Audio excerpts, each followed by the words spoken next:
Well, it's been a wildly successful first 2 days for the University of Iowa softball team on their second Big Ten trip south to Leesburg, Florida, where yesterday and on Thursday the Hawkeyes picked up 3 wins. Two of those wins were in extra innings.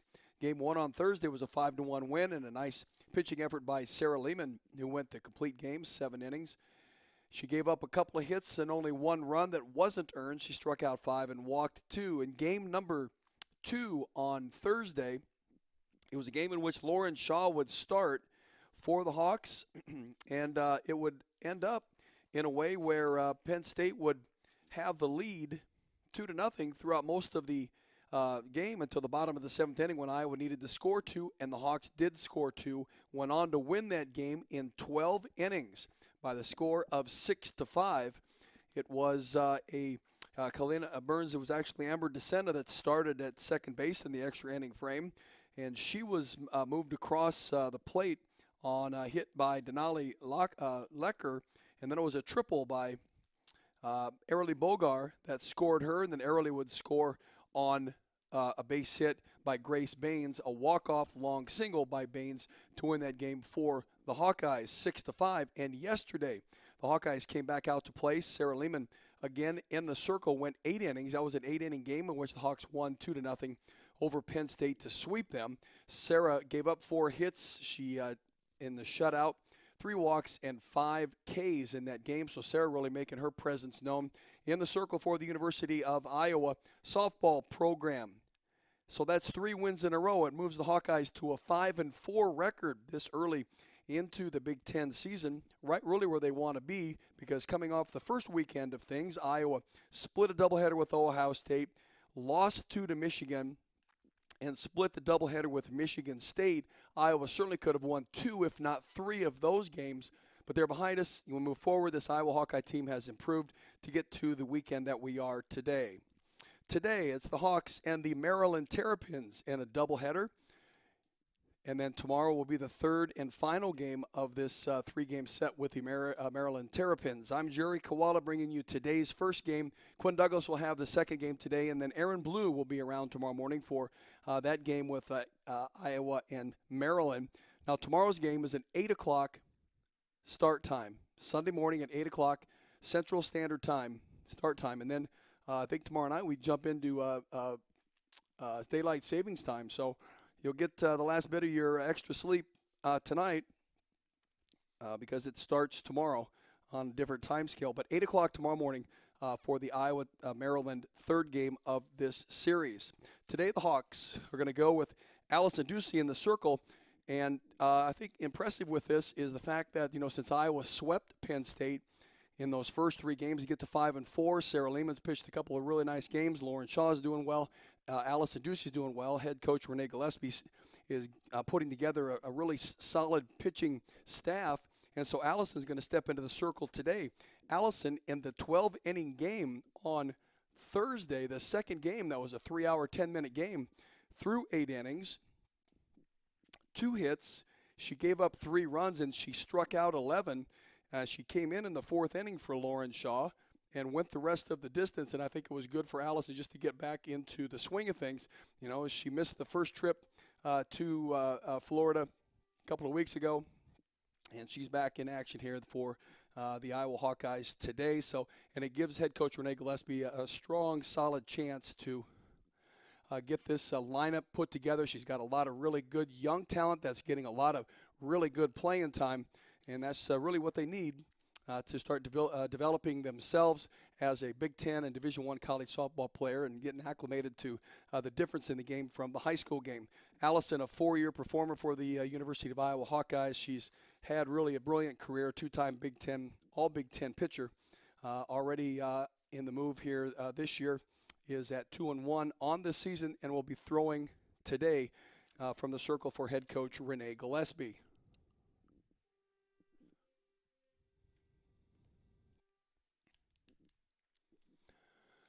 So the teams are out on the field. They're going through the national anthem, and we'll have our play-by-play coming up here pretty quickly. Nia Carter will start it off for the Hawkeyes, playing right field, and she's really had a terrific 2 weekends.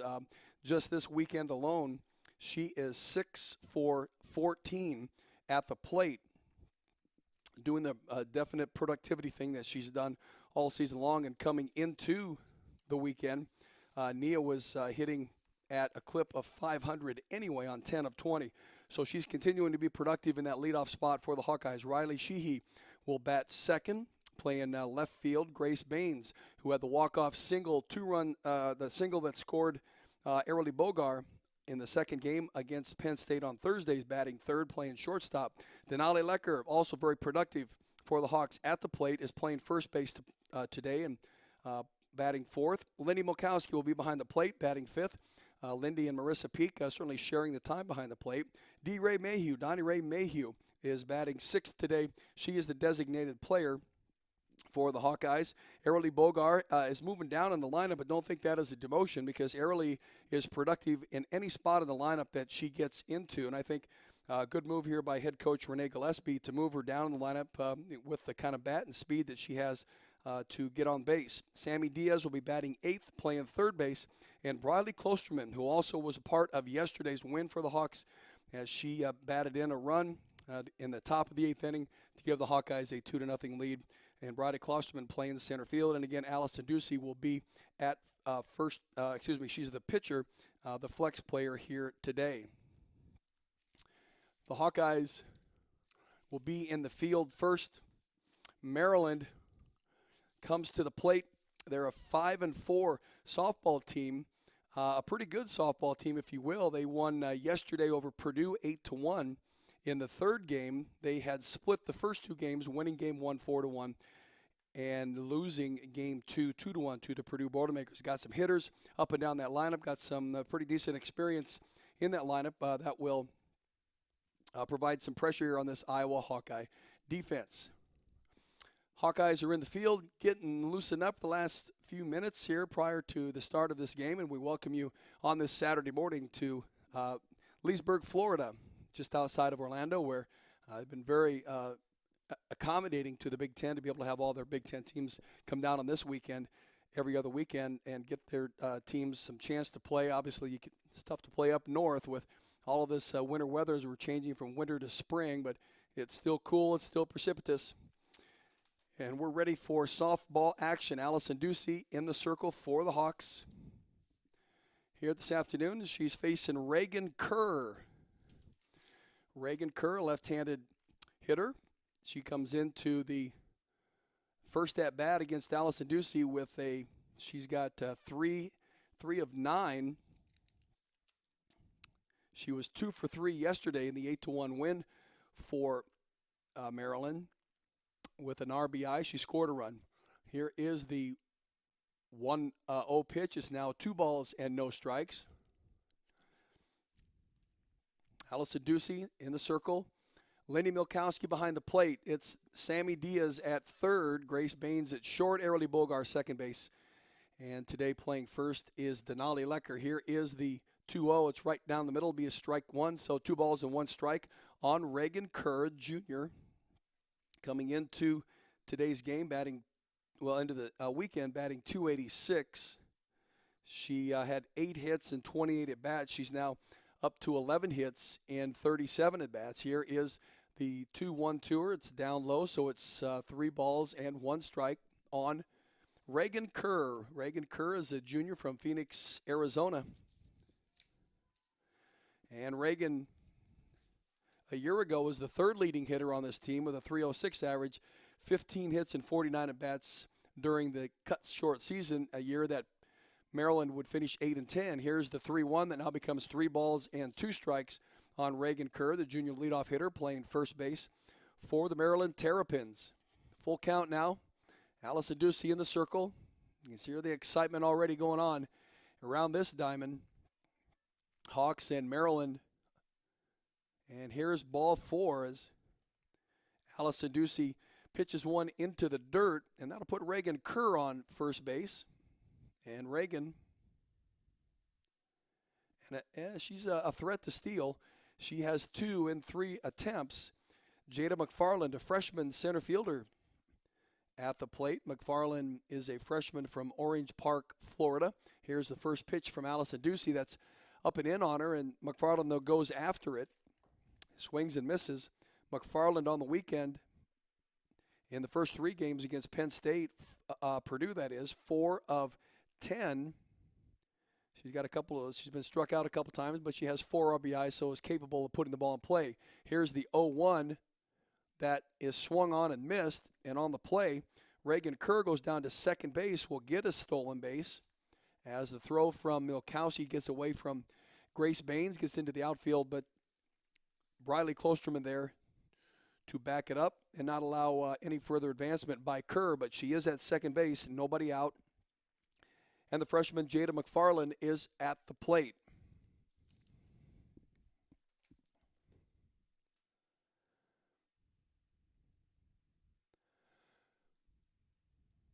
So here is the 0-2 pitch. See if Allison can't take her down. Now this pitch right here, will she make her chase one up and away? Here's a pitch that is right down the middle, a swing and a miss. Perfect spot by Allison Ducey. Didn't waste any pitches on her. Took her right down. Knows that she likes that high pitch. And if she could just get it by her, she did. 73 degrees in Orlando. And a light breeze out of the east-northeast at about 6 miles per hour. So 1 gone. It brings up Taylor Okada.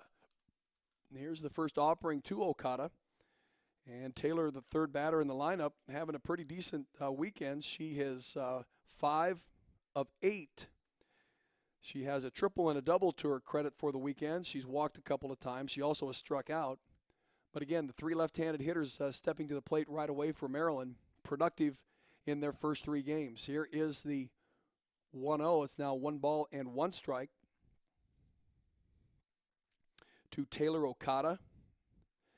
In yesterday's 8-1 win, she was 2 for 3 with a run scored and a walk.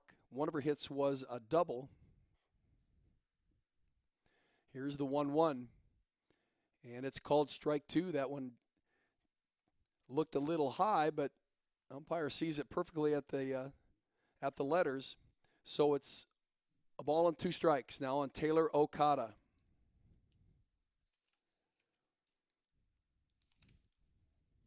Here is the offering from Allison Ducey, a pitch that Okada will lift down the left field line, and it's right at Riley Sheehy.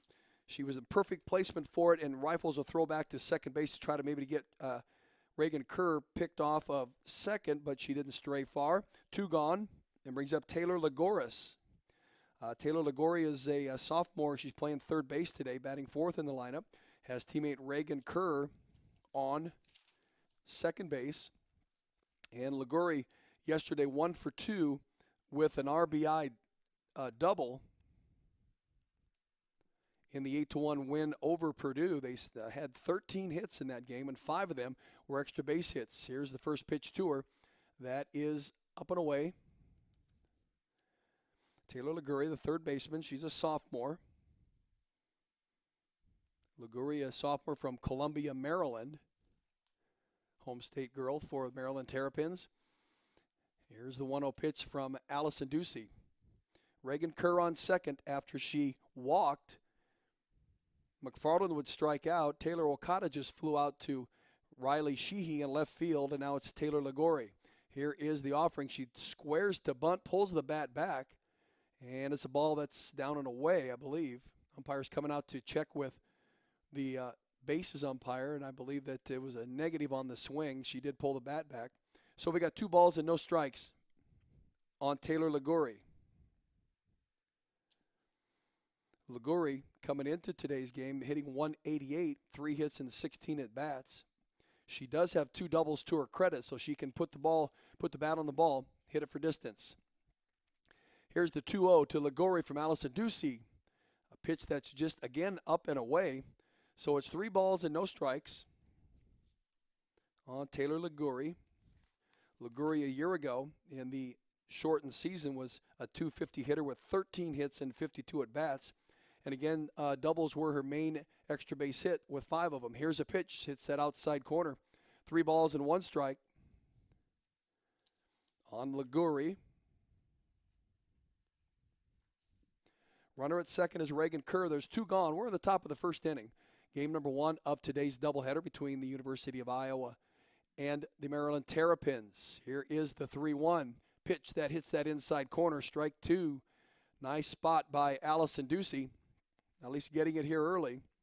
Again, I remind you that she pitched 8 innings against Penn State on Thursday, came in relief of Lauren Shaw when the Hawks were down 2-0, and she went the rest of the way in those 8 innings. She struck out 11. Here's a swing and a miss, and 2 strikeouts already for Allison Ducey in this contest.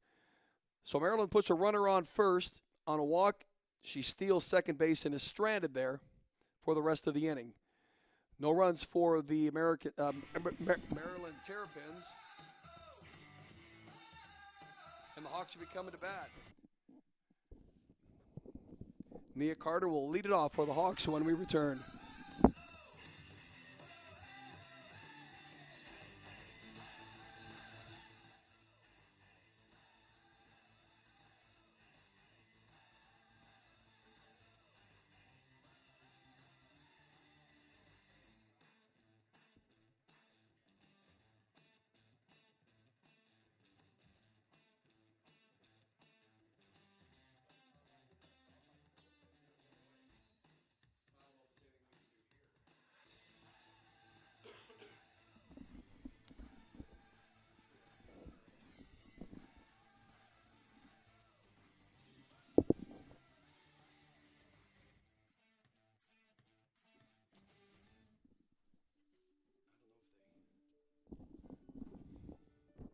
I don't know.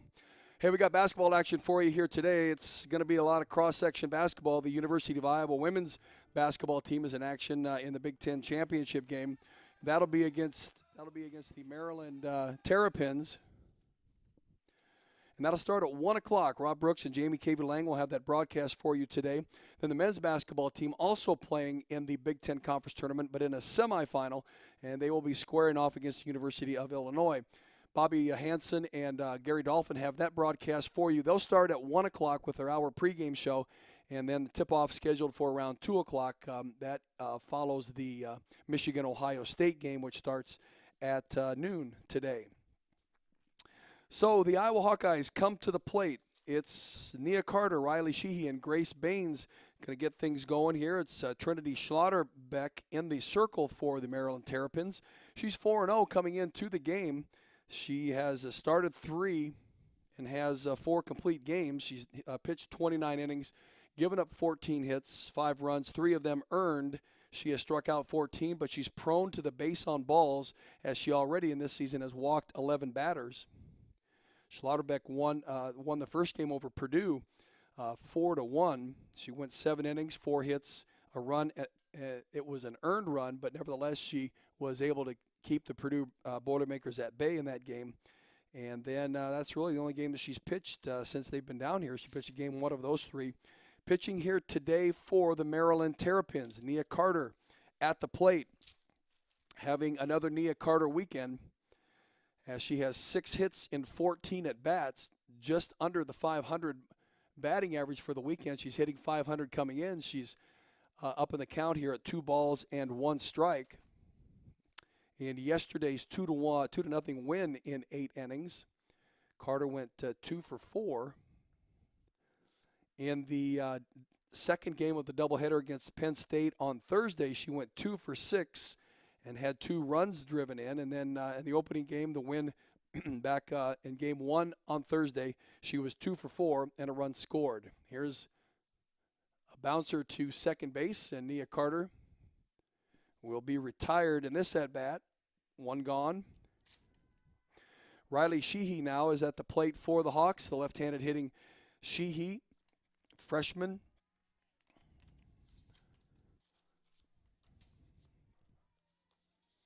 Riley's a freshman out of a junior out of Newtown, Pennsylvania.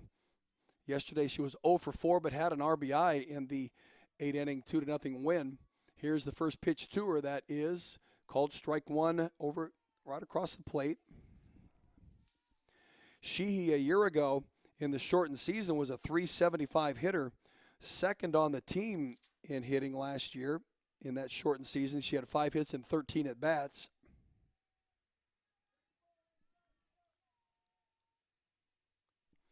And here is a pitch that is bounced to the first baseman, and Sheehy is down in this at bat. So 2 up and 2 down for the Hawks, and brings up Grace Baines. Grace delivered the winning blow in the 6-5 win in 12 innings on Thursday in game number 2, scoring Arely Bogar, who had just hit a triple prior to that. Walk-off single that gave the Hawks a 6-5 win. Here is the first pitch to Grace Baines, a pitch that's on that outside corner, and it's strike 1. Baines was 0 for 4 yesterday. 1 for 6 in that second game win of the doubleheader. But that one hit came at the exact time necessary with that winning walk-off single. I mean, it was a long shot. It was over the left fielder's head, and it bounced right at the base of the fence, but it didn't matter. She got the right pitch, and she blasted it out to left field. In the first weekend series, Baines was 1 of 18, with the only hit coming in the Michigan State first game, and it was a 2 RBI double that she hit in that game. Grace Baines, a freshman from Kansas City, Kansas.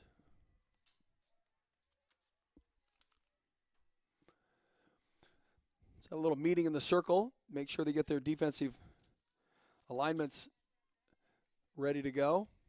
No balls and 1 strike on Grace Baines, the number 3 hitter, playing shortstop.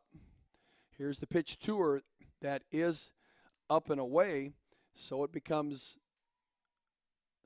1 ball and 1 strike. Trinity Schlotterback again in the circle for Maryland, only a sophomore. Here is the pitch to her that Baines will drive out into center field, and making him catch on the run is Jada McFarland, running to her left and reaching up with her right hand, or the glove hand, and she's able to haul that in to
lots of exciting Hawkeye sports news to talk about. We'll get through that through this game as Maryland comes to the plate. It's Campbell Klein, the sophomore left fielder. How about Hawkeye football coming up this fall? It'll be a full house of Kinnick Stadium attendance. Indiana begins the season on the 4th of September, and then the Hawks will head to Ames to square off against Iowa State in the Iowa Corn Cyhawk series. Maryland will be in town on the 2nd of October. Iowa is at Maryland on the 2nd of October. That game originally was October 23rd. The 23rd has now become the bye week for the Hawks. And then Purdue is homecoming on the 16th. Get your Hawkeye football tickets now for that exciting Hawkeye football season coming up. Here's the 0-2 to Campbell Klein, and she swings and misses. So already Alice Aducey is in her groove with strikeouts. She had 11 in game number 2 against Penn State. 9 coming into the weekend, so she's up to 20 now. She's up to 23 strikeouts in the first 2 weekends of Big Ten softball. That'll bring up Gracie Vulgaris. Here is the first pitch to her that is called strike one on the outside corner. Vulgaris, a catcher, in the weekend is already 5 for 8, 5 for 9, so she can put the ball in play. Scored a run yesterday, hit for an RBI as well. Here's the 0-1 to her that's out and away, so it's 1 ball and 1 strike.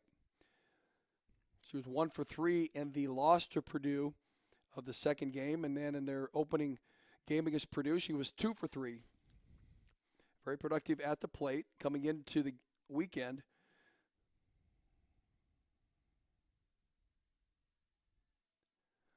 Here is the 1-1 to her that's called strike 2. Vulgaris leading the team in hitting coming into the weekend with a .438 batting average, 7 of 16. Her extra base hit is a double. Maryland hasn't hit any home runs on the season. They've got a number of triples. They've got 4 triples and 9 doubles, so they can hit for extra base hits. Here's the 1-2 that is fouled back behind the Hawkeye dugout. We're scoreless. We're in the top of the second inning. 6th hitter for Maryland, Grace Vulgaris, junior from Lockport, Illinois. Here's Allison Ducey's delivery, and it's one that Vulgaris will go after again and foul it back in the exact same spot as the previous pitch.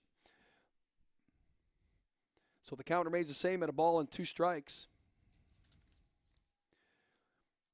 Vulgaris in the shortened season last year, a .237 hitter. She started and played in all 18 games, 9 of 38 at the plate. Here is the 1-2 that is down and away from her. She doesn't chase it. She did hit a home run last year in those 18 games, and she had 3 doubles as well. Gracie Vulgaris behind the plate, the junior. Here's the delivery from Allison Ducey that's upstairs. Allison trying to get her to chase one, and she doesn't go after it.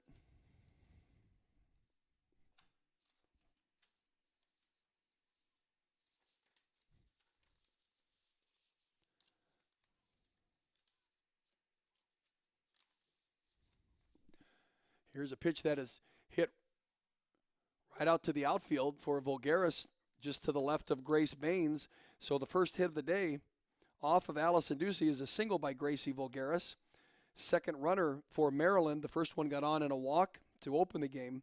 And now Gracie Vulgaris with 1 out and a single.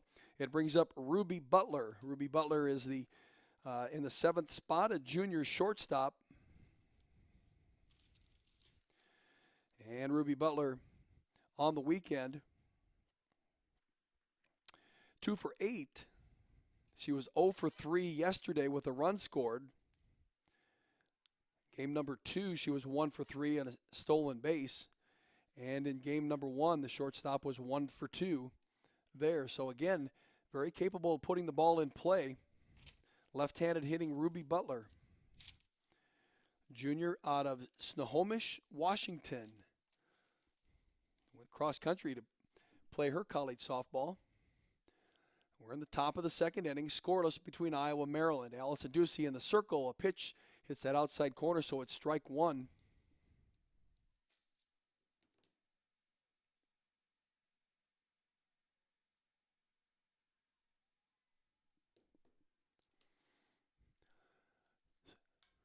So no balls and 2 strikes. Here is the offering from Ducey, a pitch that Ruby Butler will just slap foul. A pitch that she didn't want to have the umpire be able to make a judgment on, so she just pokes it foul down the left field line, and she remains at bat.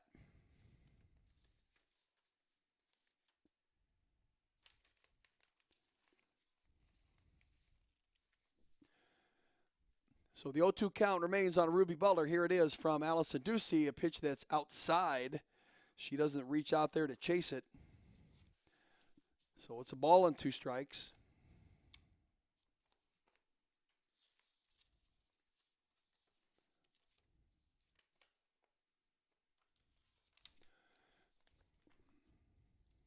Here's the 1-2 pitch from Allison Ducey.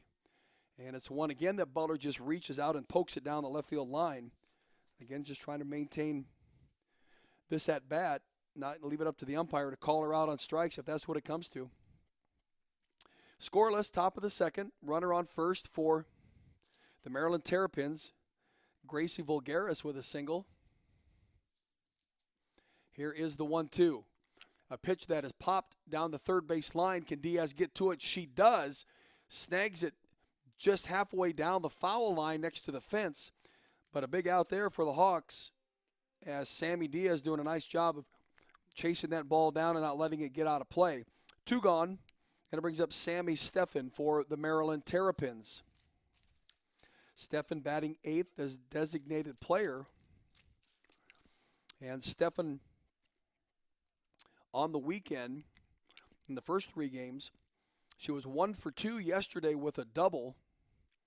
Did not play in the second game, and then the opening game, which was a 4-1 win for Maryland over Purdue, she went 0 for 2 with a run scored. Has a teammate at first base in Gracie Vulgaris. Sammy Steffen, the senior designated player, pitched right down the middle and called strike 1. Steffen coming into the game, .333 hitter, having 1 hit in 3 at-bats.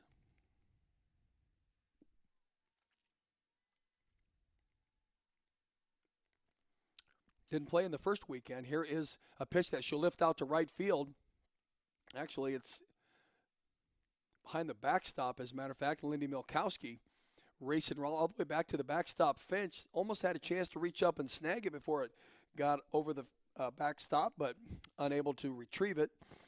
So Steffen will remain at bat with a 1-2 count on her.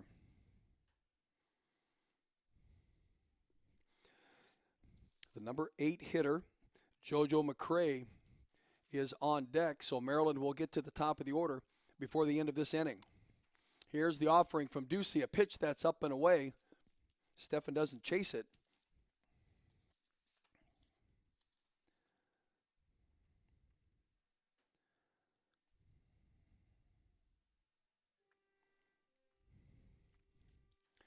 Steffen from LaGrange, Ohio, went to Keystone High School in LaGrange. Didn't play last year, not in the lineup for the Maryland Terrapins. Here's a pitch that's called strike 3 on that outside corner. So again, Allison Ducey having those spots placed.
So in more University of Iowa sports news, the Iowa baseball team in action this weekend at U.S. Bank Stadium in Minneapolis. I'll wait for this music to stop before I continue on with that. They had a nice game yesterday.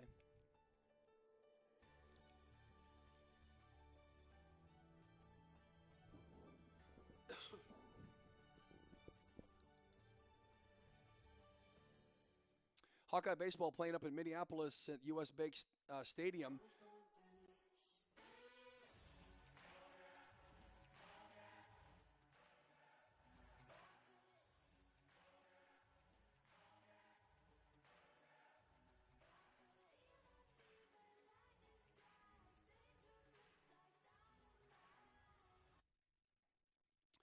And so we reach the bottom of the second inning. And the Hawkeyes at the plate. I was mentioning that the University of Iowa baseball team is at U.S. Bank Stadium in Minneapolis for 4 games this weekend. Yesterday and tomorrow against Ohio State, the Hawkeyes won over the Buckeyes 4-0 yesterday. Trenton Wallace pitched 6 shutout innings, no-hit the Buckeyes for 5 1/3 innings. He struck out 10. Iowa now 2-3 on the season facing Nebraska. That game on tap right now from U.S. Bank Stadium in Minneapolis. 1 ball and 1 strike on Denali Lecker. Denali, the freshman from Ogden. Here is the 1-1 tour that she swings at and misses 1 ball and 2 strikes. Trinity Schlotterbeck has a nice pitch about her. In the shortened season last year, Schlotterbeck threw 48 innings. She was 3-5 on the season, struck out 23. Here she's up in the count on Denali Lecker. Right-handed pitching Schlotterbeck. Pitch that Lecker gets a hold of. It's a bounder to third and across the diamond for the first out of the bottom of the second inning. Brings up Lindy Milkowski. Milkowski splitting time with Marissa Peak behind the plate. Milkowski started yesterday in the 8-inning 2-0 win for the Hawks. Went 1 for 3. Had a couple of strikeouts in the game. But sharing time, Milkowski, freshman from Olathe, Kansas.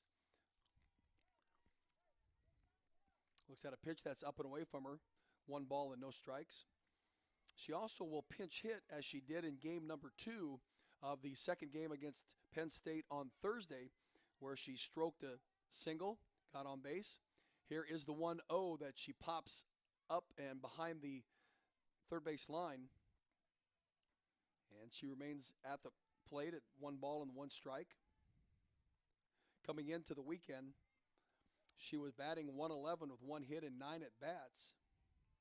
Had scored a run, had walked once.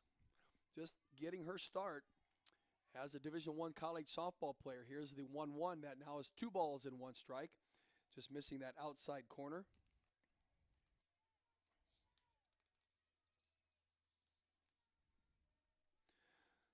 On deck is Donnie Ray Mayhew, Bettendorf product, who went to Kirkwood Community College, was a junior college All-American MVP 3 years ago. Here's ball 3 now on Lindy Milkowski.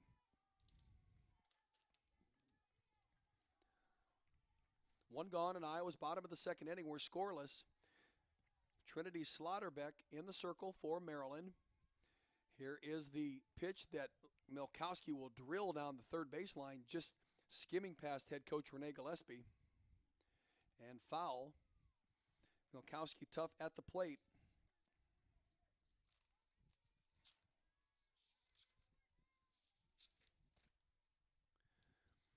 Back in the Michigan State series 2 weeks ago, she did pinch hit in the bottom of the 5th inning and struck out.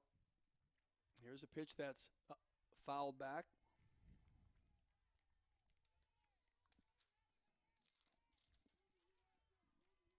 So it's 3 balls and 1 strike on the freshman catcher for the Hawks. Here's a pitch that again she'll lace it foul down the third base line. Hawks are really getting out on these pitches, man. They're sticking right in that batter's box, digging into those pitches. You know, I think there was a lot learned from that first weekend when they went 2-4, the situations that they were in where they could have been more successful. They had 2 weeks to work on those, and they certainly have come out here this weekend and put it to good use, because right now they have swept Penn State, and there's ball 4 to Lindy Milkowski. They got a little head of steam going, the Hawks do. Got some momentum, 3-game winning streak. They're 5-4, a game above 500. You know, a year ago in the shortened season, Iowa went 17-5. They had the best record in the Big Ten in the pre-conference season, 17-5, and they were ready for Big Ten action when all of a sudden it came to an abrupt halt. So after Milkowski, bring up D-Ray Mayhew. D-Ray on the season without a hit yet.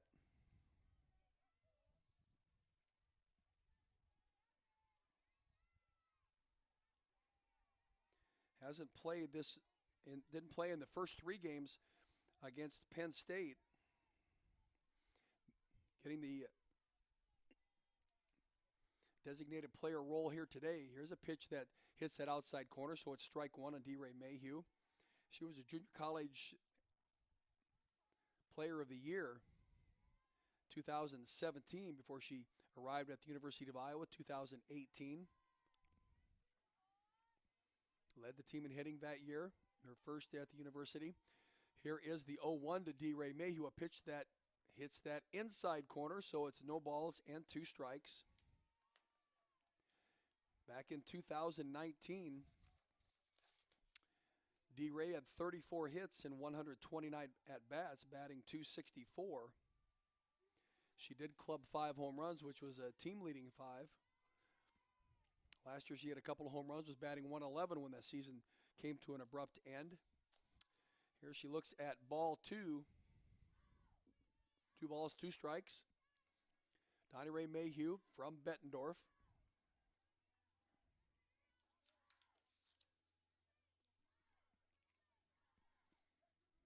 Here's the offering from Schlotterbeck. A pitch that's down and in. Donnie Ray does a great job of holding off on that one, seeing it low. See if she doesn't get a pitch to hit here. Runner at first is Lindy Milkowski, who just drew the walk. D-Ray Mayhew. Arilee Bogar is on next as the number 7 hitter. Here's the pitch from Schlotterbeck, one that's down and in. A breaking pitch that's inside across the plate, almost brushing the knees of Mayhew. And then it broke into the catcher's mitt, but the umpire not fooled at all. So we've got a full count now on D-Ray Mayhew. See if Donnie Ray can come through with a big hit here. Trinity Schlotterbeck, the sophomore, in the circle for Maryland. Here's the pitch, a pitch that's up and away. And Donnie Ray Mayhew will draw a second consecutive base on balls, and it's the second time this season that D-Ray has walked. So she goes to first base. That pushes Lindy Milkowski to second. Nope, there's 1 out, and it brings up Arilee Bogar. Head coach Renee Gillespie, I believe, going to do some pinch running here, but we'll find out shortly.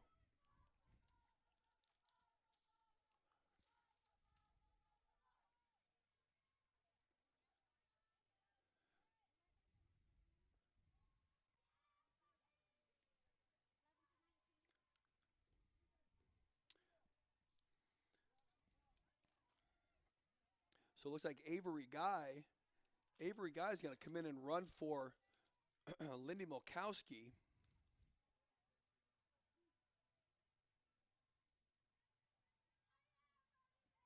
Here in the bottom of the second inning, she'll be out at second base, and it's Arilee Bogar, senior second baseman. Here's one that she lifts to the infield, actually short left field. And the left fielder takes it. A first pitch swing by Arilee. She just pops out to very short left field. So it leaves the runners at first and second, 2 gone in Iowa's bottom of the second. Sammy Diaz will step to the plate. Arilee was 0 for 4 yesterday, but she had the big triple in the bottom of the 12th inning to score Desensa to open up their bottom share of the bottom half of the 12th. Here's the first pitch to Sammy Diaz. Diaz yesterday was 0 for 2 with a walk and a run scored. That run scored was the second run in the top of the 8th inning, giving Iowa the 2-0 lead. An ultimate win. Up in the count at 1 ball and no strikes to Diaz. Here's a pitch, hits that inside corner. It's strike 1, so 1 ball and 1 strike. On the freshman, Sammy Diaz out of Cypress, California. Suburb of Los Angeles. Batting .273 coming into the weekend. Here's the 1-1 from Schlotterbeck. It's a pitch that Sammy will go down and hit. She'll dribble it to third base, and the third baseman unable to handle it.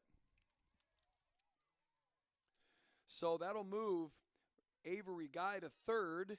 D. Ray Mayhew is at second. And on the error, that puts Sammy Diaz at first base with 2 out. It was a 2-hopper to the shortstop. And now with the bases loaded and 2 gone, strategy being talked about by both sides.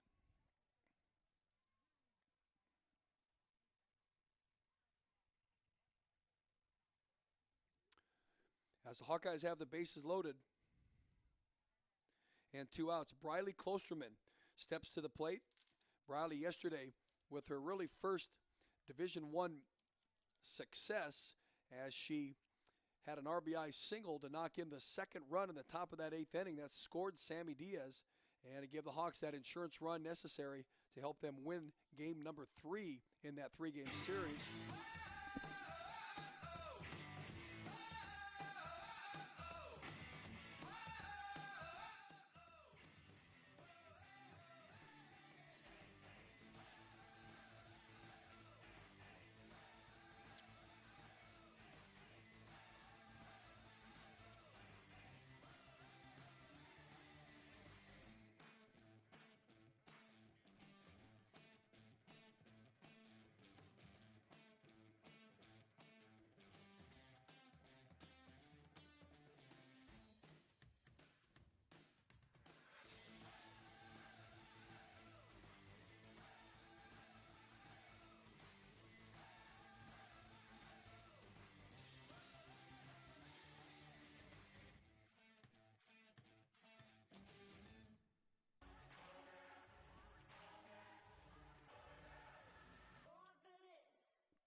So we go to the top of the 3rd inning. The Maryland Terrapins coming to the plate.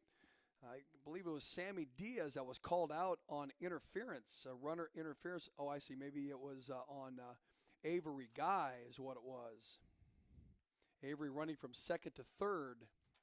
So it brings up JoJo McCray for the Maryland Terrapins to start this top of the 3rd inning.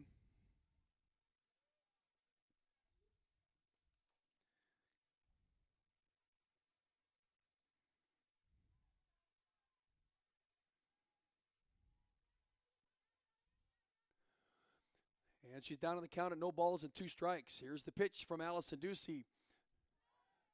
That McCray will not go chase. JoJo McCray coming into the weekend had started 16 of the 18 games she played. Here's a pitch that she'll lace down the third base line and foul. Let me backtrack on that. McCray has started 3 of the 6 games she played.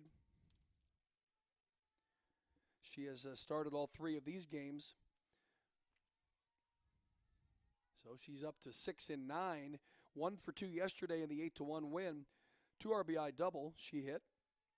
Also scored a run. Here is the 1-2 from Allison Ducey, an off-speed pitch that's down and away. McCray was 0 for 2 in the 2-1 loss to Purdue on Thursday in the second game of that doubleheader, and 1 for 2 in the opening game win over Purdue. It was an RBI double, so she's capable of putting that ball into play.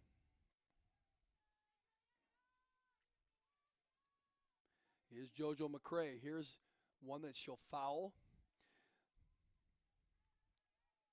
And the 2 hits that she does have are both doubles on the season. So the number 9 hitter at the plate for the Maryland Terrapins as we've reached the top of the 3rd inning and we're scoreless. Allison Ducey in the circle for the Hawks here. Sarah Lehman has pitched a couple of wins for Iowa already.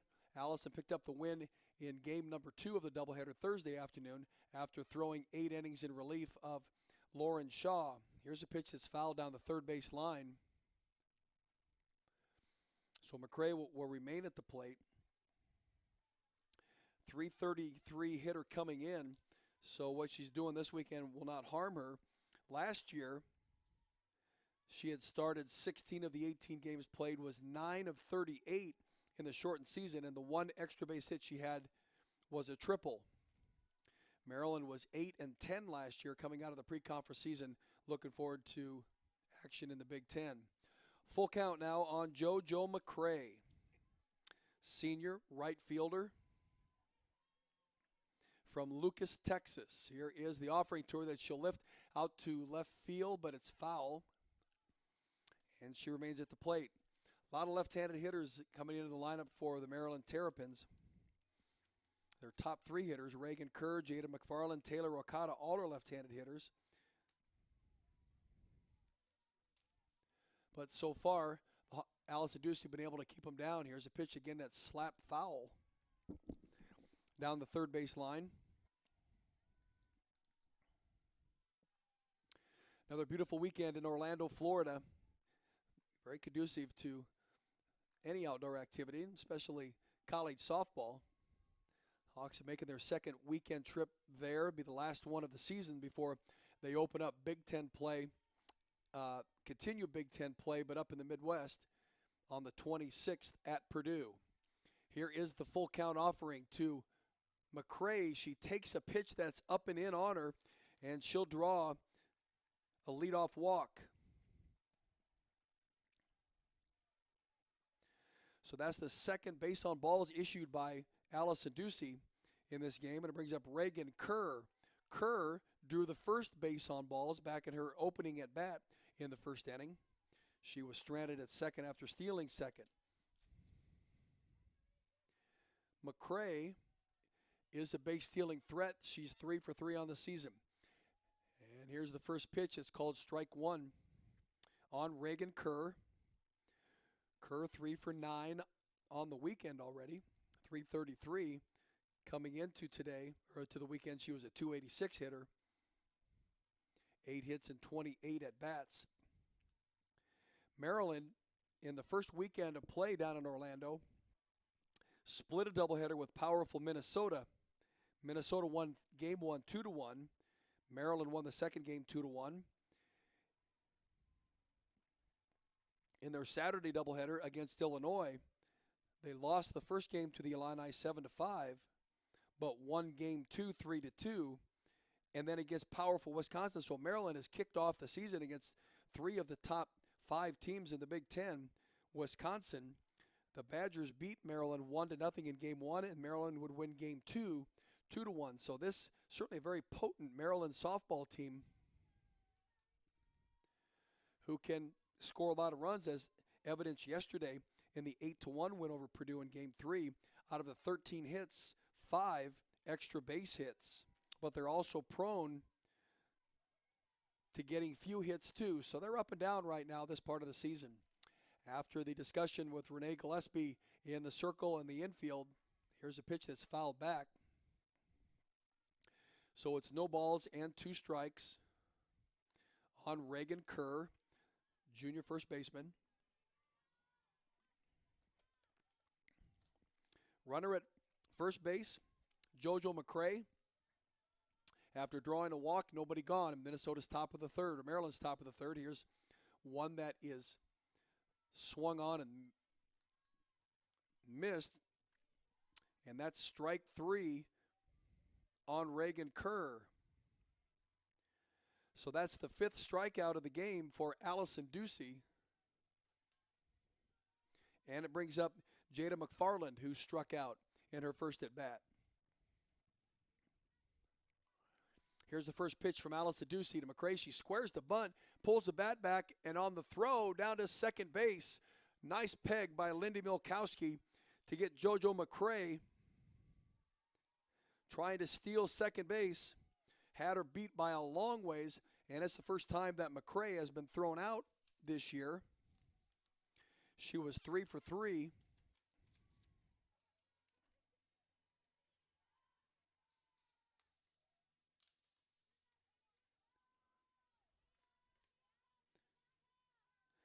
And I think Milkowski has thrown out a couple other runners on the season. Here's McFarland squaring again to bunt, pulls the bat back. McFarland, the second leading hitter on this team, coming into the weekend at .414. She's 4 for 10 in the first 3 games against Purdue. Here's a pitch that she'll slap back into the backstop. McFarland in yesterday's 8-1 win was 2 for 4 with a 2 RBI triple. She also scored a run. Has 12 hits coming into the weekend and 29 at bats. Couple of doubles, couple of triples. Very capable putting that ball in play and hitting into the gaps and running for extra bases.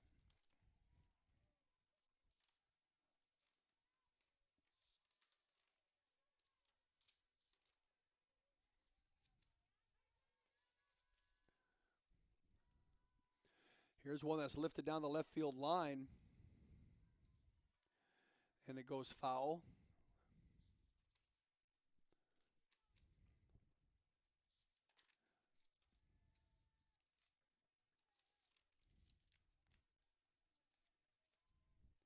So it's a ball and 2 strikes on McFarland. We'll see what Allison Doozy has lined up for her here on this pitch. Here's the offering. A pitch hits that outside corner, and the umpire recognizes it, calls strike 3, and that puts the Hawks out of a situation where a runner was on base. So Allison Ducey with her 6th strikeout of the game, and it's, well, 3 up, 3 down, other than Joe McCray getting on a base on balls and then stealing second base. We played 3, and the Hawkeyes coming to bat in the bottom of the 3rd inning.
So we're ready for action here in the bottom of the 3rd inning. The Hawkeyes sending Briley Klosterman to the plate, the number 9 hitter.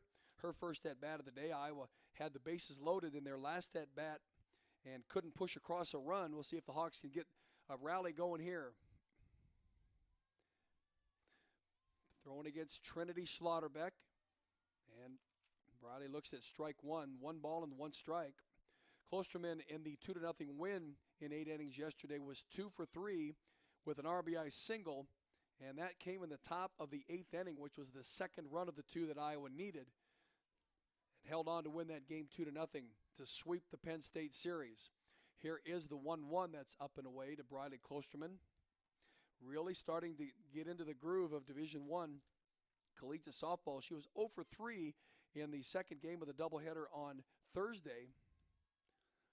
She had a couple of walks in that game. And she was 1 for 2 in the opening game win, 5-1. Here is the 1-2 tour that's called strike three on that outside corner. So that's the first strikeout of the game for Slaughterback, the sophomore pitcher for the Maryland Terrapins. Brings up Nia Carter. Nia Carter.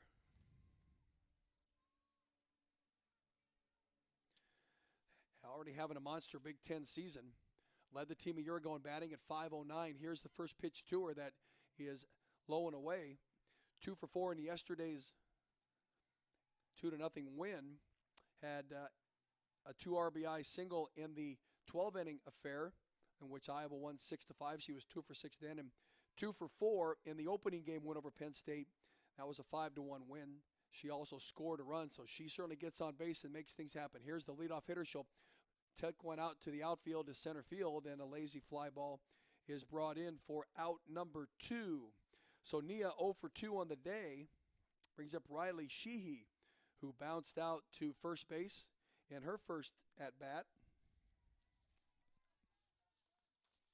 Sheehy, the junior from Newtown, Pennsylvania.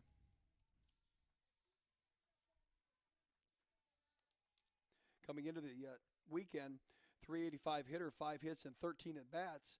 Again, last year, she started 13 of the 17 games she plays. Here's the first pitch to her. That is fouled back behind the Maryland dugout.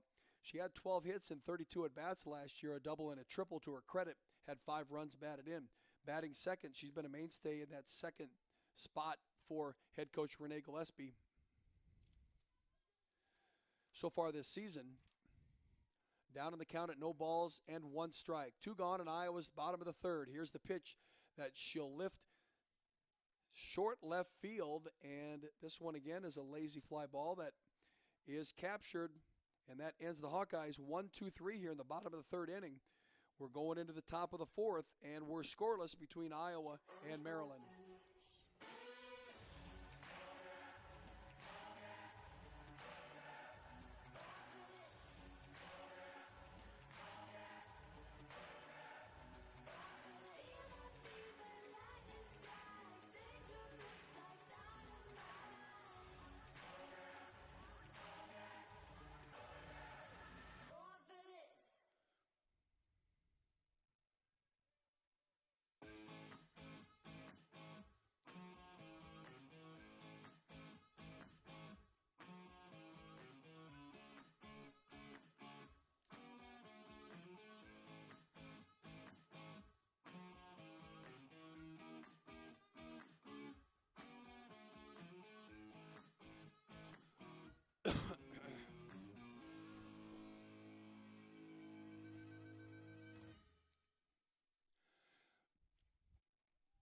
So in other Iowa sports news, the volleyball team out in the state of Maryland against the Maryland Terrapins, a game last night in which they lost 3-1, losing 24-26, 17-25, winning set 3 26-24, and dropping set 4 23-25.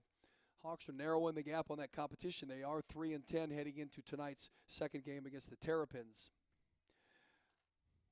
So Taylor Okada will step to the plate for the Maryland Terrapins in the top of the fourth inning. Okada flew out to Riley Sheehy in her first at-bat. Okada 2 for 3 yesterday with a run scored and a walk. One of those hits was a double.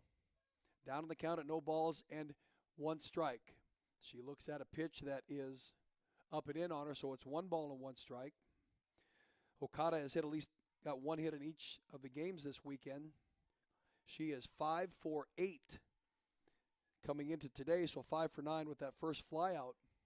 So being very productive. Here's a pitch that's upstairs, so it's 2 balls and 1 strike.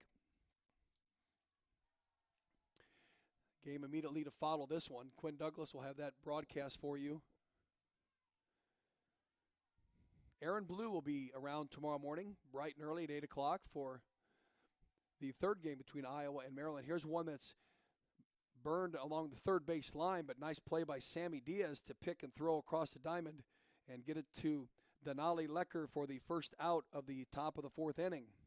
We are in the top of the fourth. We're scoreless between Iowa and Maryland. The last time these two teams played was back in 2018 when we flew out to Maryland for a 3-game set.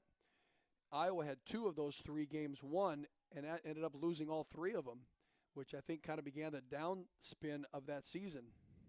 Here's Campbell Klein, sophomore left fielder at the plate, fouling one down the first baseline. Klein 0 for 1 yesterday in the 8-1 win over Purdue. 1 for 3 against Purdue in the loss in game number 2. She had a strikeout in that game, and 0 for 3 in game 1. So she is 1 for 7 in the series, make it 1 for 8 as she struck out the first time at bat here today. It looks at strike 2, excuse me. So Allison Ducey doing a nice job of spotting those pitches right away. Instead of having to throw a number of pitches to find that groove, is up in the count here on Campbell Klein. Here is the 0-2 as she swings at, and she'll miss, and she's down on strikes. 2 gone in Maryland's top of the 4th. That is the 7th strikeout for Allison Ducey in this game alone. Allison, as she came in to pitch for Lauren Shaw in the 12-inning game against Penn State Thursday afternoon, 3-hour and 10-minute marathon game, she threw 8 innings. Lauren went 4 innings. Allison came in, of course, unsuspecting that she was going to be there for 8 more. Gave up only 2 hits, but struck out 11 and gave up 3 runs. So it was quite an outing for her, and I think she really kind of found herself in that game. Again, here, even as a senior, every game's a little bit different. So Campbell Klein at the plate, left-handed slap hitter down the left field line. And it becomes a single for Campbell Klein, so a 2-out single for Campbell Klein brings up Gracie Vulgaris. Vulgaris, right-handed hitting catcher, 2 for 3 yesterday with an RBI and scored a run. She has started all 3 games this weekend. She's had at least 1 hit in all of them. 5 for 9 coming into today. She's 6 out of 10 with a single in her first at bat and was stranded at first base. First pitch from Allison Ducey is fouled back. So she's down on the count at no balls and 1 strike. When we get to the Hawkeye bottom of the 4th inning, Grace Baines, Denali Lecker, and Lindy Milkowski, 3, 4, and 5, will be at the plate for the Hawks. Here it's 2 outs. Gracie Vulgaris at the plate. The junior catcher out of Lockport, Illinois. 1 ball and 1 strike. Here is the pitch from Allison Ducey. One that Vulgaris will take a cut at and miss. Nice off-speed pitch by Allison.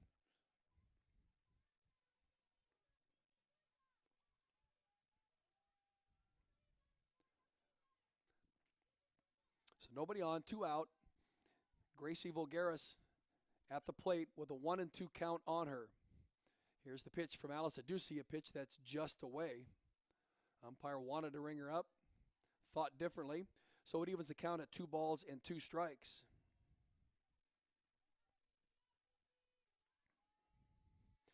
Vulgaris leading this team in hitting coming in, and you can see why. She's had a very productive weekend. Here's a pitch that's down and out, and another thrown out base stealing attempt as Campbell Klein is thrown out by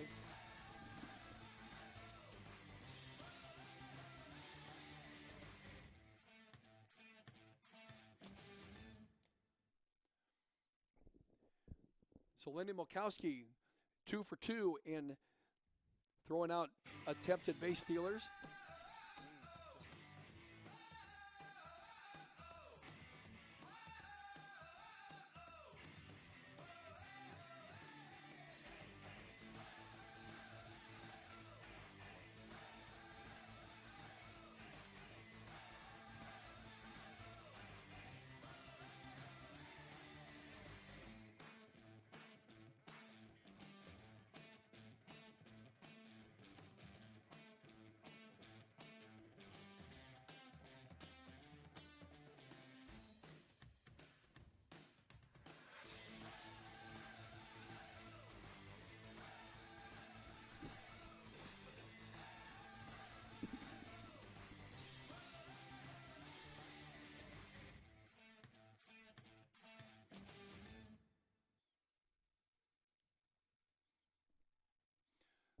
So Lindy Milkowski has thrown out her second base stealing attempt of the season, both of them here today, killing threats that Maryland may have put together, and brings the Hawkeyes to the plate here in the bottom of the fourth inning. We're scoreless. Iowa has really only mounted one threat in any at-bat, and that was back in their second inning when they had the bases loaded. They bring up Grace Baines.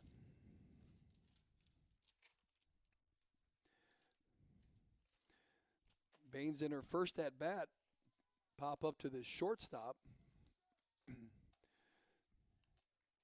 Again on the weekend, she's 1 for 13, 1 for 14, but that one hit supplied the winning run in game number 2 of that doubleheader on Thursday. The walk-off single looks at strike one here, scoring Arely Bogar from third base, giving that Hawk team a 6-5 win and winning the doubleheader on Thursday, and then came back and won yesterday's game in 8 innings. Here's Baines one as she laces down the third base line just past head coach Renee Gillespie. So she's down in the count at no balls and 2 strikes.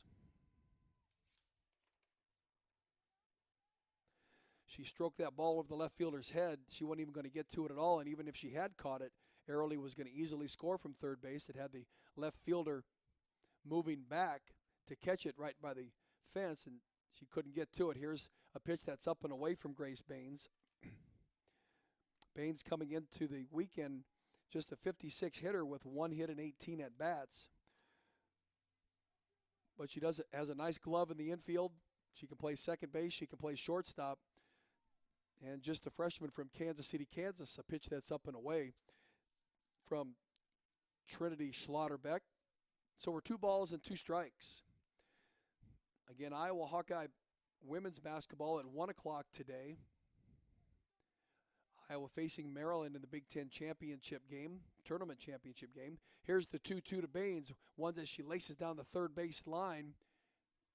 And it gets to the outfield, and Grace Baines is on base for the first time today with a single. And it brings up Denali Lecker. Lecker playing first base today as she did yesterday. 1 for 3 yesterday in the 2-0 win in 8 innings over Penn State. 0 for 4 in the 12-inning win on Thursday, and then 3 for 4 in the opening game win, 5-1. She was 3 for 4, had 3 RBIs. Here's a swing and a miss by Denali. 2 RBI single to open the game, and she had an RBI double in her second at bat.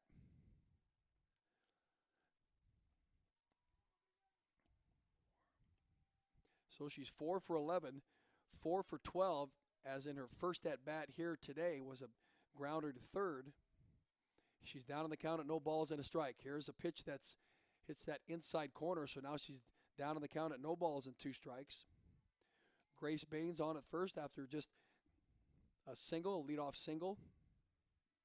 Denali Lecker, the freshman utility player from Ogden, just outside of Ames.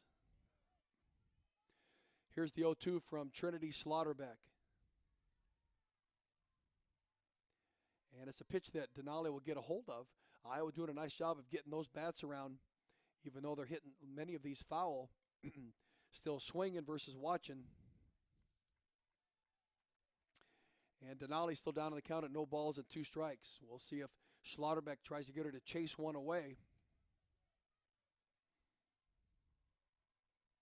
Runner at first. Bottom of the 4th, nobody out. Scoreless between Iowa and Maryland. Here is the 0-2. Denali will get a hold of. And do they get the double play? They certainly do. A double play ball that Denali Lecker hits into. 6-4-3. And the double play takes the Hawks out of runners in position. That'll bring up Lindy Milkowski. Milkowski walked in her first at-bat, ended up on third. Well, actually, Avery Guy ended up on third as Milkowski got to second. And then once D. Ray Mayhew drew the walk, head coach Renee Gillespie inserted Avery Guy to run for her. They got the bases loaded in that second inning, just couldn't get anybody across. Milkowski swings at the first offering and fouls it down the left field line.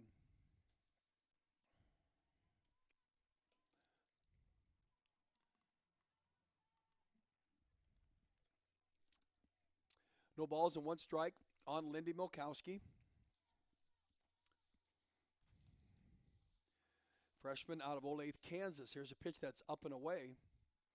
Milkowski coming into the weekend, a 111 hitter. Just one hit and 9 at-bats. That hit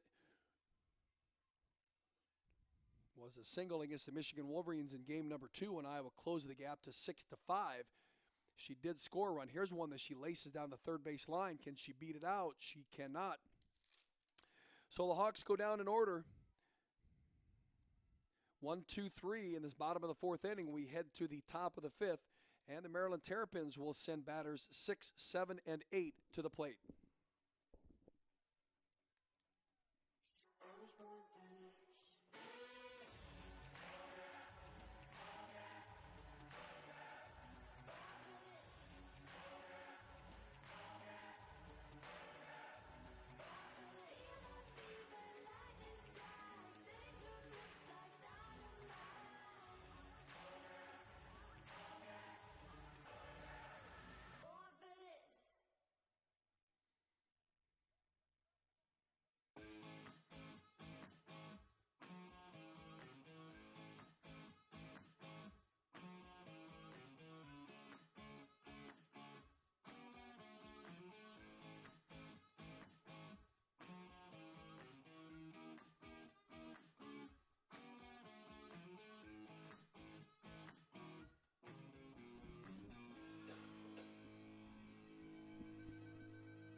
So Maryland comes to plate in the top of the fifth inning, and they will send Gracie Vulgaris up at the right-handed batter's box. She singled in her first at-bat. I want to mention, too, that the University of Iowa men's track and field team has Jamal Britt running in the 60-meter hurdle finals this afternoon at 2:30. He ran a career best and new school record 7.58 yesterday, finishing second in his section to make the finals. And in listening to Joey Woody, he'll have one of those middle lanes, which means he is probably a top 3 or top 4 finisher in those sections. So congratulations to Jamal Britt. Hear more on the track and field indoor championships in a moment. 0-2 count on Gracie Vulgaris. Alice Ducey in the circle. Senior out of Ankeny, already with 7 strikeouts today.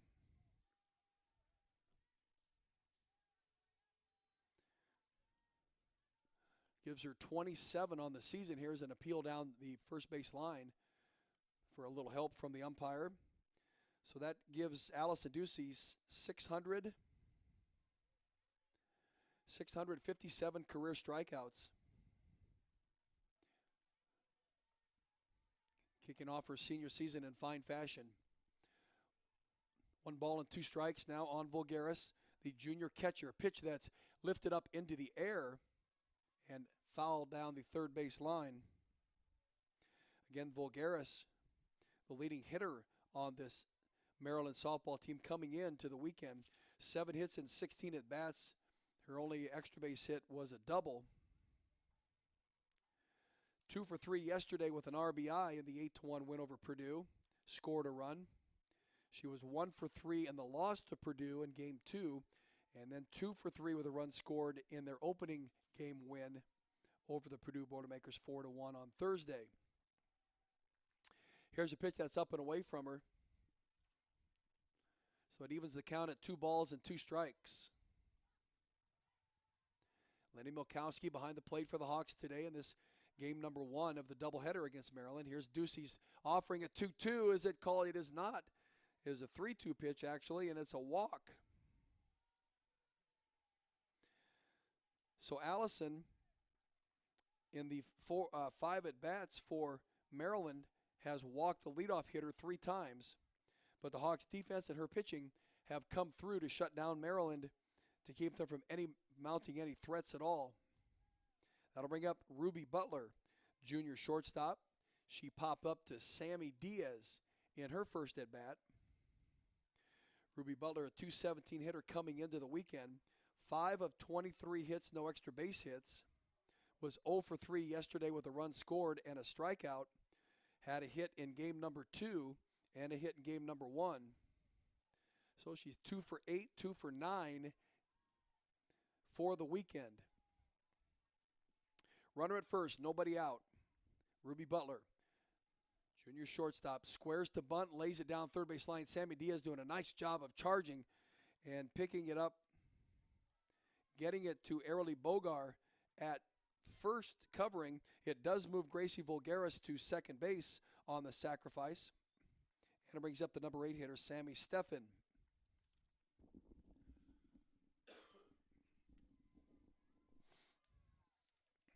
Sammy Steffen, the senior designated player, struck out in her first at-bat.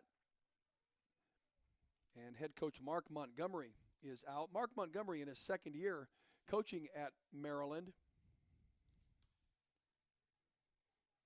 Spent 7 years at Louisiana Tech, compiling a 226-161 record there, but winning conference titles, going to NCAA regionals.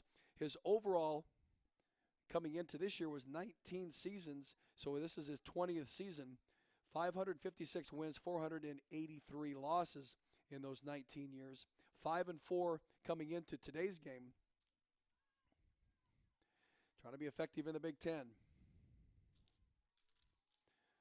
So it is Sammy Steffen at the plate. Here's an off-speed pitch, nice pitch by Allison Ducey. 1 out. Runner at second base is Gracie Volgaris. Sammy Steffen, who struck out in her first at-bat. 333 hitter coming in, but only 1 at-bat and 3 at-bats and 1 hit. She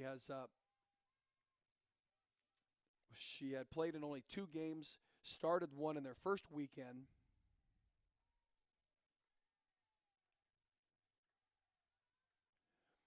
Played yesterday as a designated hitter, was 1 for 2 with a double. Didn't play in game 2, and here's a pitch that she'll foul back into the backstop. She pinch hit in game 1 and recorded a strikeout there. Sammy Steffen, a senior out of LaGrange, Ohio. Same spot that Lauren Shaw is from, but Lauren not from Keystone. Lauren is from Keystone, matter of fact. Here is the offering, and she'll swing and miss and down on strikes. Power versus power. And the pitcher wins this one. 8th strikeout of the game for Allison Ducey. Leaves a runner at second base in Gracie Volgaris and brings up JoJo McCray. This is the bottom of the order for Maryland. Hawks need to take him down here. Don't want to get him to the top of the order. Here's the first offering to JoJo McCray, and it's a pitch that's up and away, the slap-hitting left-hander. McCray, 333 hitter, has started all 3 games against Purdue. Here is the 1-0 that's called strike 1 on the outside corner. 1 for 2 yesterday with a 2 RBI double in the 8-1 win over Purdue. One of the 5 extra base hits that Maryland had. She was 0 for 2 in game 2, and she was 1 for 2 with an RBI double in game 1. So very productive in the number 9 spot for Maryland is JoJo McCray. McCray is senior from Lucas, Texas.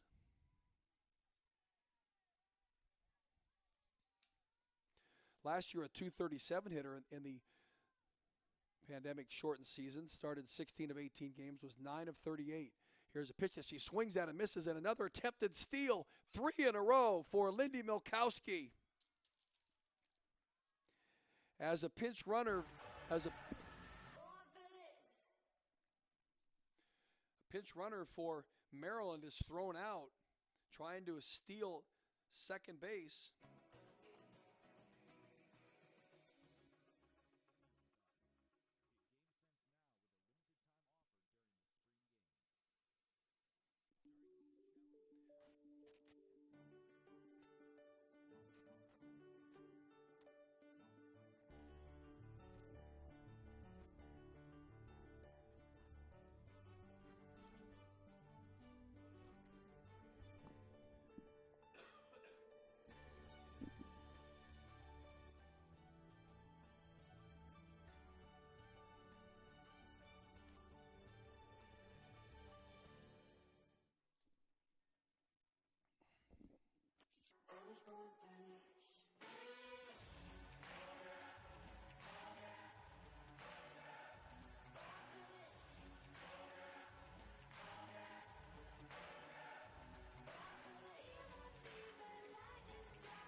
So heading into the bottom of the fifth inning, the Hawks need runs. You got at least 3 more at-bats to get them. D-Ray Mayhew will begin for the Hawks. Designated player today, senior from Bettendorf, was the junior college player of the year when she was at Kirkwood. Back in 2017, first year as an Iowa Hawkeye was 2018. Down on the count now at no balls and a strike. Trinity Slaughterbeck in the circle for Maryland, and D-Ray gets a hold of one but rips it foul down the third base line. Nice cut by D-Ray. D-Ray had played in all 50, started in 50 games in 2019, 34 hits, 129 at-bats. Stroked 5 home runs, and she had 8 doubles in her first full season as an Iowa Hawkeye.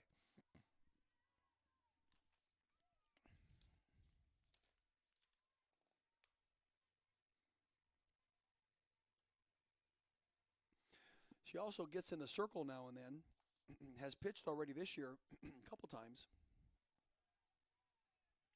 Through a little bit last year too. Mainly an infielder though. Here's one that she'll lift out into the outfield, pushing the center fielder back to just short of the fence, and a long fly out for D-Ray Mayhew is out number 1 for the Hawkeyes here in the bottom of the 5th inning. To bring up Arilee Bogar. Arilee flew out to left field in her first at-bat. 0 for 4 yesterday. She was 1 for 6 in the 12-inning game in the win over Penn State, 6-5. She hit the triplet to knock in Amber DeSena. Then she herself was then hit in on a long single by Grace Baines to end that ball game. She looks at a pitch that's down and away, so it's 1 ball and no strikes on the senior, Arilee Bogar. From Trophy Club, Texas, Byron Nelson High School. Here's the 1-0 tour. That's an off-speed pitch that's outside. 2 balls and no strikes. In the 2020 season, last year she hit .253, had 19 hits and 75 at-bats. Had 7 doubles in those 19 hits. Here is the offering to her that she lifts out into the outfield. I think she got the end of the bat on it, so she couldn't get the full force of the barrel. And she flies out to the center fielder. So 2 flyouts to the center fielder for the Maryland Terrapins. Campbell Klein brings up the number 8 hitter in Sammy Diaz. Now Sammy got on in her last at-bat, except the inning ended when Avery Guy was called for runner interference as the shortstop bobbled the ball. That ended that threat right there. Here's the first pitch to Sammy with 2 outs. Hits that inside corner, strike 1.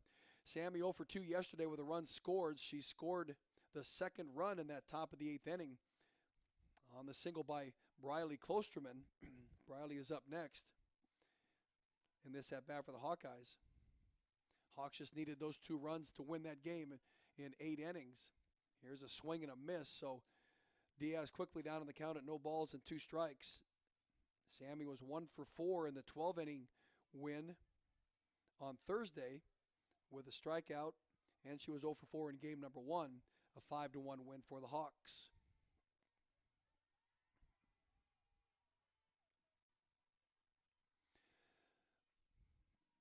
Trinity Slaughterback ahead on the count here, no balls and 2 strikes on Sammy Diaz, and one that she's trying to get Sammy to chase. That was way up and away. So it's 1 ball and 2 strikes on the freshman from Cypress, California, playing all her games at third base.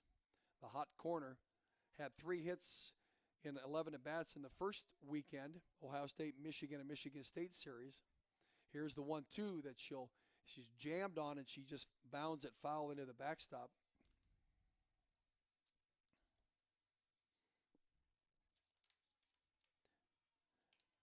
Hitting .273.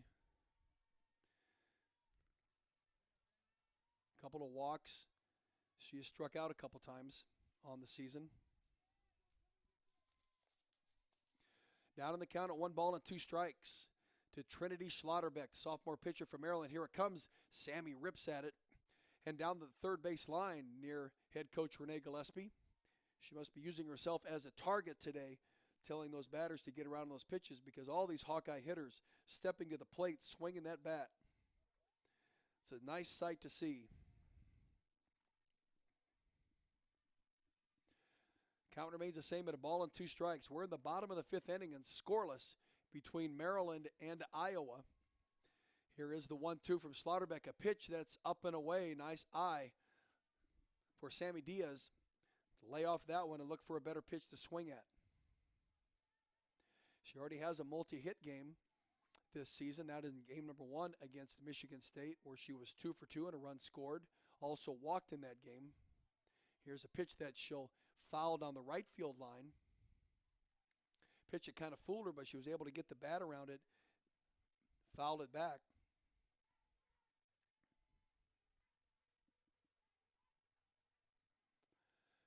So the count remains the same at 2-2 on Sammy Diaz.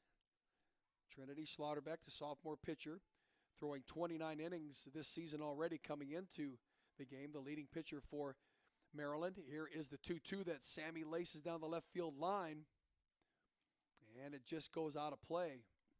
She's fighting off a lot of pitches, hanging in there tough. Bradley Klosterman is on deck. See if the Hawks can get something going here in the bottom of the 5th inning with 2 outs.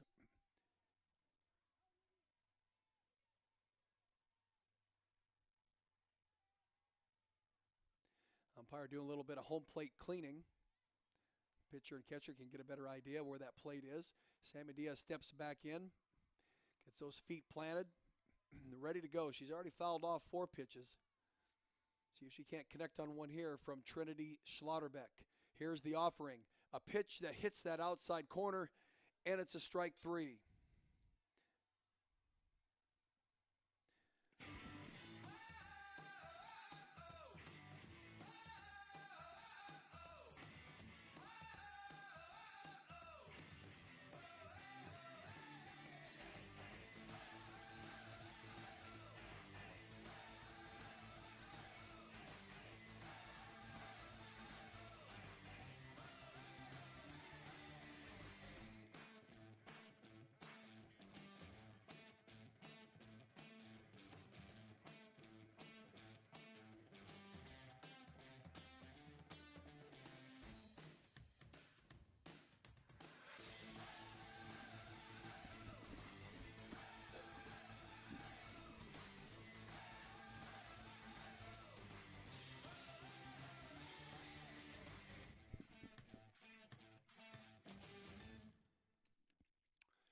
Well, we're getting ready for the top of the 6th inning.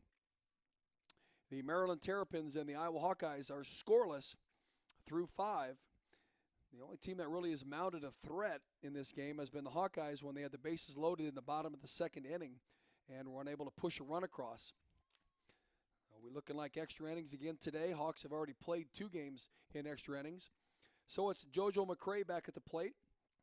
She was at the plate in the top of the 5th inning when a pinch runner for Gracie Volgaris was thrown out at second base. Lenny Mikowski with a direct shot to second base and a tag out to end that inning. Here's the first pitch to McCray, a high bounder to Allison Ducey in the circle, just able to get it. It was a very high bouncer. McCray almost beat out, but Allison quickly gloves it, pitches it to first base, Denali Lecker, and that's the first out of Maryland here in the top of the 6th. We get to the top of the order, and it's Reagan Kerr, the junior first baseman. Kerr 0 for 1 on the day. She struck out in their last at-bat, and she walked in her opening at-bat. Here's the first pitch to her that she'll swing at and miss. Allison Ducey already with 8 strikeouts in the game. Kind of the norm for her. Senior from Ankeny, 2-time All-Big Ten pitcher for the Hawks. Here's the 0-1 to Kerr. She'll lift it, foul, and out of play down the third base line. So down in the count at no balls and 2 strikes is Reagan Kerr. Reagan, a junior from Phoenix, Arizona, who coming into the weekend, 286 hitter, 8 hits and 28 at bats. Here's a pitch that she'll dribble down the third base line to foul. Her only extra base hit is a triple out of those 8 hits. 2 for 3 yesterday with an RBI. She's 3 for 9 for the weekend coming into today's game. Down in the count here to Allison Ducey. The pitch, one that she'll lift out to left field, and nice play out there by Riley Sheehy to haul it in. And 2 quick outs here for Maryland in their top of the 6th inning. Jada McFarland now to the plate. The freshman center fielder has struck out twice. McFarland productive yesterday in the 8-1 win over Purdue, 2 for 4 with 2 RBIs. It was a 2 RBI triple. She was 0 for 3 in game number 2 and 2 for 3 in game number 1. So again, very productive in this top of the order, these left-handed hitters. Here's one that she'll skim by Grace Baines to the left of her at short, and that'll put McFarland on first base.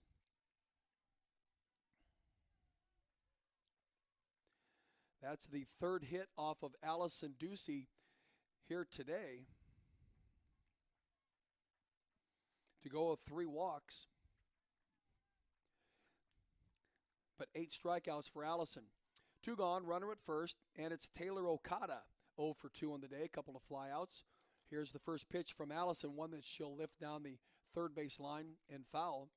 Allison still has some pretty good velocity on those pitches as the Maryland batters are getting around on it but hitting it foul on that third base line, so they're just, the timing is just off for them to put it into fair play. Here's the 0-1 from Allison Ducey to Taylor Okada. Okada, the 3rd leading hitter on the team, coming in at .321. And here's a pitch that's high and in. 9 hits and 28 bats coming into the weekend, including a double and a triple. And again, she is 5 for 8. Now 5 for 10 coming into this at-bat in this weekend.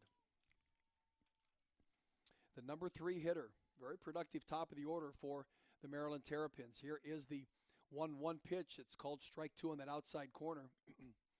Allison Ducey with a number of different pitches that she can throw to keep batters off balance. She's using them here today, and that was one of them. Jada McFarland on first base after just singling with 2 outs. Taylor Okada, the number 3 hitter, at the plate. Here is the pitch from Allison. Hit out to left field, and Riley Sheehy there to make the put out. The second one for her in this top of the 6th inning. Well, it's a really quick inning. The Hawks coming to the plate.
So we head into the bottom of the sixth inning. Scoreless, Iowa and Maryland.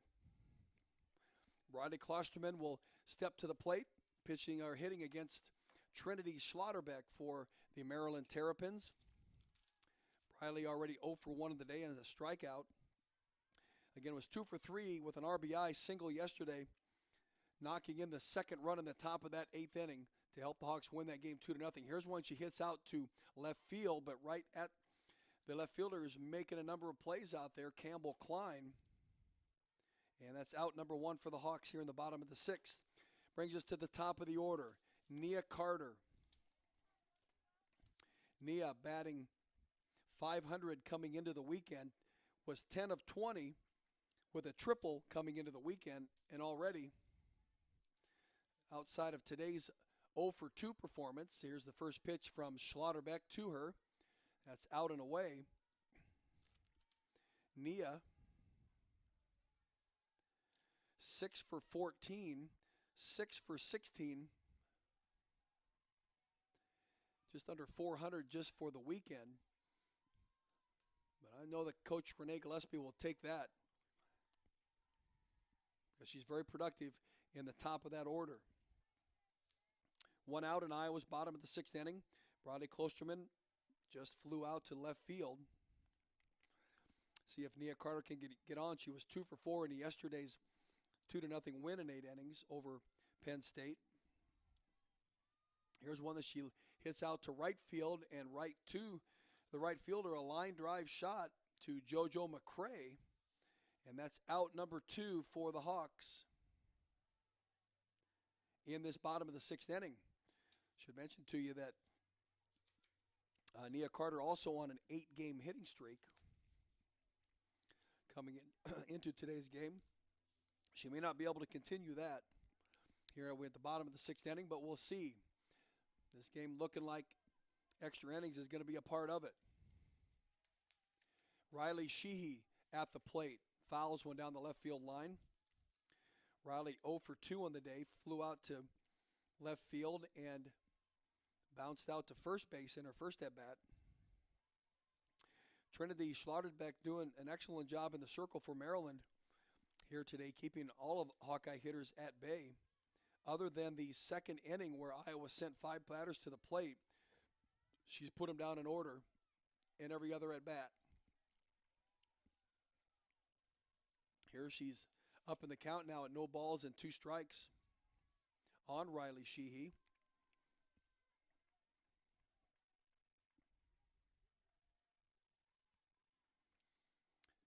Here's the 0-2 offering from Schlotterbeck. A pitch that's up and away, so it's 1 ball and 2 strikes. Sheehy 0 for 4 in the win yesterday, 1 for 5 in the win of Game 2 on Thursday, and 0 for 3 in Game 1. It was hit by a pitch in that first game. But Iowa won all 3 of those. They have found ways to get everybody to contribute. Here's a pitch that's down and away, so it's 2 balls and 2 strikes. A .385 hitter.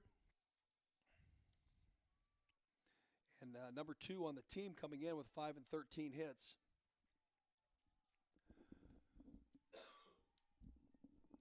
No extra base hits for Riley. But just a freshman, or excuse me, a junior from Newtown, Pennsylvania. Here's a pitch that's up and in on her. So it evens the count. Actually, it's a full count now, 3 balls and 2 strikes. Last year, Riley, a .385 hitter, started 11 of 15 games of the 22 that were played, collected 10 hits and 26 at-bats, had a triple to her credit. See if she can't get on base here. Here's the full count pitch from Trinity Schlotterbeck. It's one that Riley will go down and get. That's down and away from her, but hits it foul. So she remains at the plate in this at-bat. Game 2 to follow in about a half hour after this one ends. It's scheduled for 11:30. Quinn Douglas will bring that game to you here tomorrow morning. Game number 3 against Maryland. Aaron Blue will be sitting in, covering Hawkeye softball, the 3rd game of the Iowa-Maryland series. That's an 8 o'clock start tomorrow morning. Here is the 3-2 pitch that's up and away. And drawing a 2-out walk is Riley Sheehy. And for Riley,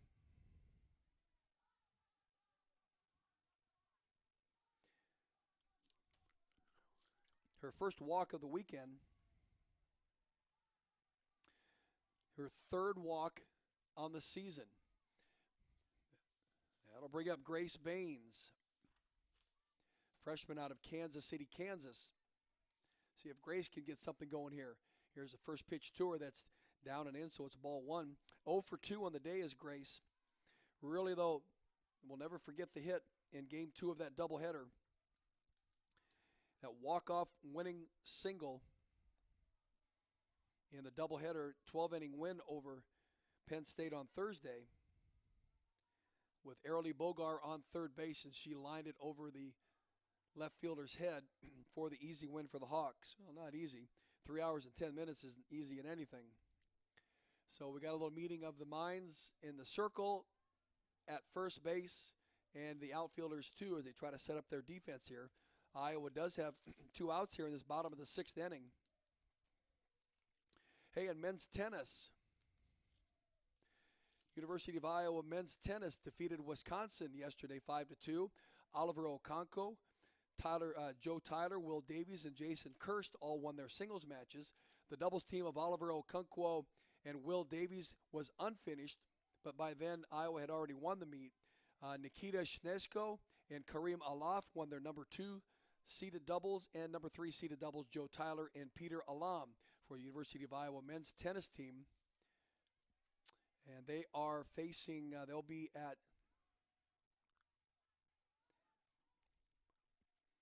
let's see, they're hosting Minnesota tomorrow at noon at the Tennis Center.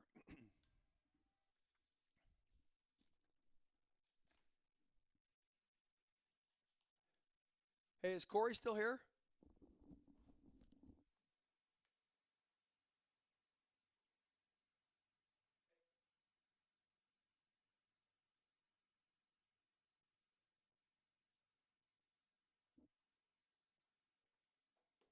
Lost my connection.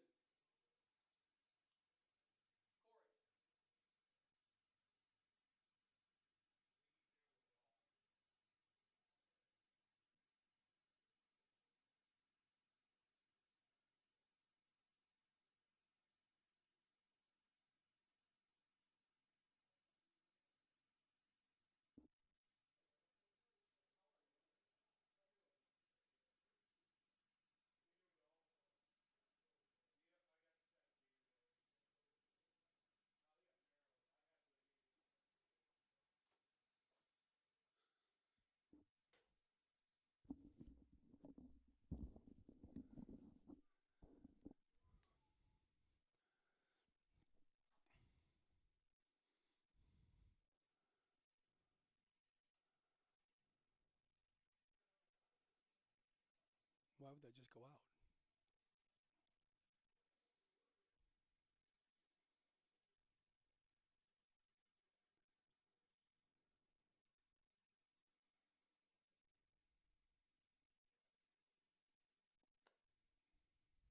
Ooh-wee. Would it be on their end?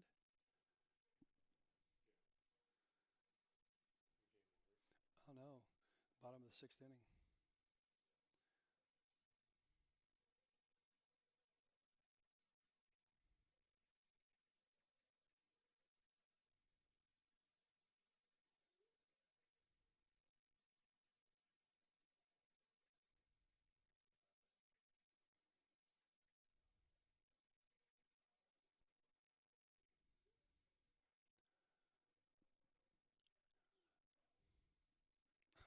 Hawks are still batting. 2 outs running first and second.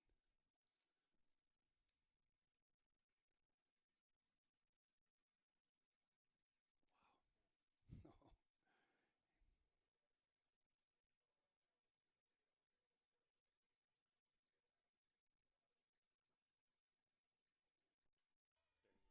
Okay.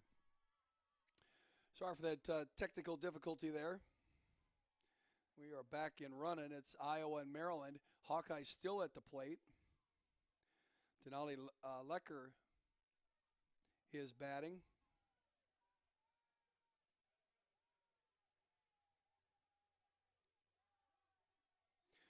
Two outs, runners at first and second. She is at second. Baines is at first.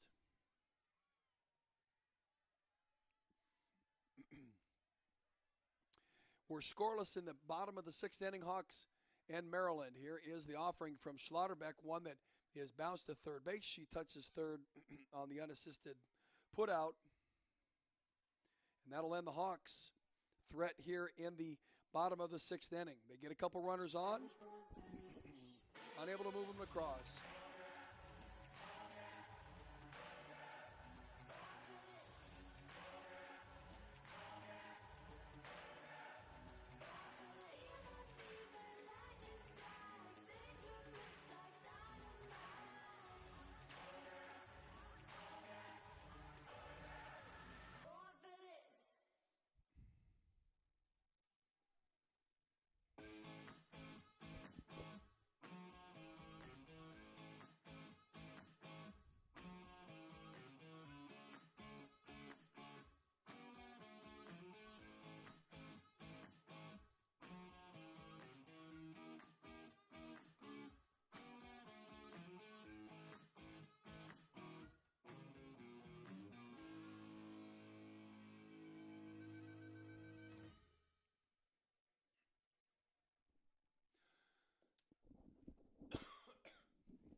So we'll head into the top of the seventh inning. The Maryland Terrapins at the plate. They'll send Campbell Klein, the sophomore left fielder.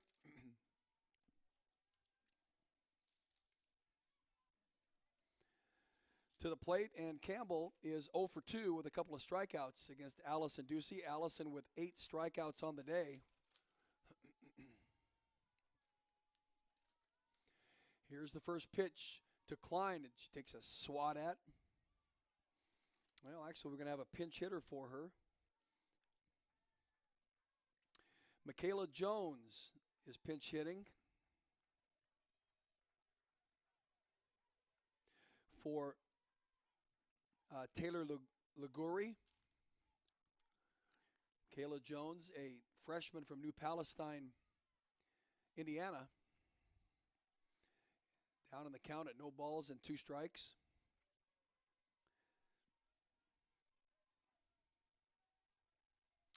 Again, a freshman in Jones. No batting stats to speak of. She has 13 at-bats, but she has scored a couple of runs, so she does more pinch running than any. She did that yesterday and then came in and played third base. She did score a run in that win, 8-1 win yesterday over the Purdue Boilermakers. Here's a pitch that she looks at strike. She started in game 2, was 0 for 2 with a strikeout and 0 for 2 with a run scored in game number 1 against Purdue. Here's a pitch that's up and away from her that she doesn't chase. Allison Ducey having good command of her pitches today, having struck out 8 batters, heading in here to the top of the 7th inning.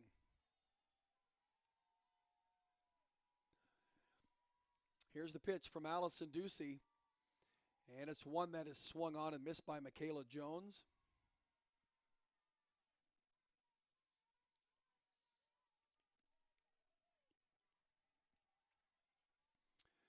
Jones, coming into the weekend, has struck out 6 times. She has 1 more to that credit, so she's up to 7 strikeouts for the weekend. Here comes the pitch from Allison Ducey. Here in the top of the 7th inning, pitch that's up and away that Jones will not chase. After Michaela will be the number 5 hitter, Campbell Klein, followed by Gracie Volgaris, who's the top hitter for Maryland on the season.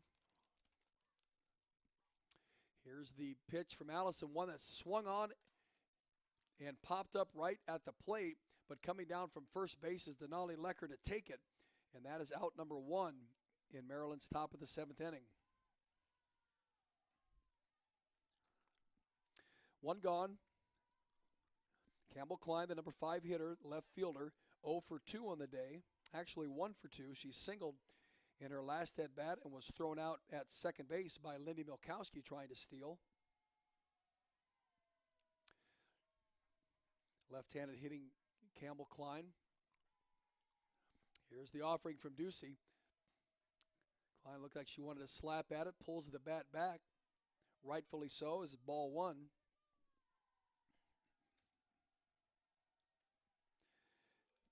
Campbell Klein,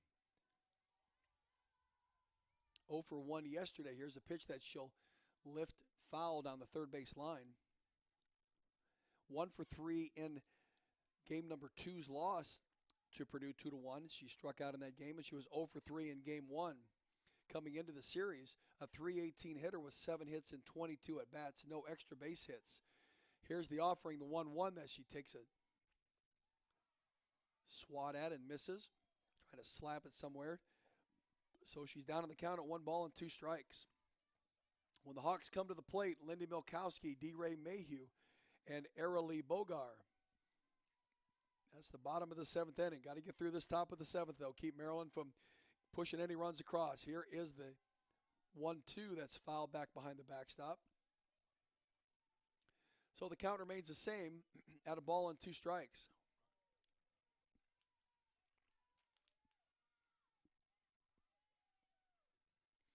Game number 1 between the Hawks and the Maryland Terrapins. Iowa on a 3-game win streak. After taking 3 from Penn State, Iowa's won 4 of its last 5. So again, it looks as if Campbell Klein is called out for out of the box on her last swing and a miss. So that's 2 gone in Maryland's top of the 7th. It brings up Gracie Vulgaris, the junior catcher. .438 hitter coming into the weekend. And Vulgaris hasn't disappointed anybody this weekend. 2 for 3 yesterday with an RBI. 1 for 3 in game 2 and 2 for 3 in game 1. So 5 for 9 coming into today's game. And today she's 1 for 1 with a walk. Looks at a pitch, it's down and away. Alice Ducey having to be very careful with her, not give her anything to hit. Vulgaris, a junior out of Lockport, Illinois. Here is the 1-1 to her that she laces out to left field. And another base hit for Gracie Vulgaris. Nice straight cut at it. She's 2 for 2 on the day with a walk. She's on base with 2 outs, and it brings up Ruby Butler. Well, I think they're going to have a switch here.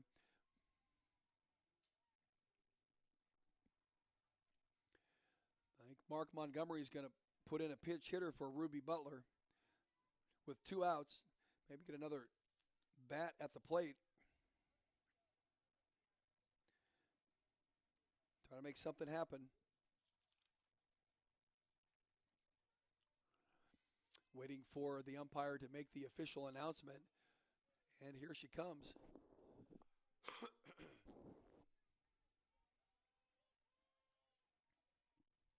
It is Caitlin Koenig. Caitlin Koenig. Pinch hitting for Ruby Butler in the top of the 7th inning. Teammate Gracie Vulgaris on first base. Koenig, no batting stats to speak of, has started 2 of 4 games, is 0 for 5 at the plate. And here's a pitch that's outside. Koenig hasn't played in any of the 3 games they played against Purdue. So she's getting her opportunity right here, a junior from Cypress, California. Here is the opportunity down the middle. Looks like strike 1, so it's 1 ball and 1 strike on Caitlin Koenig, utility player, a junior.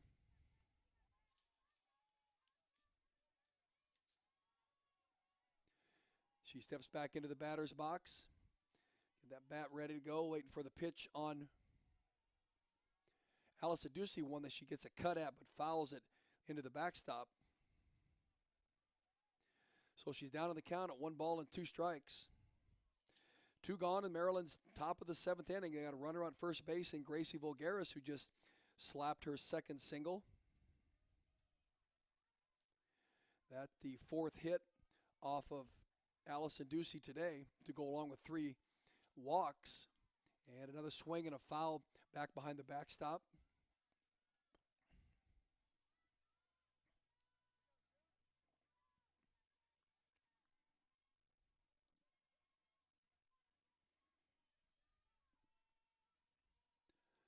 So she's back in the box. Here we go. 1 ball and 2 strikes on her.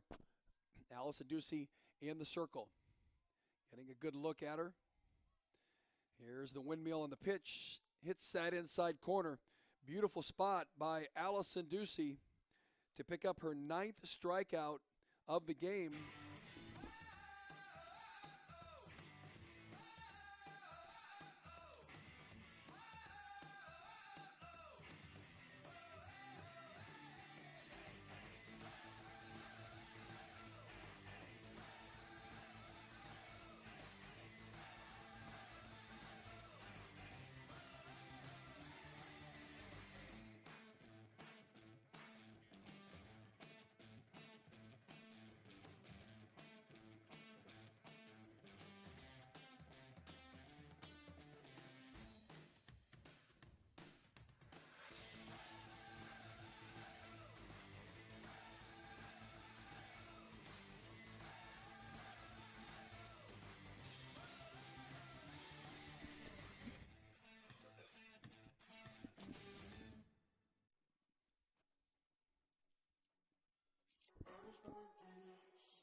So we head into the bottom of the 7th inning. The Hawks send Lindy Milkowski to the plate, the freshman catcher, batting 5th in the lineup, followed by D. Ray Mayhew and Arilee Bogar.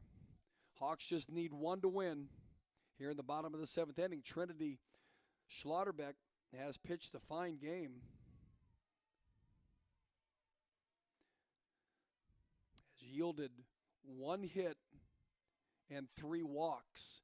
Here's the first pitch to Milkowski. That's away from her. So it's 1 ball and no strikes. Lindy started at catcher yesterday, was 1 for 3 with a couple of strikeouts. She pinch hit in game number 2 and was 1 for 1. All 3 of those games yesterday, and 1 game yesterday and 2 on Thursday, were wins for the Hawks over the Penn State Nittany Lions. Now a timeout being asked for is home plate umpire stepping out to talk to Trinity Schlotterbeck about something. Been a scoreless, tight-fisted pitching duel between Allison Ducey and Trinity Schlotterbeck.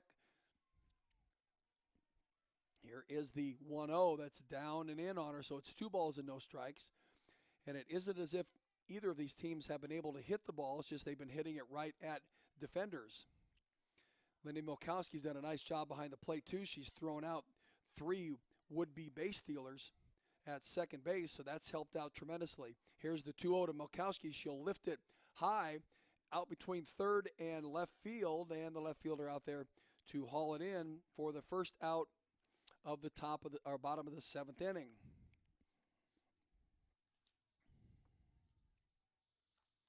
Brings up D. Ray Mayhew.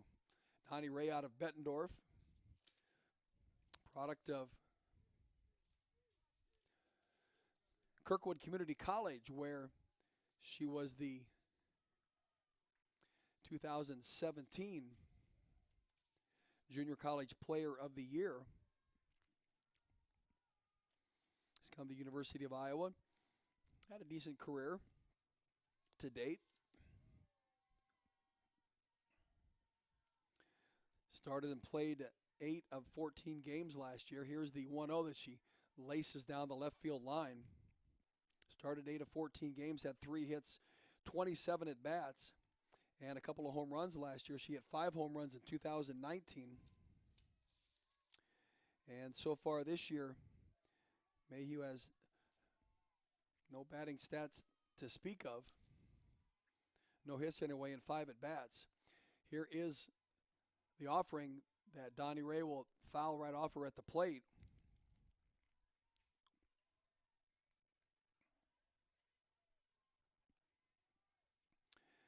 D-Ray Mayhew didn't play in the Penn State series, so getting her first shot here this weekend, today, as the designated player, working against Trinity Schlotterbeck. Here's the offering, a pitch that's outside. Does a nice job to lay off that pitch, not chase it out there. Schlotterbeck trying to get her to reach out for a bad pitch, and she won't do it. Scoreless, we're in the bottom of the 7th inning. Iowa has already played 2 extra inning games and won them both. Here's one that D-Ray will lift to the infield. And coming in to make the catch from third base is Taylor Lagoris. So Iowa now 2 gone in the bottom of the 7th inning. And Arely Bogar, left-handed hitting slap hitter, 0 for 2 on the day. Looks like they're going to get a pinch hitter for her here in this at-bat. Maybe set her up with a home run swing. We will see who it is.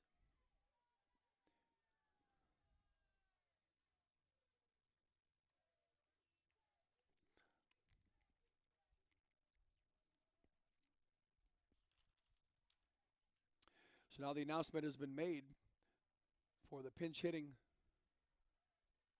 Iowa Hawkeye batter for Arely Bogar. And it looks like it is Kalena Burns. Kalena Burns is going to hit for Arely here in the bottom of the 7th inning. Burns was a designated hitter yesterday, usually plays first base, looks at a first pitch outside. Ball 1, 0 for 3 yesterday as a designated hitter. She started at first base in games 2 and 1, 0 for 3 in game 2 in the 6-5 12-inning affair, and she was 2 for 4, a 2 RBI double in game number 1 in the 5-1 win. Here's a pitch again that's down and away.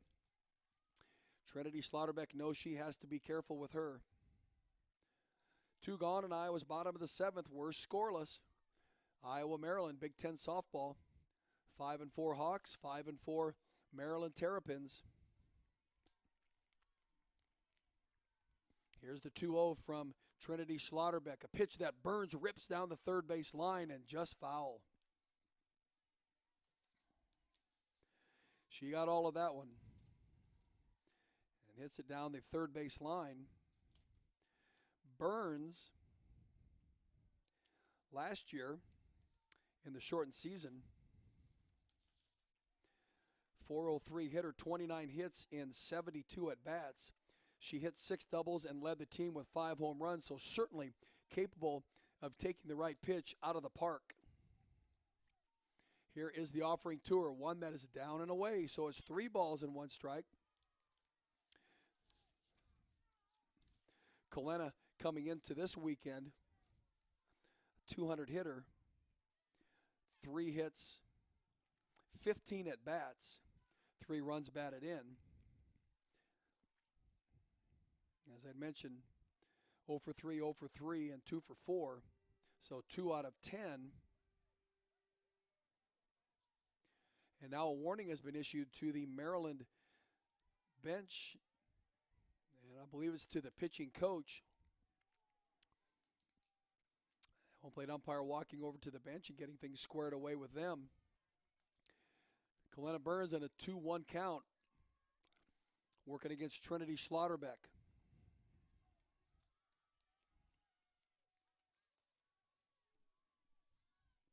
Here's the offering from Schlotterbeck. Burns to the right side and to the first baseman, who Reagan Kerr will finish it off unassistedly. So the Hawks go down in order in the bottom of the 7th inning.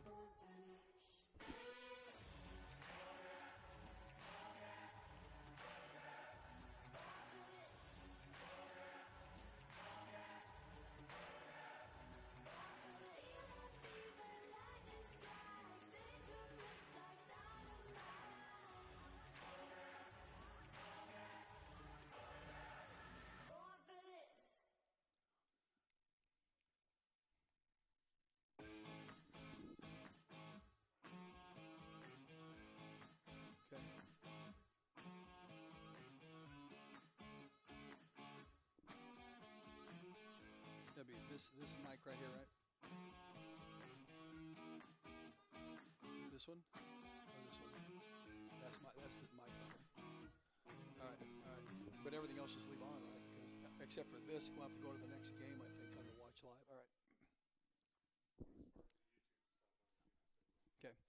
Head into the top of the 8th inning, the 3rd extra inning game the Hawkeyes are playing here this weekend.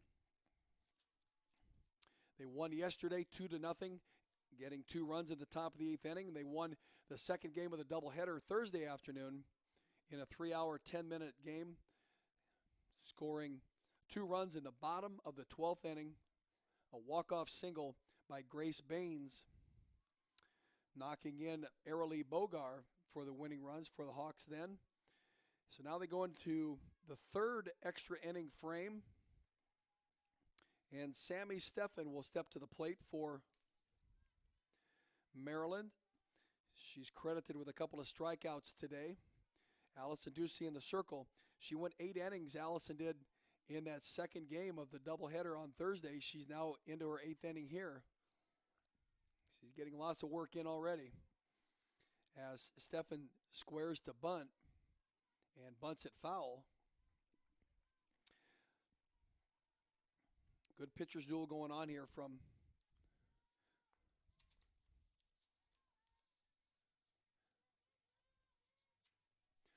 Orlando, Florida.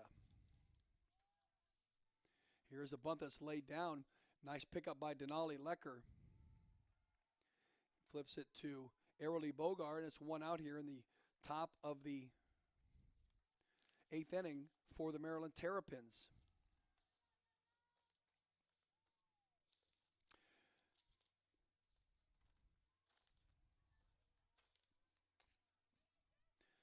Bring up the bottom of the order, it's JoJo McCray. McCray, a very productive 9th hitter, though. As I've talked about, she was 1 for 2 with a 2 RBI double yesterday in the 8-1 win over the Purdue Boilermakers. 1 of 5 extra base hits that Maryland hit. Here is the first pitch to her that she'll foul back into the backstop. 0 for 2 with a strikeout in the 2-1 loss to Purdue, and JoJo McCray 1 for 2 with an RBI double in game number 1, a win over the Purdue Boilermakers.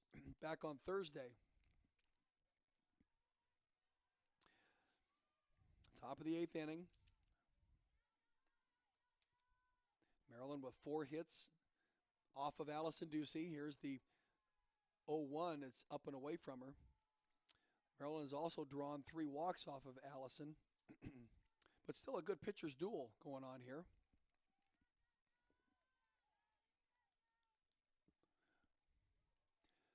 One ball and 1 strike on JoJo McCray. Here's the pitch that is outside. 2 balls and 1 strike.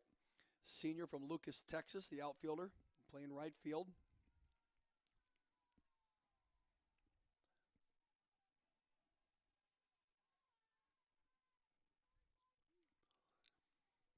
Here's the 2-1 pitch from Allison Ducey.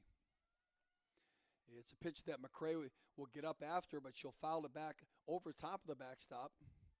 So she remains at the plate with a 1 ball and 2 strike count on her. Already have exceeded our usual 2-hour time play for a softball game.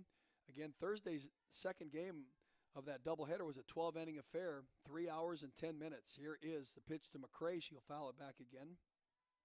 This game here has gone into the 8th inning. Neither team really been able to mount any threats. Iowa did in its second at bat where they had the bases loaded, weren't able to push anybody across. Got Iowa Hawkeye basketball coming up this afternoon. Iowa women play at 1 o'clock in the Big Ten championship game against Maryland. Rob Brooks and Jamie Kavi-Lang with that.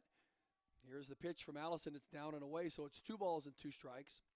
And then Iowa men's basketball in a semifinal this afternoon against the Fighting Illini at about a 2 o'clock start. That'll follow the Ohio State-Michigan semifinal. And the 2 winners will be tomorrow for the Big Ten championship. Gary Dolphin and Bobby Hansen with that broadcast.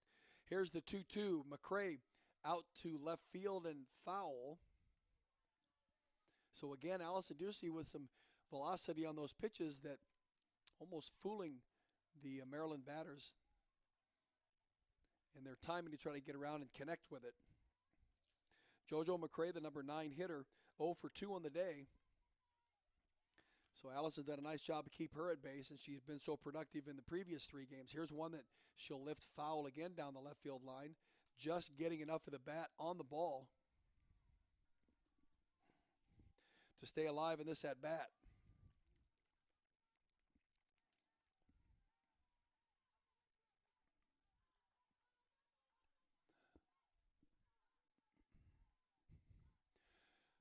So here's the offering from Allison Ducey. Pitch that's fouled back again. 1 out in Maryland's top of the 8th inning.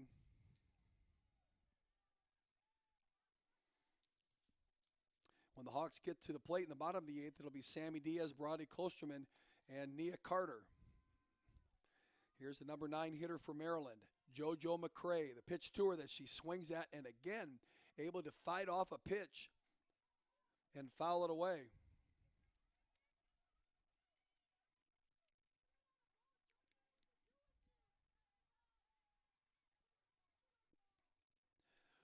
Game number 2 to follow here this afternoon. Quinn Douglas will bring that broadcast to you.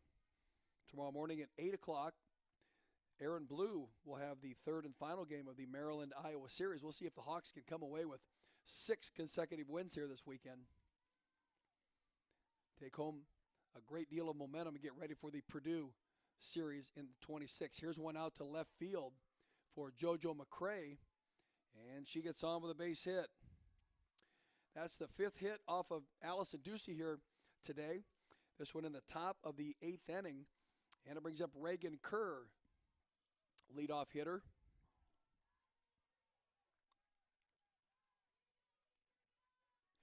For the Maryland Terrapins, who is 0 for 2 with a walk, a strikeout, and a flyout to Riley Sheehy. All 3 of these batters are left-handed hitters. There's just 1 out. And Field will have to have some good gloves out here. Allison with some pitching performance. Here's the first pitch to Kerr, is down and in.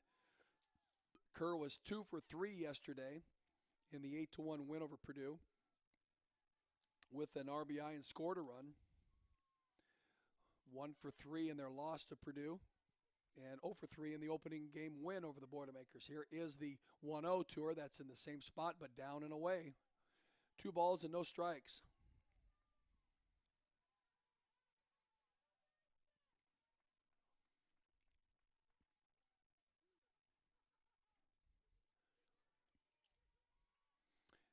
Here's the 2-0 from Allison Ducey. See if she tries to fire one right by her, which she does, and she does.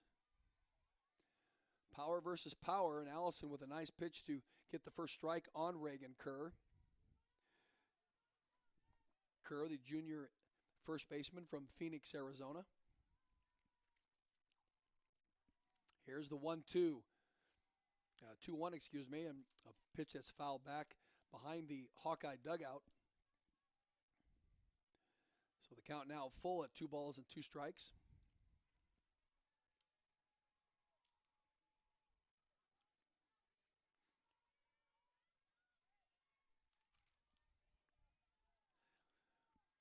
Scoreless in the top of the 8th inning, Maryland and Iowa. Here's the 2-2 from Allison Ducey, called strike 3 on that outside corner.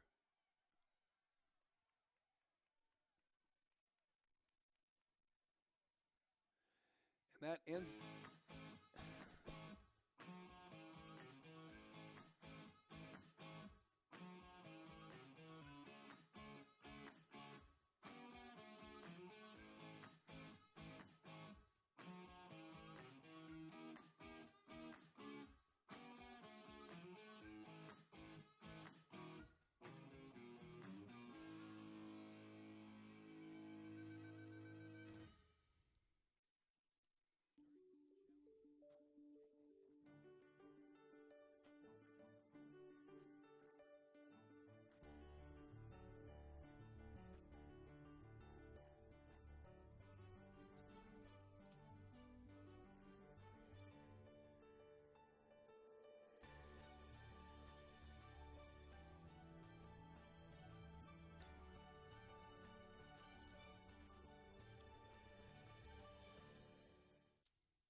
So I should correct my error. JoJo McCray flew out to Riley Sheehy, and it was not a base hit off of Allison Ducey. So Allison still has yielded only 4 hits. And so the strikeout on Kerr was the 3rd out and the 10th strikeout of the game for Allison Ducey. So that brings up the Hawkeyes here in the bottom of the 8th inning, needing just 1 run to win this ball game. And it looks like it's going to be Sammy Diaz that steps to the plate. Sammy, the number 8 hitter, 0 for 1 on the day. She would have reached on an error back in her very first at-bat, except Avery Guy was called out for runner interference. That's the only inning that the Hawkeyes have had any threat at all in runners, base runners. Iowa did get a runner on in the bottom of the 6th on a walk by Riley Sheehy, but she was stranded. So here comes Sammy Diaz to the plate.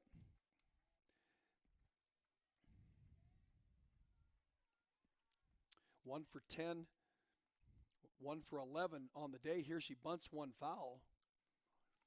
Had everybody hopping. Third base, first base, all charging, and she bounced it foul. So she's down on the count at no balls and a strike.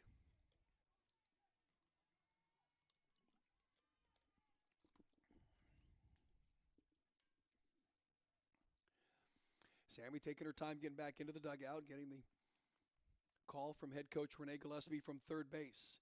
No balls and a strike as she tried to bunt on the first pitch and fouled it. Here's the 0-1 to her. She squares it. This time she bunts it ahead, but right back to the pitcher Slaughterbeck. Should note that I believe Arely Bogar is on second base anyway. So 1 gone in the Hawkeyes. Bottom of the 8th inning.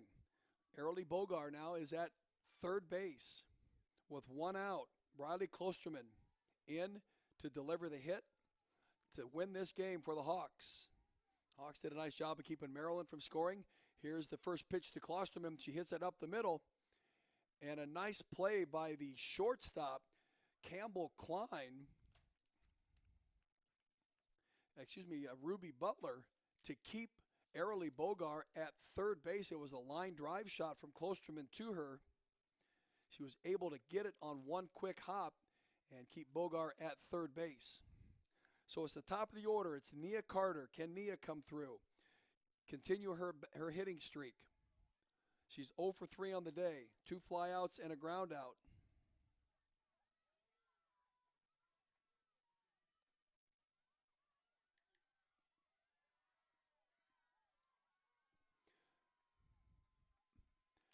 And they're going to intentionally walk Nia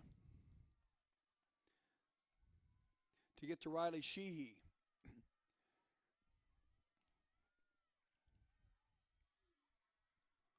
Here's ball 2 on the intentional walk pitch.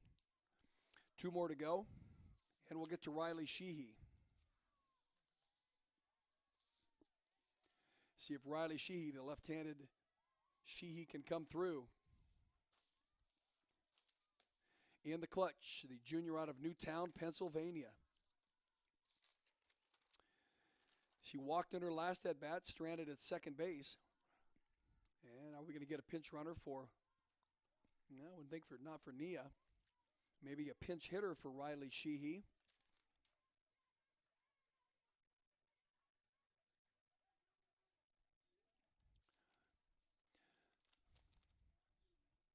And Marissa Peak will come in as a pinch hitter for Riley Sheehy here in the bottom of the 8th inning. With Arely Bogar at third base and Nia Carter at first base. Marissa Peak, the freshman catcher, utility player from Wentzville, Missouri.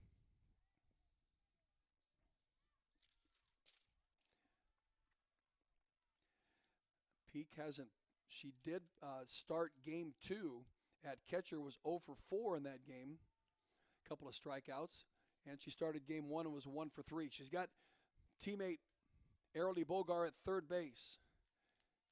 Nia Carter at first, and the first pitch to her is a ball.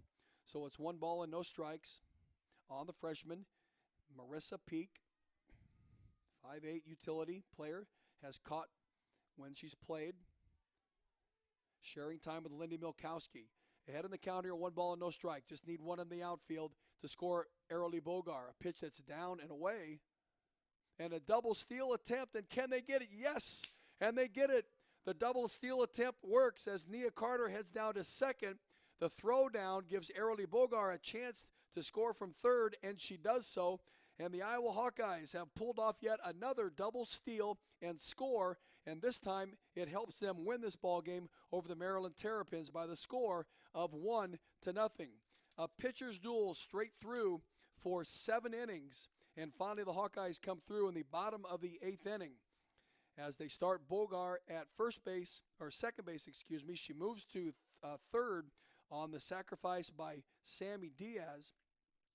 Bradley Klosterman then would ground out to short, and then Nia Carter would walk. They would intentionally walk her, and it is a double steal attempt called by head coach Renee Gillespie that scores Arely Bogar from third base, and the Hawkeyes win their 4th straight game on this trip to Florida by the score of 1-0. Game number 2 is coming up. Quinn Douglas will have that broadcast for you today. Aaron Blue will have it tomorrow morning at 8 o'clock, and then I'll be talking to you in a couple weeks as the Hawkeyes open up the Midwest play in the Big Ten at Purdue on March 26. I'm Jerry Kawala. Thanks for tuning in for this game. Quinn Douglas will be on with you in about the next 20 to 25 minutes as they get into game number 2 of this doubleheader. Again, an 8-inning win for the Hawkeyes, a 1-0 win over the Maryland Terrapins. The Hawkeyes now 6-4 on their softball season.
Good afternoon, everyone, and welcome into Iowa Hawkeye softball here on the Hawkeye Radio Network. Quinn Douglas here with you for Game 2 of today's doubleheader between the Iowa Hawkeyes and the Maryland Terrapins.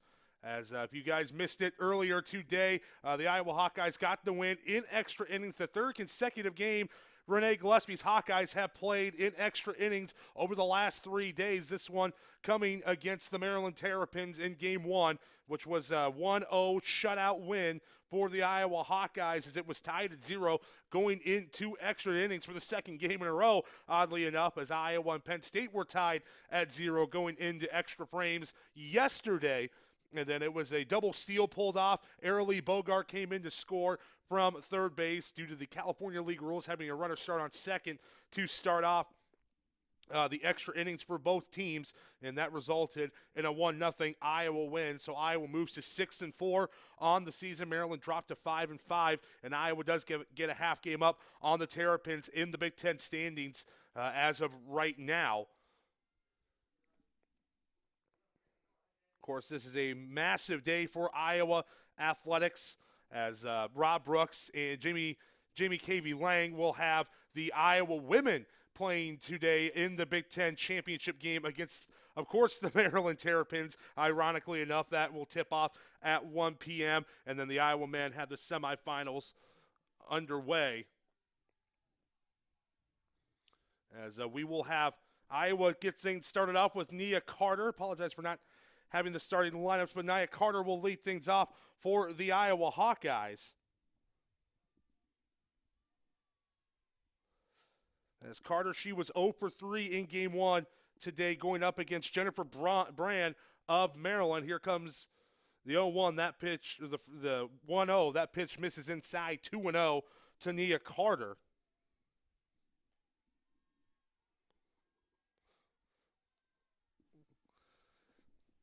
Looking in for the sign is Brand. From her catcher, Vulgaris, here comes the 2-0. That pitch will catch the outside corner for a strike. 2-1 the count now to Nia Carter. No score, top of the first inning here in Game 2 of today's doubleheader between the Iowa Hawkeyes and the Maryland Terrapins. Brand looks in for the sign. Here comes the 2-1. That pitch is dribbled off the bat of Carter over to second, to first in time for the first out of the game. And with one down, that'll bring up Riley Sheehy. And the rest of the Iowa lineup will go Grace Baines batting third at shortstop. Denali Lecker batting fourth at first base. Lindy Milkowski, the catcher, batting fifth. Kit Rocco gets a start as a designated player. She is hitting sixth. Arely Bogart, the hero of last game, as here comes the first pitch to Sheehy and swung on and missed for strike one. Arely Bogart, the hero for last game, at second base once again batting seventh. Sammy Diaz, the third baseman, batting eighth. And Briley Klosterman, the center fielder, batting ninth. And then on the mound today for the Hawkeyes is Lauren Shaw. Jennifer Brand on the mound. And then Riley Sheehy, she is hit by the 0-1 pitch. She will take her base. So Sheehy's hit by the pitch, and the Hawkeyes have a base runner on here with one down here in the top of the first inning.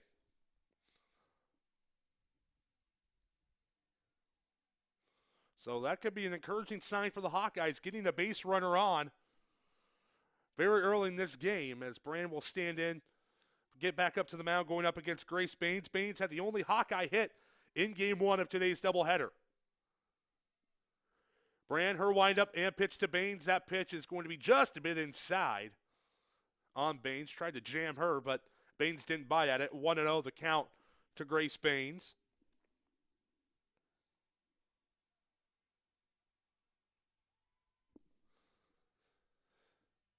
As Brand comes back up to the plate, to the mound, Baines, and the pitch to Baines, I beg your pardon, is popped into foul ground. Tracking it over in foul ground is the first baseman, Reagan Kerr. She makes the play.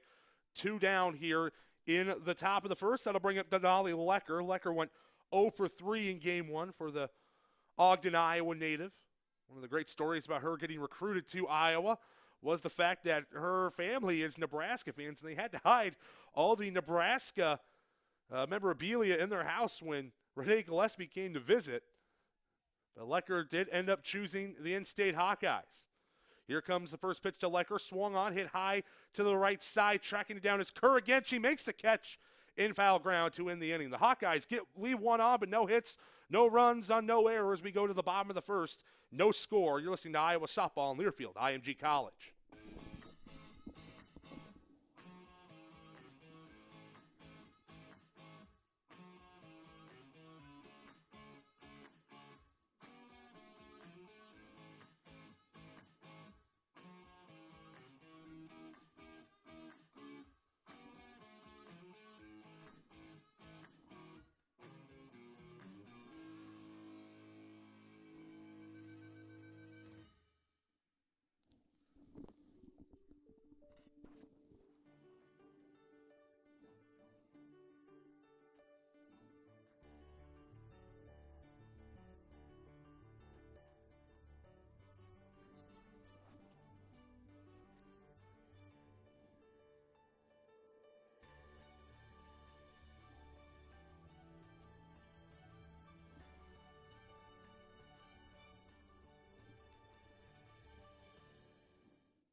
Bottom of the first inning, no score between Iowa and Maryland here on the Hawkeye Radio Network. Quinn Douglas giving you the action of the second game of today's doubleheader between the Hawkeyes and the Terrapins. Not the only Hawkeye and Terrapin matchup today. Of course, Iowa women's basketball taking on the Maryland Terrapins in the Big Ten Championship game. That will tip off at 1 p.m. as Rob Brooks and Jamie K.V. Lang will have the call here on the Hawkeye Radio Network. As the first pitch on the way from Lauren Shaw is a strike. To get things started, working against Reagan Kerr, the first baseman, who had two fly-out catches to end the first inning for the Hawkeyes. Here is the 0-1 pitch from Shaw, and it's an off-speed pitch, swing and a miss, strike two to Reagan Kerr. Quickly 0-2 now to Reagan Kerr.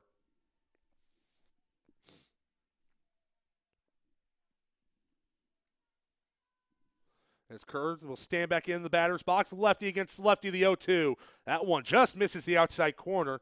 It is 1-2. The count now to Reagan Kerr.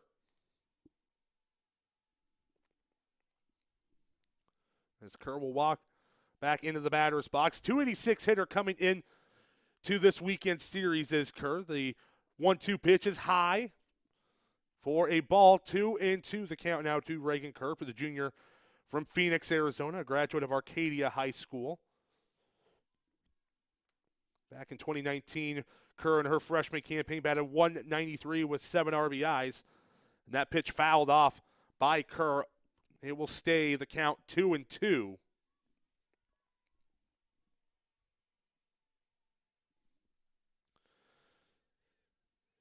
As Shaw will toe the rubber once again, gets the sign from her catcher, Milkowski, and the pitch. That one swung, hit into right field, but that is going to go foul in out of play. While we do have time, we'll give you, after this at-bat, the Maryland lineup here for the Game 2 of today's doubleheader. The 2-2 from Shaw. Swing and a miss. Strike three. Milkowski dropped it, throws down to first, and they get her in time for the first out of the inning. That'll bring up Jada McFarland. And the rest of the Maryland lineup will go Taylor Okada batting third, Taylor Wilson batting fourth, the designated player Michaela Jones batting fifth, the third baseman Campbell Klein batting sixth as the left fielder.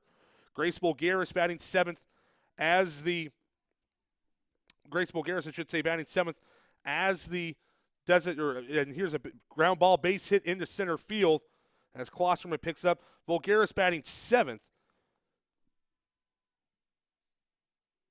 JoJo McCray will bat eighth, and then Ruby Butler batting ninth. As that will bring up Taylor Okada. So McFarland gets a single.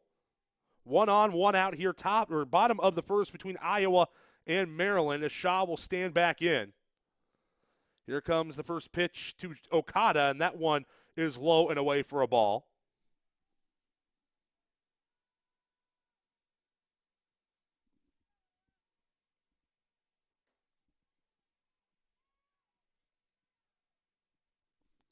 Shaw steps back up to the mound against Milkowski. Here comes the 1-0, and it's in there for a strike, 1-1.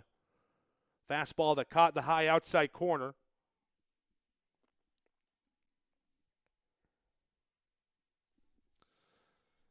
As Okada finds her way back into the batter's box against Shaw. Shaw gets a sign from Milkowski. Here comes the 1-1. There's a swing and a fly ball to left field, but this one's going to go foul and out of play. So 1-2 the count to Taylor Okada.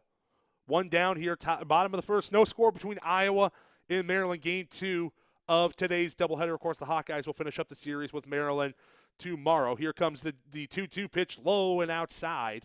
Or the 1-2 pitch is low and outside, so I guess it's 2-2 now.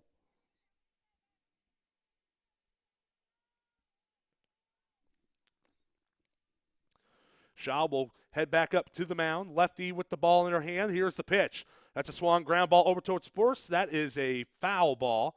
So it went behind the first base line. We'll do it again at 2-2. So Jada McFarland on at first right now for Maryland. Taylor Okada, the junior from Fullerton, California, batting .321 here on the young season. 2 RBIs, 9 hits and 28 at-bats. And here comes the 2-2 from Shaw. That one swung, ground ball over towards second. Bogart gets one over to first in time for the double play.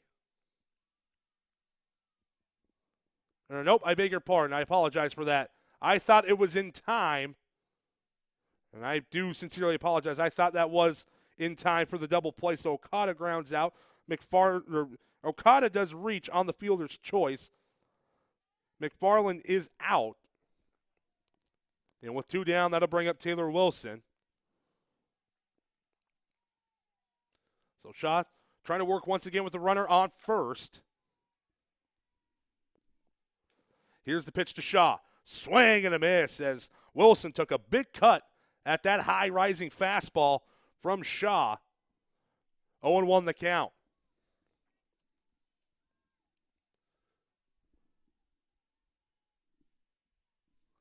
Wilson stands in. Here comes the 0-1. That pitch catches the high outside corner for a strike, and it's quickly 0-2 to the senior Taylor Wilson, the native of Clinton, Maryland. Batting .400 on the season, though she's only 2 for 5 from the plate this year. Shaw, here comes the 0-2. That one swung on, hit foul, and out of play down the right field line. Wilson's got 4 home runs in her Maryland career, 22 RBI. She's a 4-time All-Washington Catholic Athletic Conference selection from her time at Bishop McNamara High School out of the Washington, D.C. area. 0-2 the count. Here's the pitch to Shaw. That one swung on and fouled back. And are they going to say that was a drop third strike? And yes, they're going to say that was a drop third strike. So Wilson reaches on the drop third strike. So that will bring up Michaela Jones, the third baseman. Boy, I definitely thought that was I definitely thought you could have made the argument that that was a foul ball, at least from the angle we saw it at. I thought that was a foul ball, but instead there's 2 on and 2 out. Michaela Jones, the freshman, steps up. Here's the first pitch from Shaw to Jones, and it's ground foul back to the screen as Milkowski retrieves it for her pitcher, Shaw. Shaw coming into today's game with a 2.08 ERA, a whip of 1.22 on the season. Shaw has the ball in her left hand. Here comes the pitch, showing bunt. And did she pull back? I think she did. 1-1 the count to Michaela Jones, the third baseman, freshman from New Palestine, Indiana, graduate of New Palestine High School, 3-time state champion in softball at New Palestine High School. Here comes the 1-1 ground ball towards the left side, or to the left side, heading foul and out of play, or foul down the left field line. 1-2 the count to Michaela Jones. Bottom of the first. No score between Iowa and Maryland, although the Terrapins do have 2 on with 2 out here in the bottom of the first. Shaw makes her way back to the mound. Here comes the 1-2. That one is going to be catching the corner. Strike 3 called. And Shaw gets out of the inning.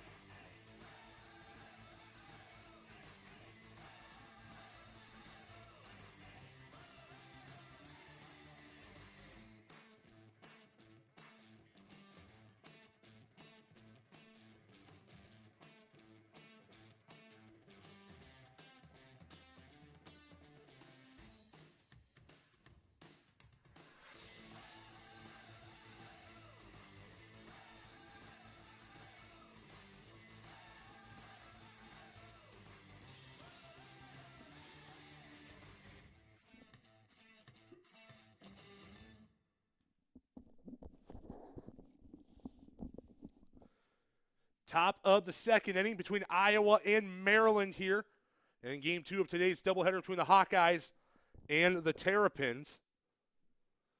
Milkowski, Rocco, and Bogar are the 3 up here for the Hawkeyes in the start of this second inning. As Jennifer Brand will go back to the mound for her second inning of work. Lindy Milkowski steps in. She threw not only not two, but 3 runners out from her catcher spot in game 1. She was a cannon back there from her catcher position. And now Milkowski will stand in against Jennifer Brand. Righty against righty here in the top of the second, and the pitch. Swing and a miss as Milkowski took a big cut at that first pitch. 0-1 the count. If you're just tuning in, no score. Top of the second inning between Iowa and Maryland. Hawkeyes got the win in game 1 in extra innings, 1-0. Here comes the 0-1 from Brand, swinging a ground ball to the left side and fielding it over at third is Jones to first in time to retire Milkowski.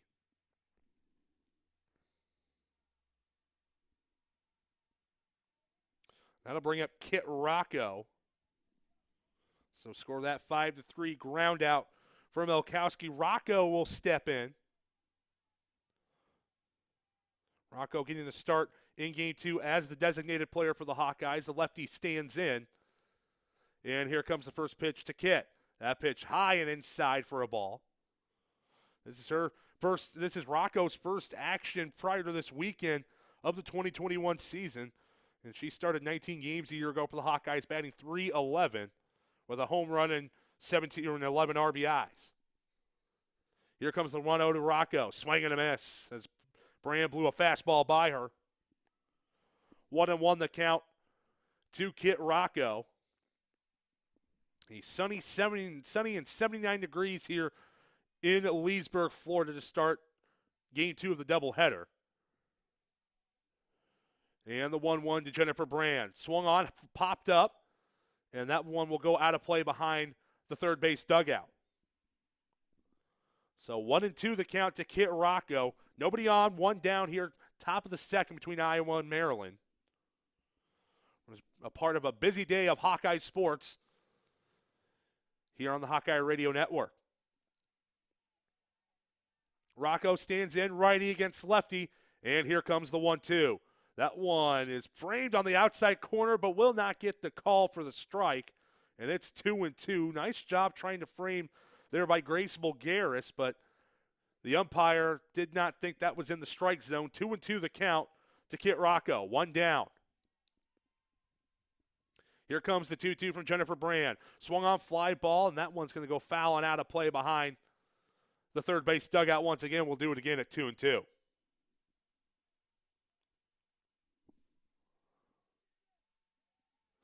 As Rocco will step back in, 2-2 the count. Brand gets a sign from her catcher, Vulgaris, and the 2-2. Swing and a miss, strike 3. As Rocco goes down on strikes for the second out of the inning, that'll bring up Airlie Bogar.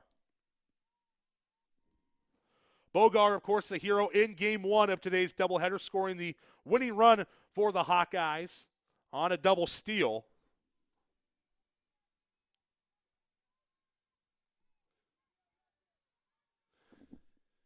And Bogar will stand in.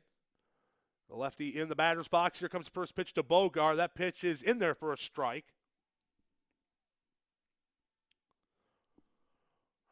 0-1 the count now to Airlie Bogar. As Bogar will step back in the batter's box. The second pitch from Brand, ground ball over to first, but this one's going to go foul. As Kerr gave chase to it, but ended up rolling down to the right of first base, putting it in foul ground. So it will be 0-2 the count now to Airlie Bogar, getting the start at second base here in Game 2 of today's doubleheader. And the windup in the pitch from Brand. That one popped up. This one's going to go foul, out of play behind the third base dugout where the Hawkeyes are situated.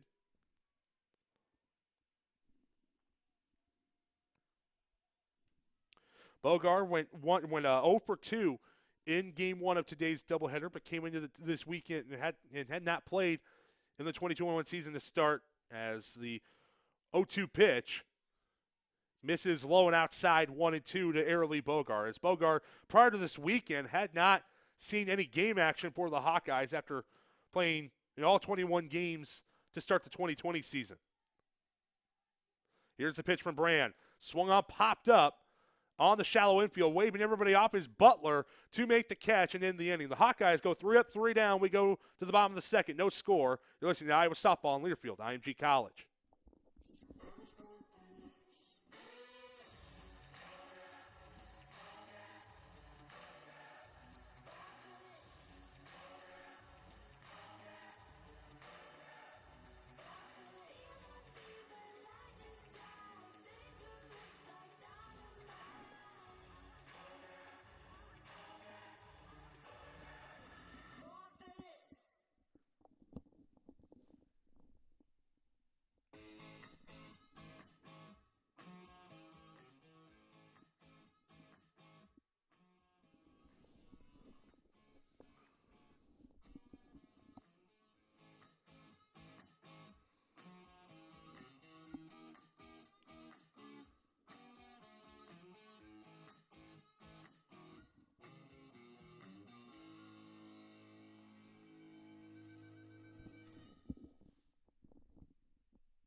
Bottom of the second inning between Iowa and Maryland. No score between the Hawkeyes and the Terrapins. Game 2 of today's doubleheader. Quinn Douglas with you here on the Hawkeye Radio Network. Glad you all could come aboard here prior to the start of a busy Saturday for Iowa athletics. Of course, the Iowa women taking on Maryland in the Big Ten Championship on the women's basketball side of things. And then at 3 p.m., the Iowa men taking on Illinois in the semifinals of the Big Ten tournament on the men's side. Here's the pitch from Shaw. And leading off the inning for Maryland will be Campbell Klein. As I mentioned, the Iowa Hawkeye men's basketball team in the semifinals of the Big Ten tournament. First time since 2006 they've gotten to the weekend. Here's the pitch from Shaw. That one is going to catch the high outside corner for a strike, 1-1 to Campbell Klein. I talking to Gary Dolphin earlier today, I believe what I call the fight in an alley game between Iowa and Wisconsin last night on the basketball side of things. Here's the 1-1 to Klein, and it's high and inside for a ball. 2-1 the count now to Campbell Klein. Shaw, the lefty, working against the lefty Klein. The 2-1 ground ball to the third base side, and it's going to get through. That'll be a base hit for Campbell Klein. Grace Baines dove and tried to give chase, but couldn't get there in time. So Klein starts off the Maryland portion of the second inning with a base hit. And that'll bring Grace Bulgaris to the plate. Gracie Bulgaris. Bulgaris, the junior from Lockport, Illinois, graduate of Lockport Township High School, coming into this weekend batting .438 on the young season with 3 RBIs. Lefty against righty. Shaw's pitch. Bulgaris showing bunt. She lays one down. They'll throw it down over to first. So score that 5-3 as Klein advances on the field on the sacrifice bunt.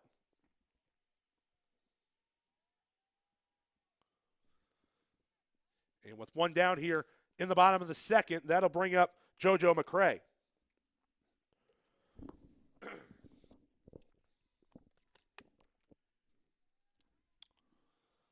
McCray getting the start in right field today. The senior from Lucas, Texas. Batting .333 early on in the season. First pitch is in there for a strike by McCray from Lauren Shaw. 0-1 the count to JoJo McCray. McCray, she's got 2 hits and 6 at-bats on the season, 3 RBIs, however, and 2 doubles. So she has made her impact felt whenever she does step into the batter's box. Here comes the 0-1, ground ball to the left side, heading foul down the left field line.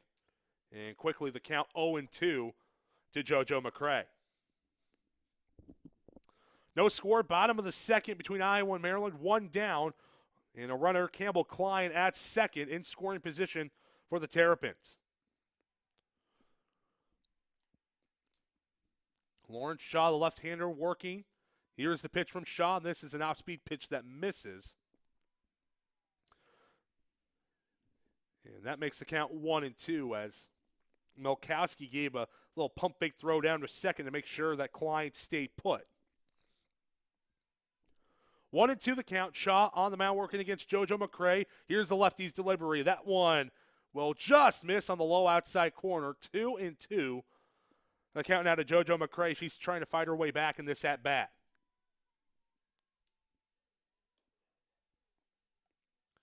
McCray stepping in. Lefty against lefty. Shaw versus McCray. Runner on second is Klein. Here comes the 2-2. And that one is an off-speed pitch that misses high and outside. Full count. McCray has battled back here in this at-bat to make it a full count.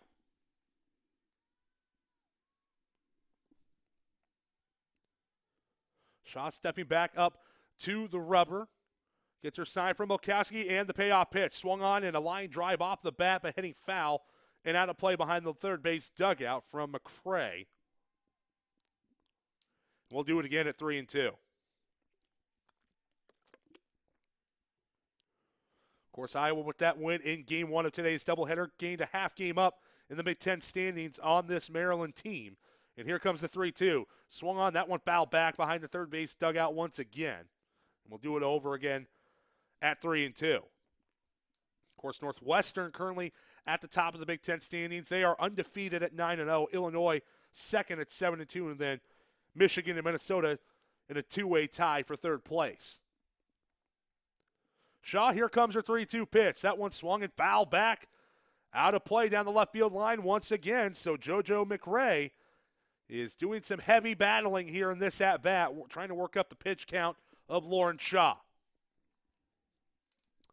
3-2, 1 down here, bottom of the second between Iowa and Maryland. JoJo McCray is the batter. Lauren Shaw on the mound for the Hawkeyes. And Shaw's pitch on the way. Swung, ground ball, heading towards short. Baines fields it over to first to Lecker in time. The runner does not advance, so an excellent defensive job by Baines to keep the runner in check at second. And that'll bring up Ruby Butler, the shortstop.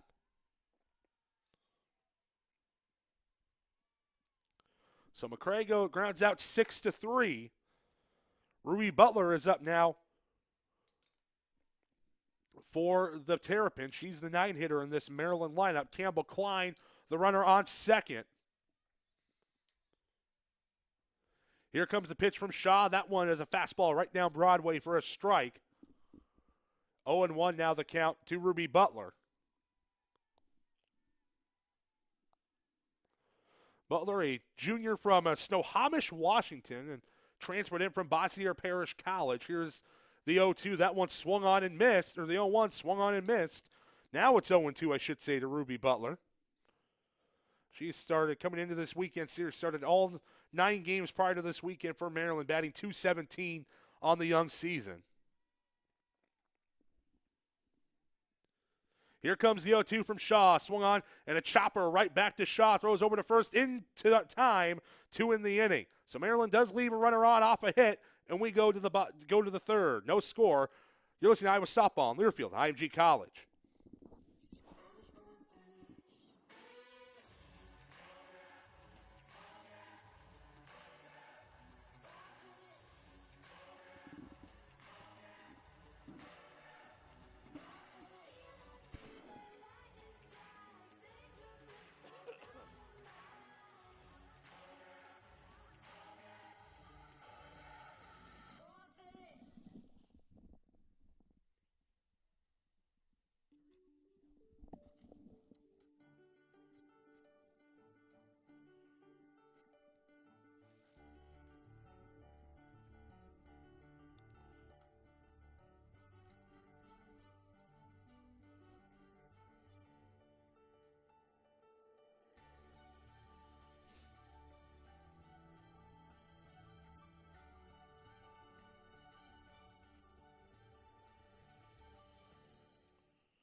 Top of the third inning between Iowa and Maryland here in Game 2 of today's doubleheader for Iowa softball. Game 3 will be tomorrow morning at 8 a.m.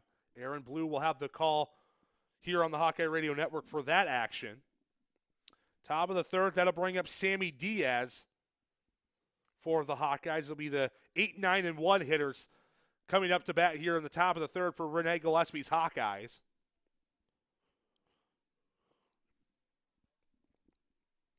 Diaz went 0 for 2 in Game 1 of today's doubleheader.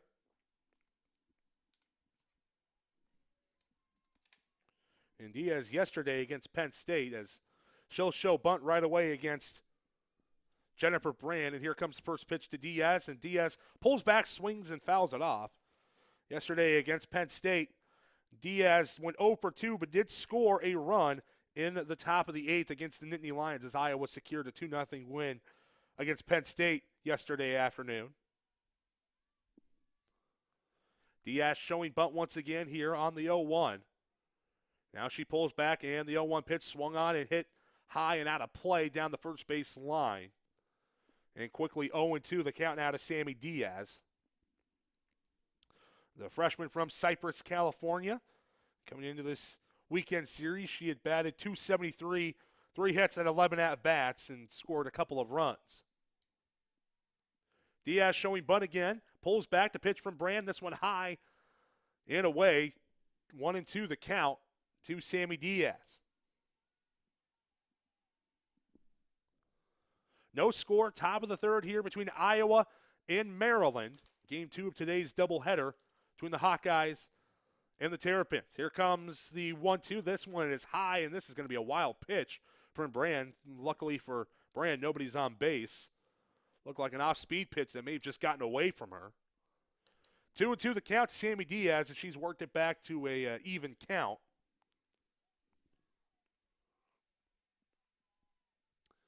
As Brand will work her way back into the batter's box, showing bunt.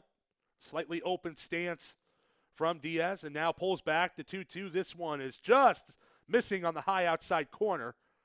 3-2 as Diaz has come back to work it full.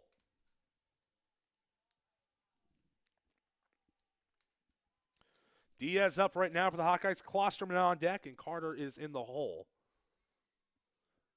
Here comes the full count pitch from Brand. Swing and a miss, strike 3 as Diaz goes down on strikes. Second strikeout of the game for Jennifer Brand, and that will bring up Briley Klosterman. And Klosterman drove in the game-breaking RBI single yesterday against Penn State to give Iowa a 1-0 lead in the top of the 8th. But she went 0 for 3 in Game 1 of today's doubleheader. Brand getting her signal from Gracie Vulgaris. Here comes the first pitch to Klosterman. Swung on, pop fly, inch foul ground on the third base side. Giving chase is Michaela Jones. She makes the catch for the second out of the inning. It's already the third time Iowa's popped a foul ball in foul territory that's been caught by the Terrapins. 2 of them were caught by Riley Kerr on the first base side, or by Regan Kerr, I beg your pardon, on the first base side. And that one caught on the third base side by Michaela Jones. So Nia Carter steps back in, working against Jennifer Brand. And the first pitch from Brand Carter, and that one's in the dirt. 1-0 the count to Nia Carter.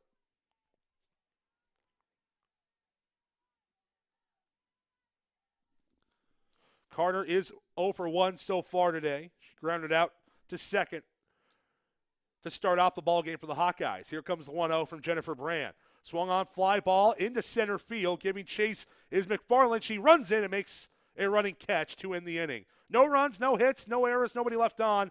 No score here between the Hawkeyes and the Terrapins. We go to the bottom of the third.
Bottom of the third, no score between Maryland and Iowa.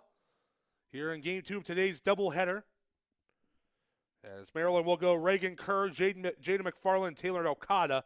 The top of the lineup here in the bottom of the third, working against the left-hander for Iowa, Lauren Shaw. Kerr struck out in her first at-bat to open the game for the Terrapins. And here's a swing and a line drive into left field. Giving chase is Sheehy. Ball does land, but it is foul. A little bit of a tough angle to see if that ball landed foul or not. So 0-1 the count to Reagan Kerr against the southpaw Shaw. Shaw's only allowed 2 hits so far. She struck out 3. Here comes the pitch, and this one's popped up shallow right side, and making the catch is Grace Baines for the first out of the inning. So Kerr pops out to short. And with one down here in the bottom of the third, that'll bring up Jada McFarland. She had a single back in the top of the first for the Terrapins.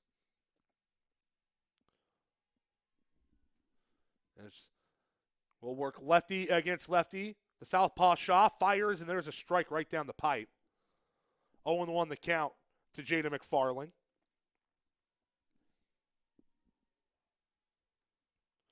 McFarland coming in, a true freshman from, Orange Park, Florida. Here's the 0-1 to McFarland. Swung, ground ball toward the fourth base side. Easy play for Lecker. She steps on first. 2 down here in the inning. And that'll bring up Taylor Okada. This will be Okada's second time up. She grounded into a fielder's choice back in the first. Another lefty versus lefty matchup. Shaw's pitch to Okada. That one in there for a strike. 0-1 the count to Taylor Okada. Okada, the junior from Fullerton, California. Coming into this weekend, she had 9 starts and batting .321 on the young season with a pair of RBIs. Here comes the 0-1, and that pitch misses low and outside, 1-0 to Taylor Okada.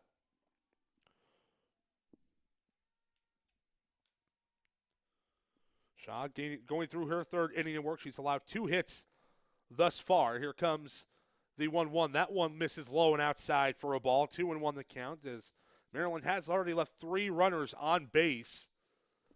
That's a trend you know the Maryland coaching staff's going to want to change. So Okada steps back in to the batter's box. Here comes the 2-1 from Shaw. That one will miss on the outside once again. 3-1 the count out to Taylor Okada. And I think Iowa would really hope Shaw can work a quick 1-2-3 inning here. Shaw gets the sign. Here comes her 3-1 delivery, and this is a strike right down the middle. And now Shaw has brought it back to full. 3-2 the count. 2 down here. Bottom of the third between Iowa and Maryland. No score between these two teams. Iowa took game 1 of today's doubleheader with a 1-0 win in a pitcher's duel. Here comes the payoff pitch. Swung ground ball towards the first base side, going foul. As Lecker was going to give chase, but this one went foul clearly right off the bat of Okada. We'll do it over once again at 3-2. Okada, a 2-time first-team All-League selection from her conference at Sunny Hills High School in Fullerton, California. Here comes the 3-2. Swung ground ball towards first base side. Lecker couldn't grab it, but this one went foul once again.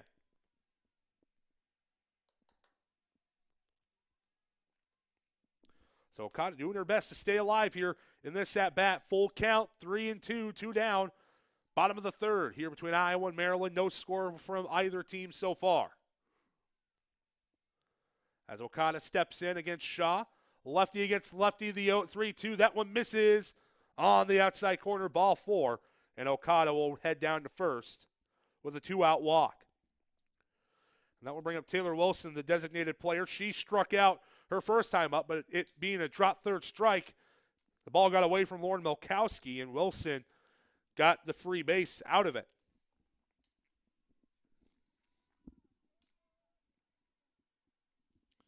And I beg your pardon, we're going to have a pinch hitter coming in here for Maryland. It's going to be Michaela Abatine.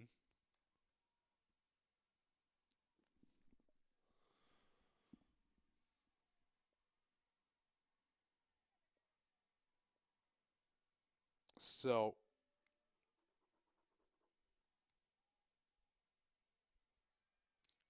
Michaela Abatine will stand in and pinch hit here for Maryland.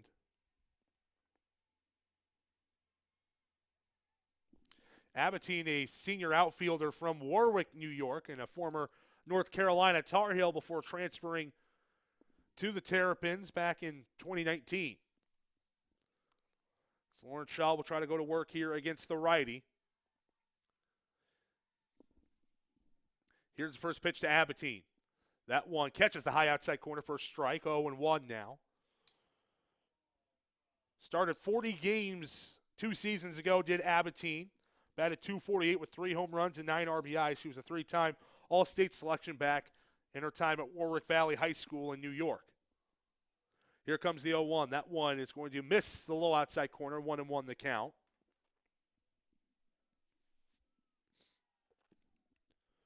Runner on first. 2 down here in the bottom of the third. 1-1 count to the pinch hitter, Michaela Abatine, in place of Taylor Wilson. Here comes Lauren Shaw's 1-1. That pitch is popped up in foul ground. Lecker giving chase. Makes the catch in front of a fence to retire the side. 1 runner left on. We go to the 4th inning. No score between Iowa and Maryland.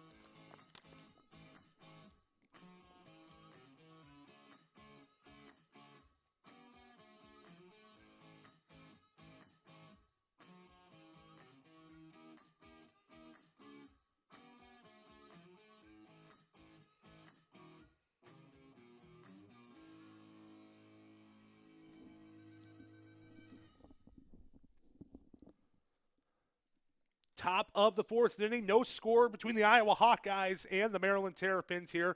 Iowa softball coverage on the Hawkeye Radio Network. Quinn Douglas here. Thanks for hopping aboard here on what is a busy Saturday afternoon for Iowa sports. Of course, in about 15 minutes or so, the Iowa women will be tipping off against Maryland for a chance at the Big Ten Championship in Indianapolis. And then, of course, at 2:30 today, The Iowa men will tip off in the Big Ten semifinals against Illinois. First time the Hawkeye men's basketball team have made the Saturday of the Big Ten tournament since 2006, the last time the Hawkeyes won the Big Ten Conference Championship in the tournament format. As Iowa will go Riley Sheehy, Grace Baines, and Denali Lecker here in the top of the fourth.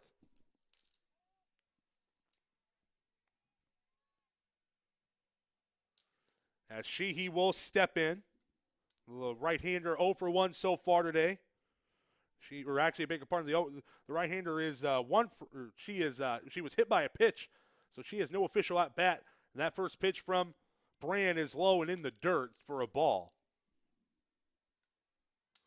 I guess hit by pitch does count for an at bat, so technically Riley Sheehy is 1 for 1 today.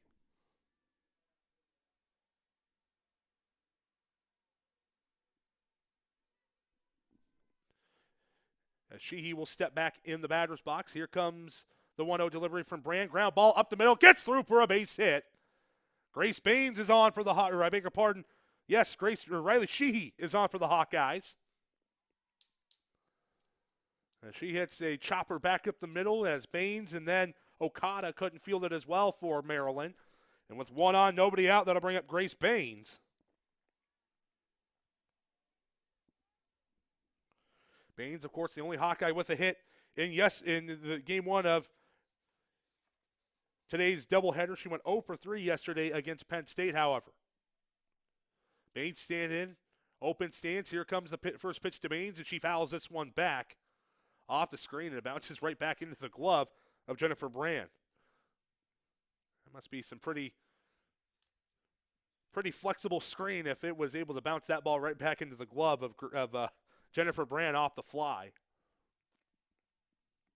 0-1 the count to Grace Baines, and here comes the 0-1. Baines is trying to lay down a bunt, and that bunt is popped up. That's going to go foul and out of play. Tried to catch the defense off guard, but was unable to do so. 0-2 the count to Grace Baines. Nobody out. Runner on first here, top of the fourth. Hawkeyes looking to get a run across. Maybe break the streak of not being able to score runs until the extra innings. Baines stands in, lefty against righty against Brand, and here comes the 0-2. Swung on fly ball into left field, and this one will go foul and out of play.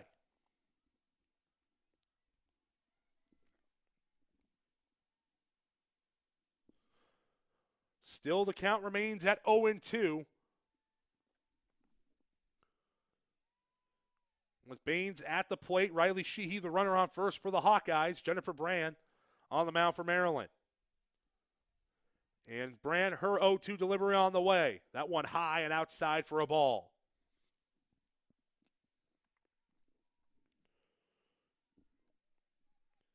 As Grace Baines doing a good job of hanging in here on this at-bat. I think our goal here is just to move the runner over to second at this rate. Here comes the 1-2 from Brand. There's a line drive, base hit into center field. That works. Sheehy moves to second. It's a single for Grace Baines, and the Hawkeyes have 2 on with nobody out. Denali Lecker coming to the plate. And what a big time to get an RBI here for the team's leader in RBIs it would be for Lecker.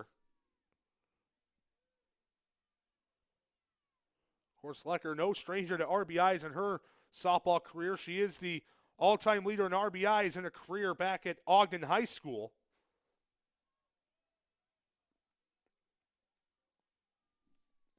And now Lecker will stand in. Lefty against righty. Lecker with that powerful looking stance. Here comes the pitch, and it's going to be a bunt down low. Brand fields it, tosses it over to first, so a sacrifice bunt by Denali Lecker to get the runners in scoring, both runners in scoring position. Baines moves to second. Sheehy moves to third on the sacrifice by Denali Lecker. So Lecker gets her job done. Lindy Milkowski at the plate here for the Hawkeyes.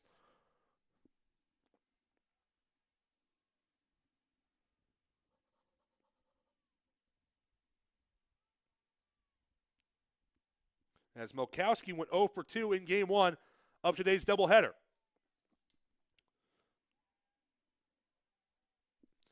Brand working on the rubber. One down here in the top of the fourth. Here's the pitch to Milkowski. Swung on and a line drive back to the screen. 0-1 the count to Lindy Milkowski. She was 0 for 2 with a walk in game one of today's doubleheader. Boy, you got to feel the Hawkeyes have to take advantage of this opportunity right here with two runners in scoring position, one 90 feet away, the other, or one 60 feet away, the other 120 feet away. Here comes the 0-1. That pitch is going to miss on the high outside corner for a ball. 1-1 the count to Lindy Milkowski, the catcher. Milkowski yesterday went 1 for 3 against Penn State with a base hit in the 7th inning.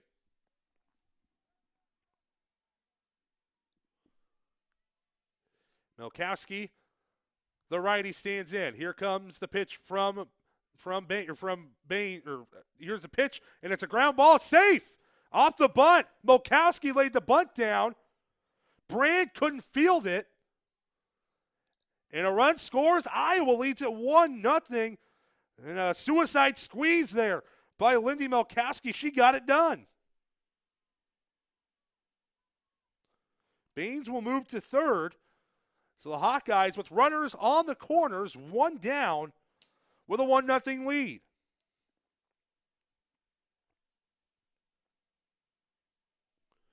How about that piece of small ball hitting there by Renee Gillespie's crew, as Maryland wants to talk things over on the pitcher's mound. Renee Gillespie wants to talk things over with her Hawkeyes as well. So finally, after 2 games of not getting any runs until the extra innings, the Hawkeyes have finally put one on the board in regulation. With one down here in the inning, Kit Rocco comes up. She struck out her first time up back in the second. Now she has a chance to give Iowa, she can get something down, maybe even a fly ball to the outfield. She has a chance to get Iowa a 2-run lead.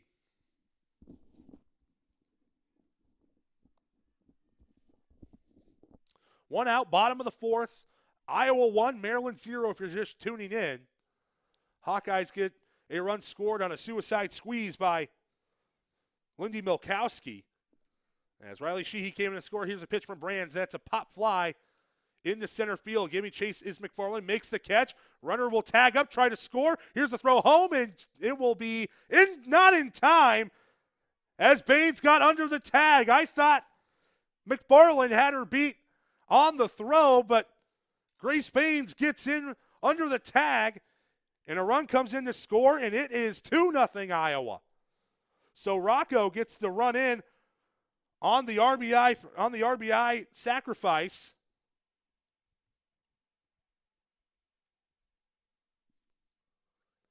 And no, I beg your pardon, they take the team off the field. The umpires got together. We'll figure this all out when we come back.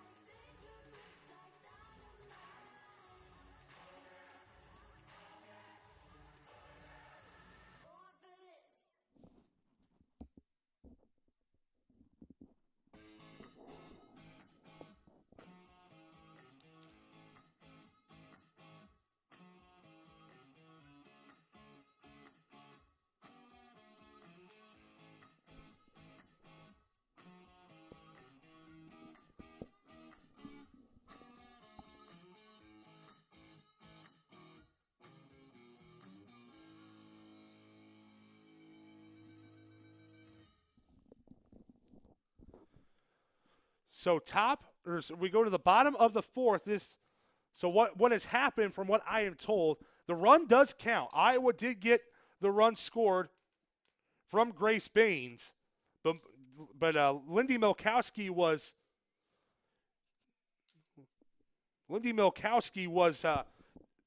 doubled up at first, and the game is being played under protest by the Maryland coaching staff. So this game, the rest of this game will be played under protest, as the Maryland coaching staff believes that Grace Baines was out at home, but Maryland got out of the inning as they doubled out Milkowski throughout all that confusion. So it is 2-0 Iowa.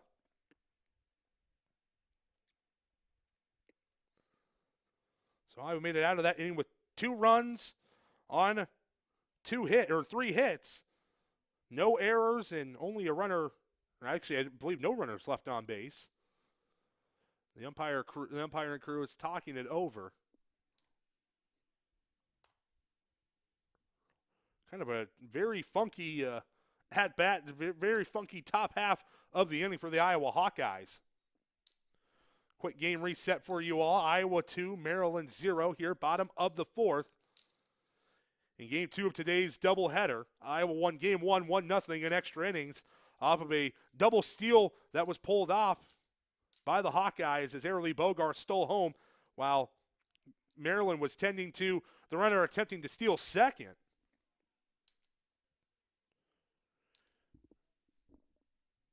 Currently, Iowa leads 2-0, although this game being played under protest by the Maryland staff after they thought Grace Baines was out at home on what was a sacrifice fly by Kit Rocco.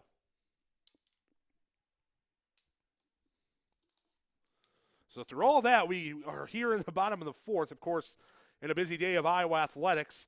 The Iowa women, they tip off and should be under 60 seconds as Rob Brooks and Jamie K.V. Lang will have the call on the Hawkeye Radio Network for the women's side. Of course, later on this afternoon, the Iowa men take on the Illinois Fighting Illini in the semifinals of the Big Ten men's tournament. Gary Dolphin and Bobby Hansen will have the call for that as well on the Hawkeye Radio Network.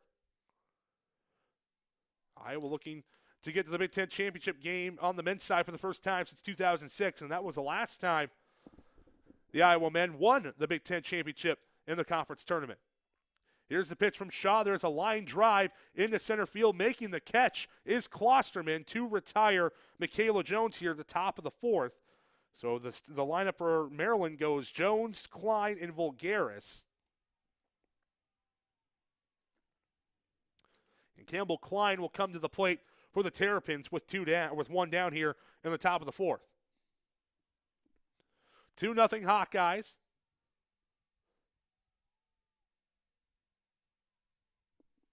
Here in the bottom of the 4th inning. Here's the first pitch from Shaw to Klein. That one misses high and inside for a ball.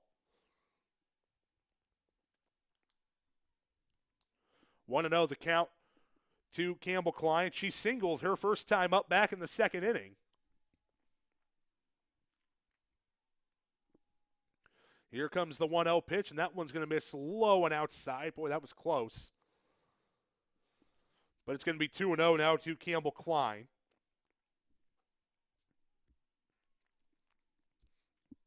Klein, a sophomore outfielder from Millersville, Maryland, as Shaw walks back to the rubber. Here's the pitch, and that one misses high and outside for a ball. 3-0 the count to Klein.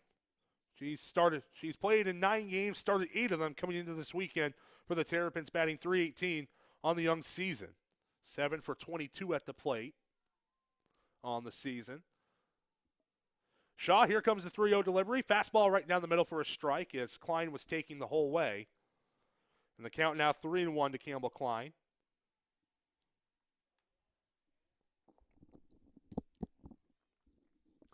Shaw looks in for the signal to Milkowski. Here comes the 3-1. That one misses low and away, ball 4.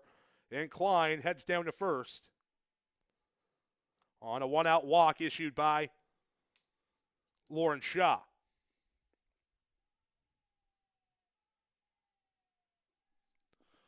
So another base runner for Maryland. So they've gotten base runners in all 4 innings so far against the Hawkeyes, but have yet to get a run across the plate.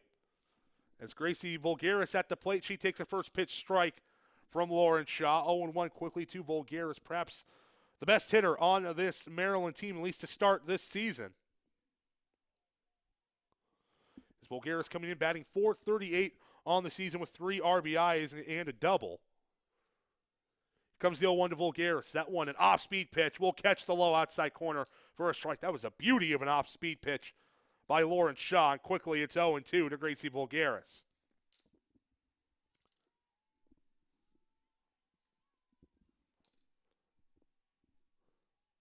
Shaw waiting for the signal, or Melkowski waits for the signal from the Iowa dugout, and she'll give it to Shaw. Here comes the 0-2, swinging a ground ball up the middle. Here's a stop by Bogart, throws over to first. Wild throw over the head of Denali Lecker. So they get the lead runner, but Vulgaris reaches.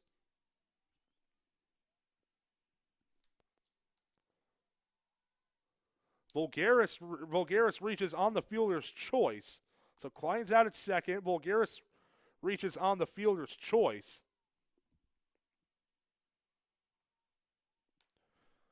And while we do have time, we'll give you an update on what the game being played under protest will be for Maryland, as the pitch from Shaw to JoJo McCray is low for a ball. So the Maryland coaches believe the runner was ruled out, that the second run should not count. The runner at first. So when Lindy Mikowski was ruled out, the Maryland coaches believe that the run should not count from Grace Baines. That's what we're told by Iowa softball SAD Sam Bassler. Here's a bunt down the third base line, fielded by Diaz, over to first. And they do not get her. So runners at first and second. Two down here in the bottom of the fourth, with Ruby Butler, the shortstop, up for Maryland. So through all that, Maryland still has a chance to perhaps tie the game with a two-out rally here. They have a runner in scoring position and a runner on first. And now Renee Gillespie wants to talk to her infield about some strategy here. Two down, bottom of the fourth, 2-0 Iowa with the lead over Maryland, but the Terrapins with two runners on here in the bottom part of the fourth inning. It should mention this game is being played under protest by the Maryland coaching staff. They believe, what I was just explaining mere moments ago, Maryland believes that the second run Iowa scored in the top half of the fourth should not count, as Lindy Milkowski was doubled off at first. And I believe she was doubled off at first after the run had scored. And the Maryland coaching staff believes that that run should not count. Thus is why the game is being played under protest. As Renee Gillespie has left the pitcher's circle, the Iowa players talking over their strategy here with two down here, bottom of the fourth. Ruby Butler at the plate, the shortstop for Maryland, the ninth hitter for the Terrapins team.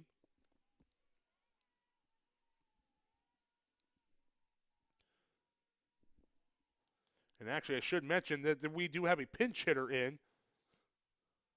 Haley Ellefson will be pinch hitting, and she takes the first pitch fouled off back to the screen.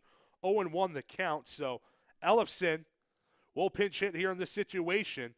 The utility player for Maryland, a junior from Mayo, Florida, I should say, graduate Lafayette High School.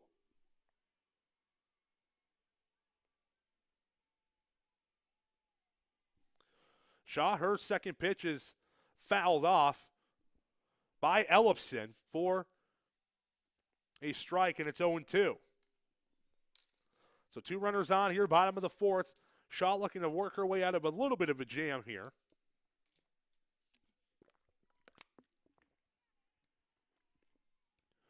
Oh and 2 the count as Shaw steps back in to the pitcher's circle. Here's the 0-2 to Ellefson. That one swung on line drive, and it's going to be fielded by Bogar on a chopper to Lecker in time to end the inning. So the Hawkeyes get out of the jam. We go to the fifth. You're listening to Iowa softball on Learfield, IMG College.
Top of the fifth here between Iowa and Maryland. 2-0. Iowa with the lead over the Terrapins.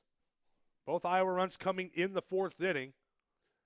Here in this game two of today's doubleheader, bringing you live coverage here. Quinn Douglas here for the Hawkeye Radio Network. Glad you all could come aboard here on this Saturday afternoon. Of course, the Iowa women's basketball team just gotten underway over in Indianapolis, taking on, ironically, the Maryland Terrapins. That game tipped off at 1 p.m. Don't have a scoring update on that one yet, although we could get one here in a few moments as Maryland gets through their final warm-up pitches. And leading off the inning for the Hawkeyes, Arilee Bogar. Will be Bogar, Diaz, and Klosterman up here in the top half of the frame for the Hawkeyes, the 7, 8, 9 hitters for Iowa. Working against Jennifer Brand, going into her fifth inning of work. Here's a pitch grounded over to first by Bogar, but that is going to go foul.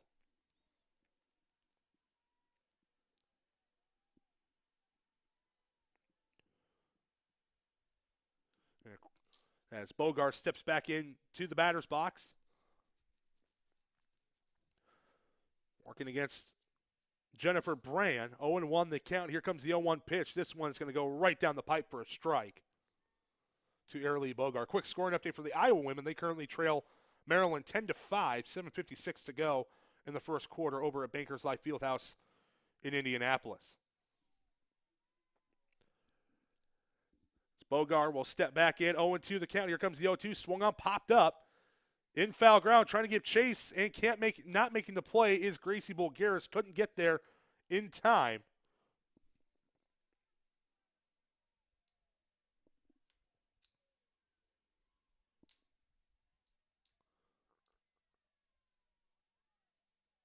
So 0-2 the count to Arilee Bogar.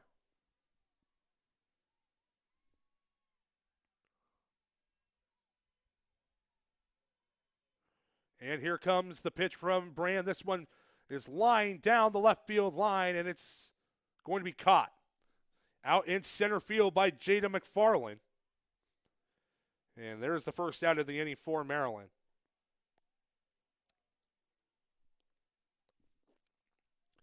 And that'll bring up Sammy Diaz. Diaz struck out her first time up back in the third inning. She'll try to get something going here for the Hawkeyes here in the top half of the fifth. Here comes the pitch from Brand. That one fouled back by the righty Diaz. She also went 0 for 2 in game one of today's doubleheader.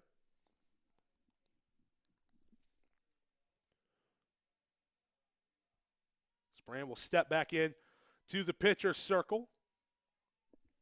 Diaz with a little bit of a laid-back stance. Here comes the 0-1. That pitch fouled down the right field line and out of play. So 0-2 the count to Sammy Diaz.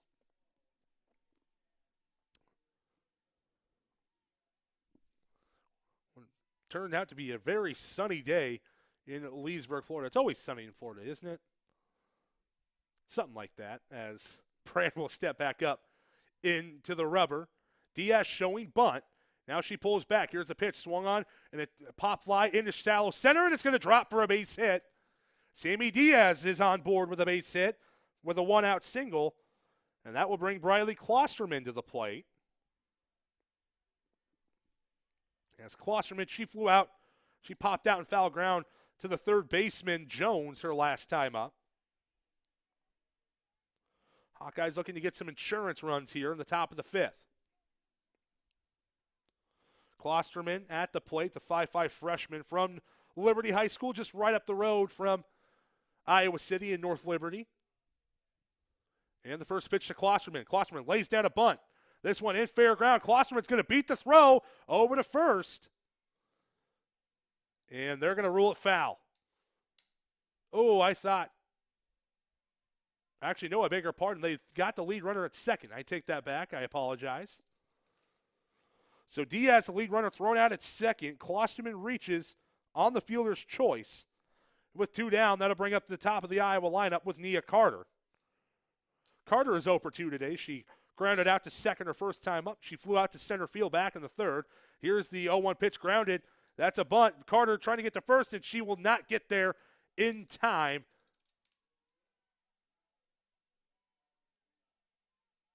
And she is out.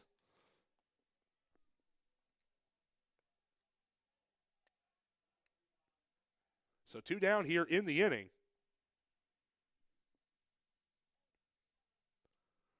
Actually, I beg your pardon. She is not out. She fouled that one back. Guess they're going to say that ball ended up hitting the batter Carter. It would be my guess is how that ball looked like it came into fair ground.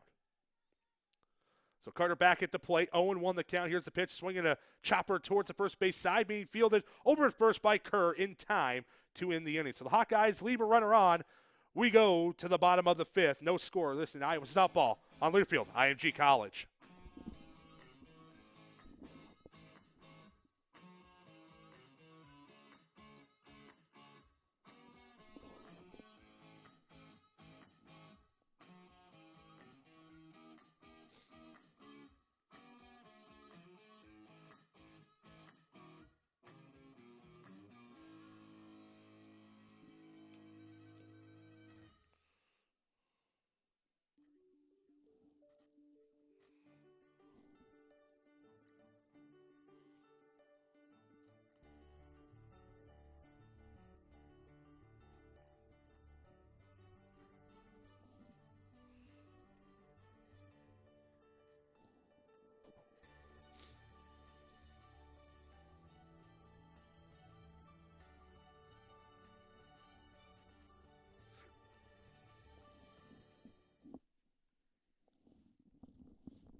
Bottom of the fifth inning, Iowa 2, Maryland 0. So Terrapins go back to the plate looking to get some runs and tie this game here from Sleepy Hollow Sports Complex. Quinn Douglas with you here on the Hawkeye Radio Network, bringing you coverage of the second game of today's doubleheader. Jerry Koala had game one of today's doubleheader.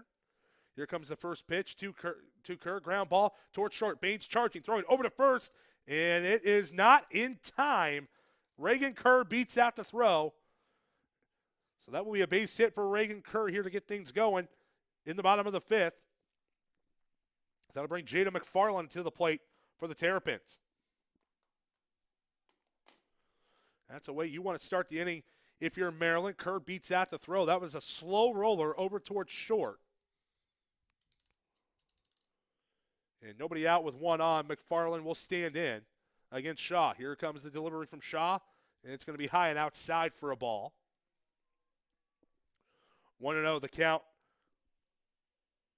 to Jada McFarland. She'll get back in the batter's box, lefty against lefty, as Shaw gets her sign from Lindy Milkowski. Here comes the 1-0. That one ground ball to the right side, and that one is fouled. 1-1 the count now to Jada McFarland.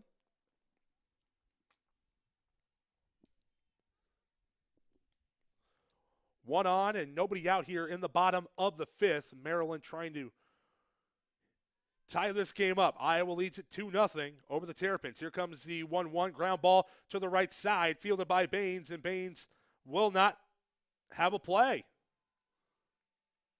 Another slow roller towards Baines. Just wasn't able to get it in time as McFarland reaches on the infield hit.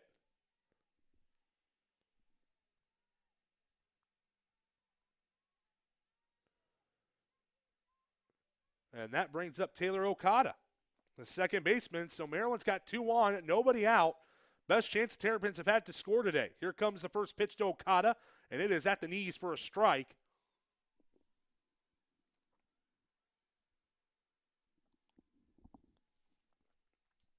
Oh, 0-1 the count to Taylor Okada. Shaw steps back up to the rubber. Here comes the pitch from Shaw. Fly ball into left field, and catching it in shallow left is Riley Sheehy. She makes a snap throw over to second to check on the runner, and Okada is retired. And with 1 down, 2 on, that'll bring up Taylor Wilson. Or nope, I beg your pardon. That's going to be Abatine again.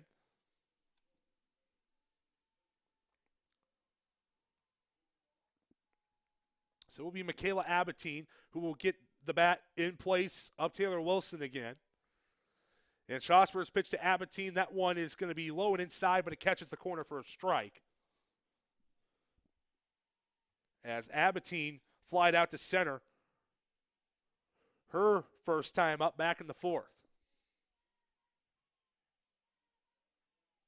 She fouled out to third, I should say. Looked at the wrong page on my scorebook. And there's a ball that gets past the catcher, Milkowski, and the runners advance to second and third. A low pitch that gets past Milkowski, and the runners advance.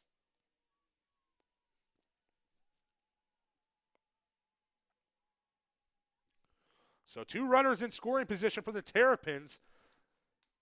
And Lauren Shaw truly in a jam here right now. As they're going to call that a pass ball instead of a wild pitch. So charge a pass ball to Lindy Milkowski. Here comes the pitch. Swung, ground ball to the right side, and that one goes foul.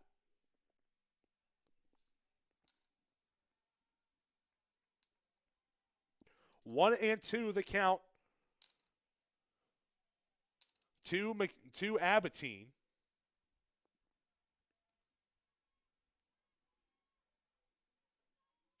It's Michaela Abatine looking to get the first runs of the game across here for the Maryland Terrapins. Shaw, the lefty, working against the righty. Here comes the 1-2.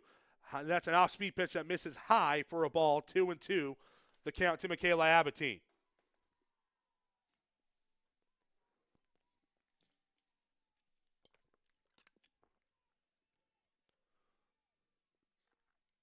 Shaw steps back in to the rubber. Here comes the 2-2. That's another off-speed pitch that misses high. Full count. You got to figure that Shaw might have to go back to the heater here with the count full and 2 runners on.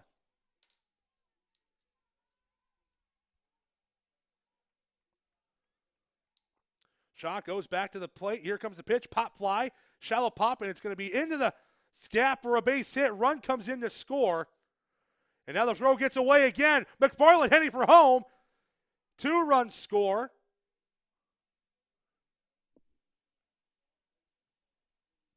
As Abatine reaches third.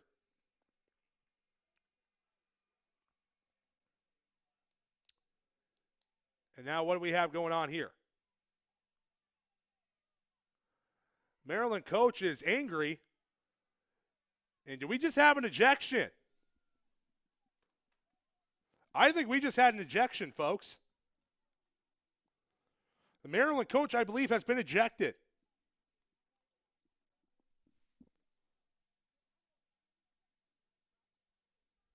Yeah, we have an ejection, folks. I believe that is Mark Montgomery. Head coach Mark Montgomery for Maryland has been ejected.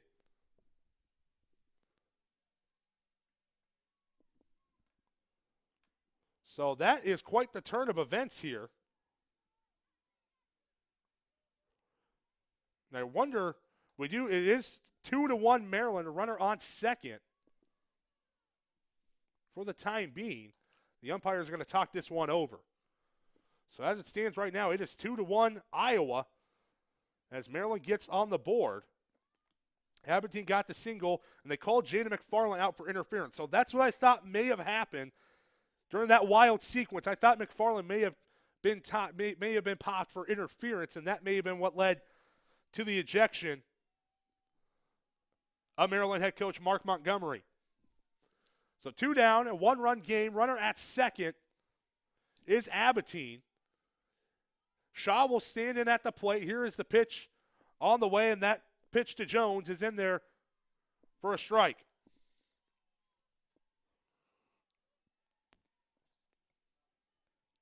So a bit of a crazy sequence there.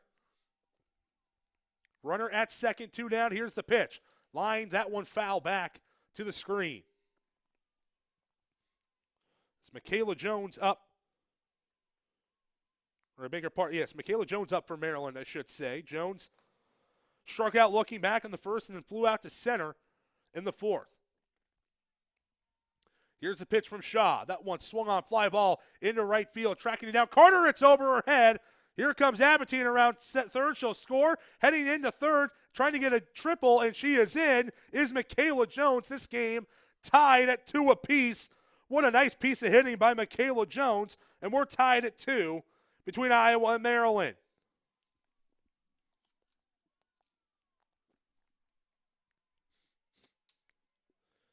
And with the runner on third, 2 down in the inning, Lauren Shaw got to find a way to get it out here against Campbell Klein. She walked back in the 4th. Here comes the pitch. Klein, did she go? She did not. 1-0 the count.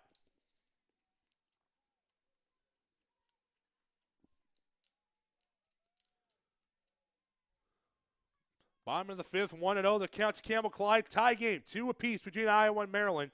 And the pitch, there's another fastball low. Doesn't catch the zone. It's 2-0 now to Campbell Klein.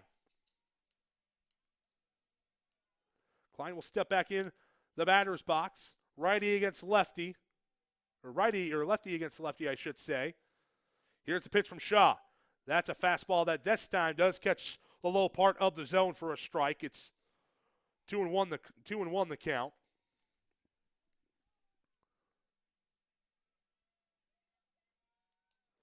As Klein working in the batter's box.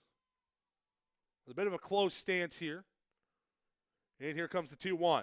That one misses low and outside for a ball. 3-1 the count.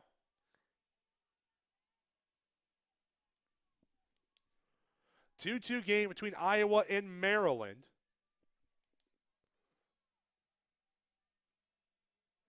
Here's Shaw's pitch, and that one misses low on the 3-1, and Klein draws the walk. And I'm being told that the reason the first run didn't count on the base hit by Abbottine is that the Maryland coach was ruled for interference. That's why Jada McFarland was ruled out and did not score a run, even though she did cross the plate.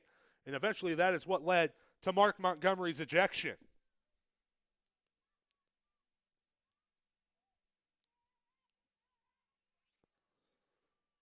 As Montgomery was not happy with the umpires dating all the way back to the top of the 4th when Iowa got 2 runs, and one of which Montgomery felt like it shouldn't have counted. Here's the first pitch from Shaw to Gracie Vulgaris, and that one, I believe Vulgaris went. I believe that's a strike. So 0-1 the count to Gracie Vulgaris after she was ruled. She did go around on the bunt attempt. Shaw on the mound trying to work her way out of a jam and trying to limit the damage here. Here comes the 0-1 from Shaw. Swung on, ground ball to the right side. That one heading foul right in front of the Iowa dugout on the third base line.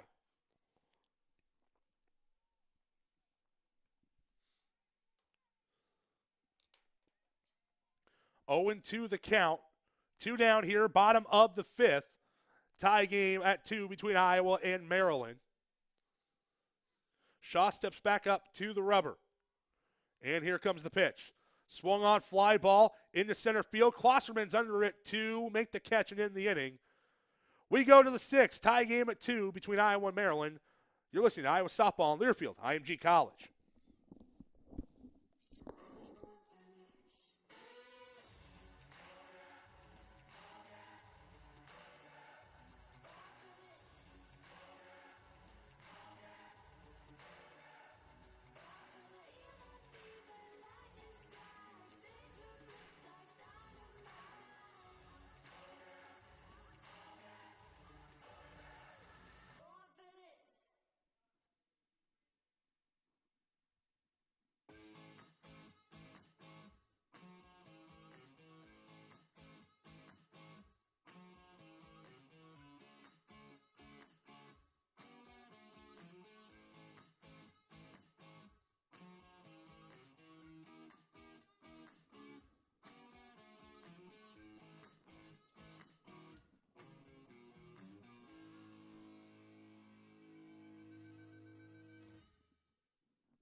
Tie game, 2 apiece here going to the top of the 6th between Iowa and Maryland. Crazy sequence there in the bottom half of the 5th for the Terrapins as head coach Mark Montgomery was ejected after he was ruled for interference after one run had scored on an RBI single by Michaela Abatine. And one run had scored, and then he was ruled for interference, so the second run that came across the plate did not count, although Maryland eventually got Abatine to score on an RBI triple. And that came courtesy of Michaela Jones. And at the plate here for Iowa to start off the 6th is Riley Sheehy.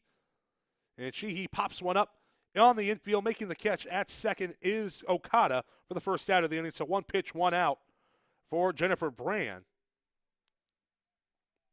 That'll bring Grace Baines to the plate.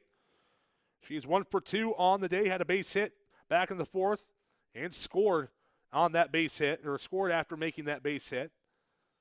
She'll have a chance to try to get the Iowa rally started here in the top of the 6th. Here comes the pitch from Brand, and that one low and in the dirt for a ball.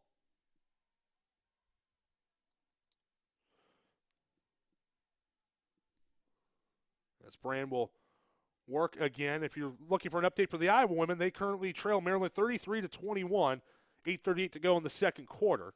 Rob Brooks and Jamie Lang, KV Lang on the call.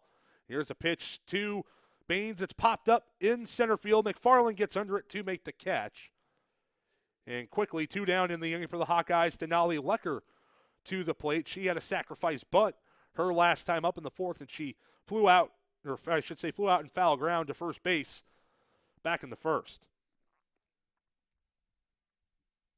Now, this would be a big spot for Lecker to get a big double here with 2 outs here in the top of the 6th. Brand on the mound. Here's her first pitch to Lecker. Lecker fouls that one back to the screen. 0-1 the count now to Denali. 2-2 tie, top of the 6th between Iowa and Maryland. Game 2 of a doubleheader for the Hawkeyes and the Terrapins here on this Saturday afternoon. Quinn Douglas with you here on the Hawkeye Radio Network. As Brand waiting for her sign from Gracie Volgaris. Here comes the 0-1 to Lecker. Swing and a miss as they got Lecker to chase on a breaking ball outside of the zone, and it's 0-2. To Denali Lecker, the star freshman from Ogden, Iowa, Ogden High School. Just right up the road from where yours truly grew up.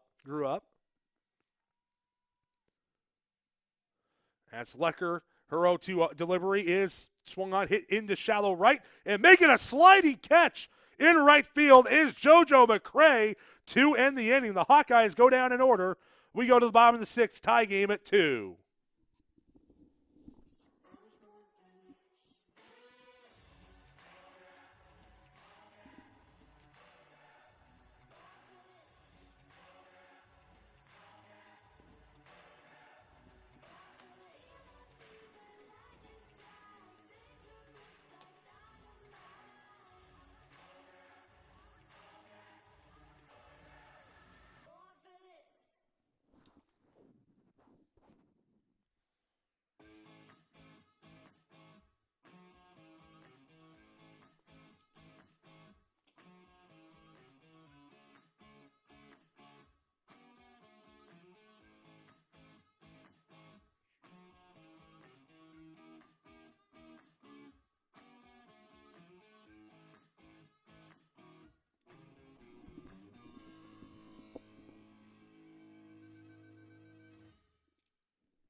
We go to the bottom of the 6th. Iowa and Maryland tied at 2. We do have a pitching change.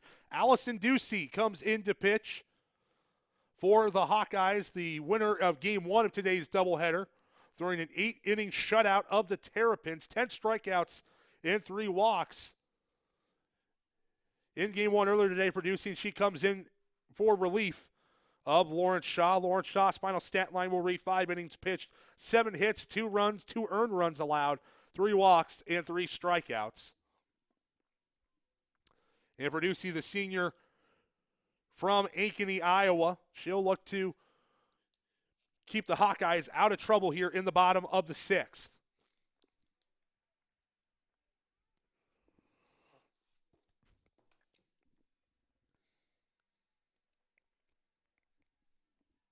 Leading off the inning for Maryland will be JoJo McCray. Maryland will go through their 8, 9, and 1 hitters here in the bottom half of the 6th. Ducey on the mound, and the pitch from the righty. First pitch is line foul, out of play down the third base line. We're talking about one of the more prolific pitchers in all of college softball. That Allison Ducey definitely belongs in that class. Coming into the season, Ducey had over 600 career strikeouts. Here's the pitch from Ducey. A little bit of an oops swing there by McCray, but that ball goes foul down the third base line, and it's 0-2. 621 career strikeouts for Ducey.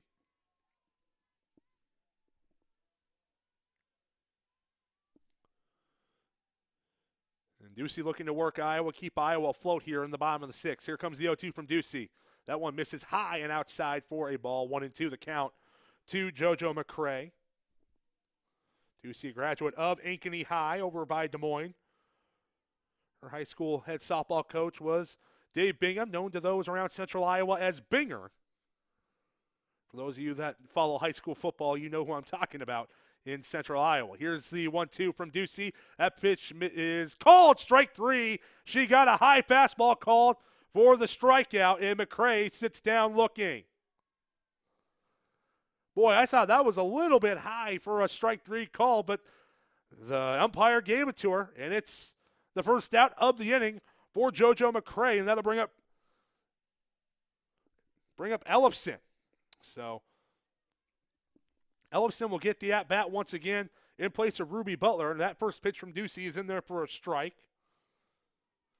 As Haley Ellefson is 0 for 1 today, she grounded out to second back in the 4th.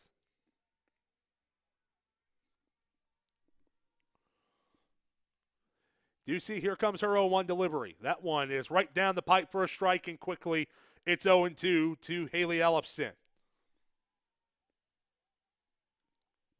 You got to feel, even though it's been a couple hours since game 1 ended, Ducey is still probably feeling pretty warm after going 8 innings against Maryland. Here comes the 0-2. Swing and a miss, strike 3, as Ellefson goes down swinging, second strikeout in just 2 batters for Allison Ducey, and that brings the leadoff hitter Regan Kerr to the plate for Maryland.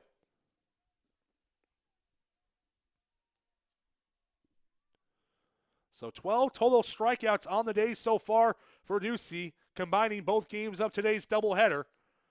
Ducey will go to work here with 2 down. Here's the pitch to Kerr. That one misses low and away for a ball. Fastball that just didn't quite get high enough to reach the zone.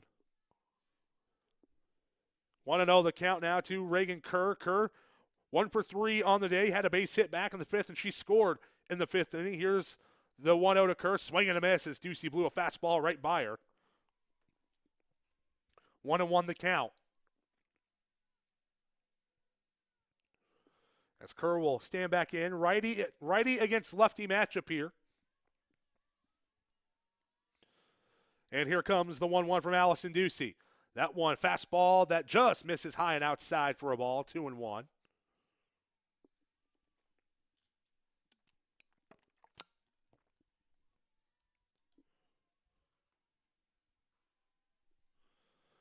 Ducey looks in for the sign. And here comes the 2-1 to Reagan Kerr. Swung on fly ball, deep left field, tracking back Carter at the wall, it's gone. Reagan Kerr with a home run to right field. And Maryland takes a 3-2 lead here in the bottom of the 6th. What a huge at-bat by Reagan Kerr.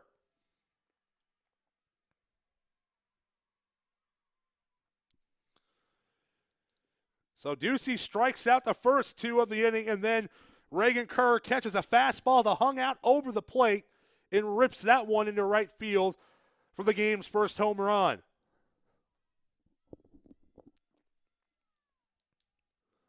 And with 2 down, Maryland with the lead, 3-2. That'll bring up Jada McFarland.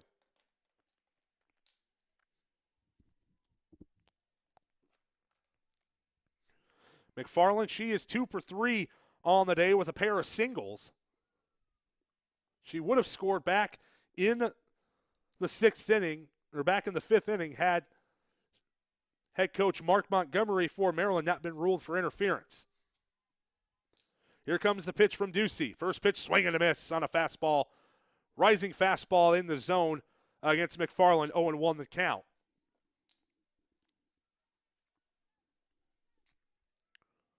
McFarland will stand back in, another righty versus lefty matchup. And here comes the 0-1 from Ducey. As McFarland tries to lay down a bunt, and that one goes foul. And they're going to rule the batter out. They're going to say the batter stepped out of the box. And McFarland is out. That ends the inning. So Maryland leads it 3-2 as we go to the 7th.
Top of the 7th, last chance here for the Hawkeyes. They trail Maryland 3-2 after a home run from Reagan Kerr in the bottom of the 6th.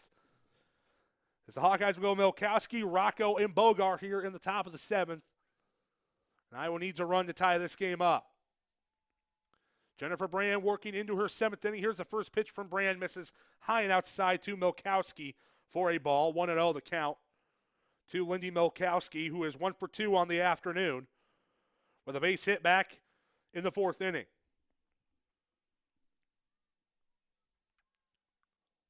Here comes the 1-0 to Milkowski. That pitch misses inside for a strike. Came very close to hitting the low inside corner, but could not get it.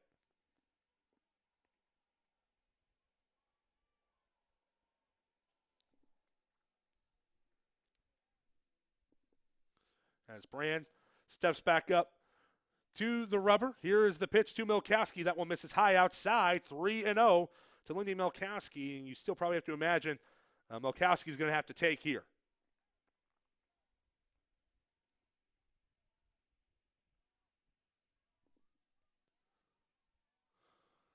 So Brand back up to the mound. 3-0 pitch on the way to Milkowski. That one misses outside for a ball.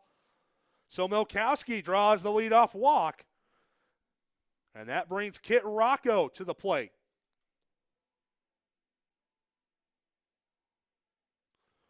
Rocco, she is 0 for 2 on the day, although she did have a sacrifice fly for an RBI back in the 4th. That scored Grace Baines, which gave Iowa a 2-0 lead at the time.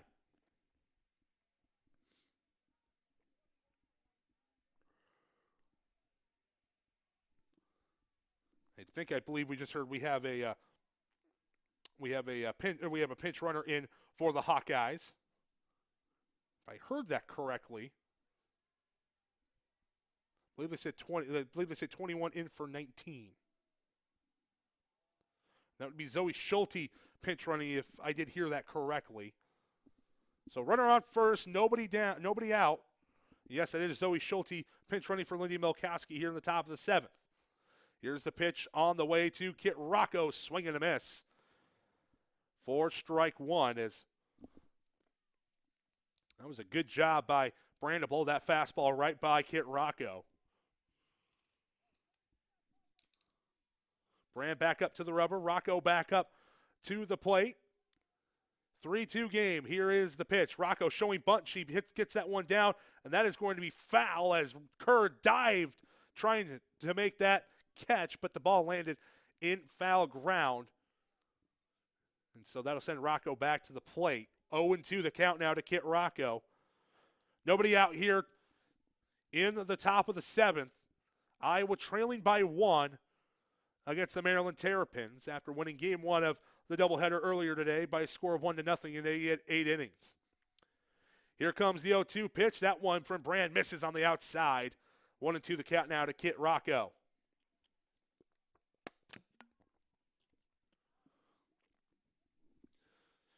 Brand continuing to try to fight her way against this Iowa lineup. Really, he's only had one misstep, and that was back in the 5th inning.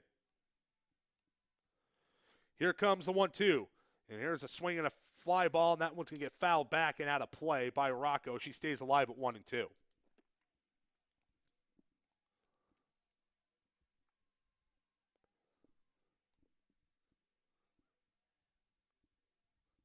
As Rocco readjusting her batting glove, she's going to step back into the batter's box as Brand gets her sign from her catcher, Gracie Bulgaris.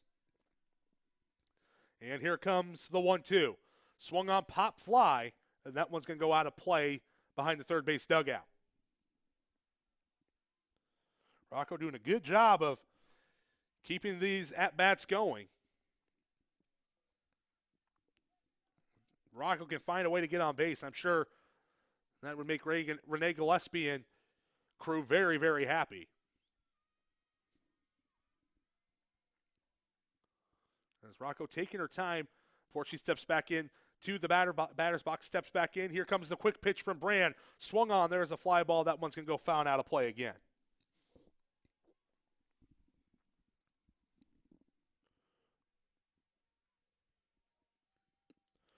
One and two the count to Kit Rocco. Nobody out. Top of the 7th. Iowa trailing 3-2 to the Maryland Terrapins. As Rocco stands in. Lefty against righty. The pitch popped up. Rocco is going to be out as Reagan makes the catch right behind the pitcher's mound. So give the fly out to Kit Rocco. She flew out to the first base side. Excuse me. Now we do have a pinch hitter coming in for Airlee Bogar, and it's Kalena Burns. Perhaps the best home run threat on this Iowa team is Kalena Burns. Burns pinch hit also back in game 1 of today's doubleheader. And Burns was the designated player yesterday for the Hawkeyes against Penn State. She went 0 for 3 against Nittany Lions yesterday. One down, top of the 7th. Kalena Burns at the plate for Iowa.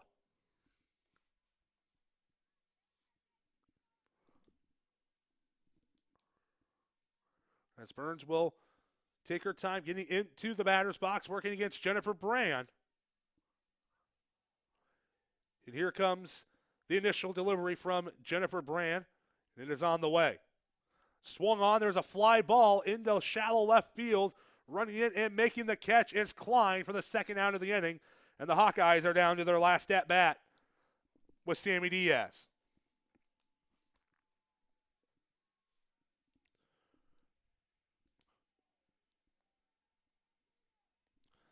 So 2 down, top of the 7th.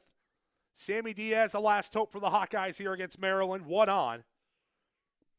Zoe Schulte at first.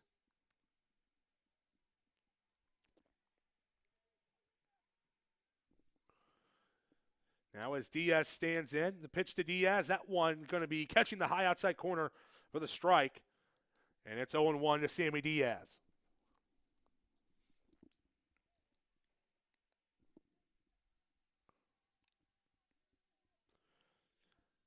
as Diaz stands back into the box. A bit of a laid-back stance from Sammy. Here comes the 0-1 from Jennifer Brand. That pitch misses outside. 1-1 the count now to Sammy Diaz. Last hope for the Hawkeyes unless Diaz can get on base.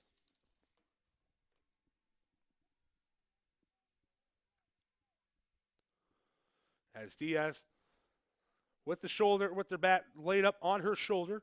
And here comes the pitch from Brand. Swing and a miss on a breaking ball that had on a fastball that had a little break to it.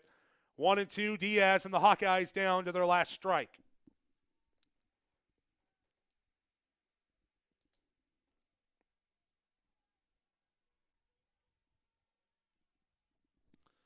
Brand's back at the rubber. Diaz steps back into the batter's box. 1-2.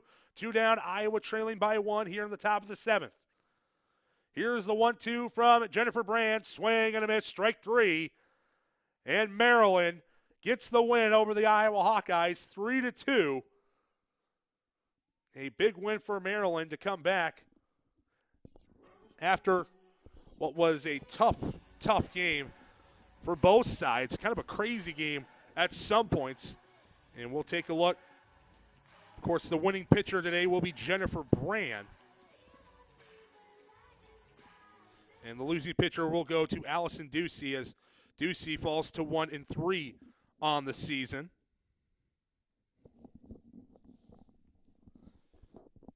So we take a look at some final stats for both teams. First, for the Maryland Terrapins, as Reagan Kerr, she went 2 for 4 on the day with a base hit and a home run in the 6th inning that ultimately ended up being the deciding factor in the game. Jada McFarland went 2 for 4 on the day as well. Taylor Okada finished the day 0 for 2.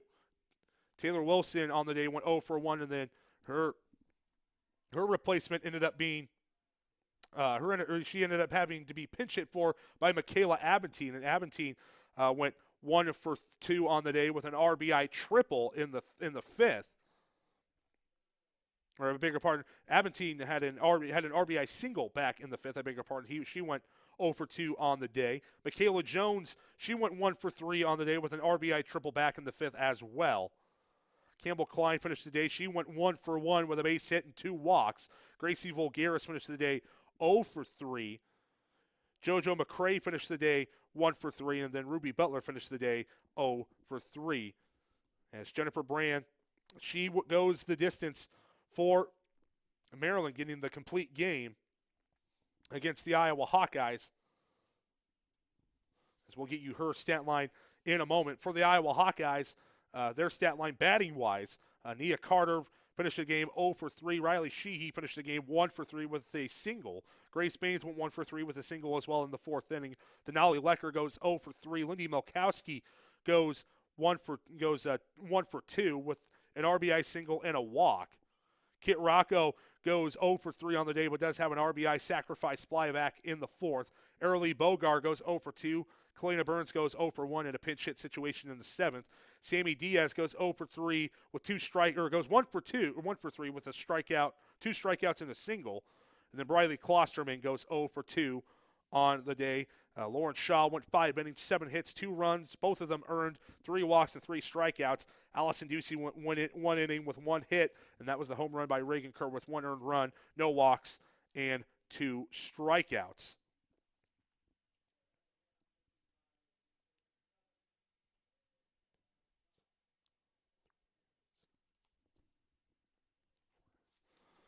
Taking a look at the stat line for Jennifer Brand on the day. She did give up 4 hits, struck out 3 for the Hawkeyes, and walked 2 batters as well for Iowa. And that closes her book as she gets the win on the day for the Maryland Terrapins as Iowa splits the doubleheader today 1-1. Of course, the series finale will be tomorrow at 8 a.m. Aaron Blue will have the call for you here on the Hawkeye Radio Network. And, of course, going on right now, the Iowa women in the Big Ten championship game, currently playing the Maryland Terrapins. We'll give you one last update before we sign off here for the Iowa women. As last check, Maryland had a 12-point lead And then at halftime, Maryland, they have opened up an 18-point advantage over the Iowa Hawkeyes, 55-37, two of the best offensive teams in women's college basketball going at it. Rob Brooks and Jamie K.V. Lang going with the call here on the Hawkeye Radio Network. You can listen to that on Hawkeye Radio Network affiliates or on TuneIn Radio. And, of course, this afternoon, the Iowa men taking on the Illinois Fighting Illini in Indianapolis. Gary Dolphin, Bobby Hanson will have the call on the Hawkeye Radio Network for that game. So one final time here from the Iowa softball team. Iowa loses the second game of the doubleheader 3-2 to the Maryland Terrapins to drop to 6-5 on the season. For us here at the Hawkeye Radio Network in Learfield IMG College, this is Quinn Douglas signing off, saying so long and have a great rest of your Saturday.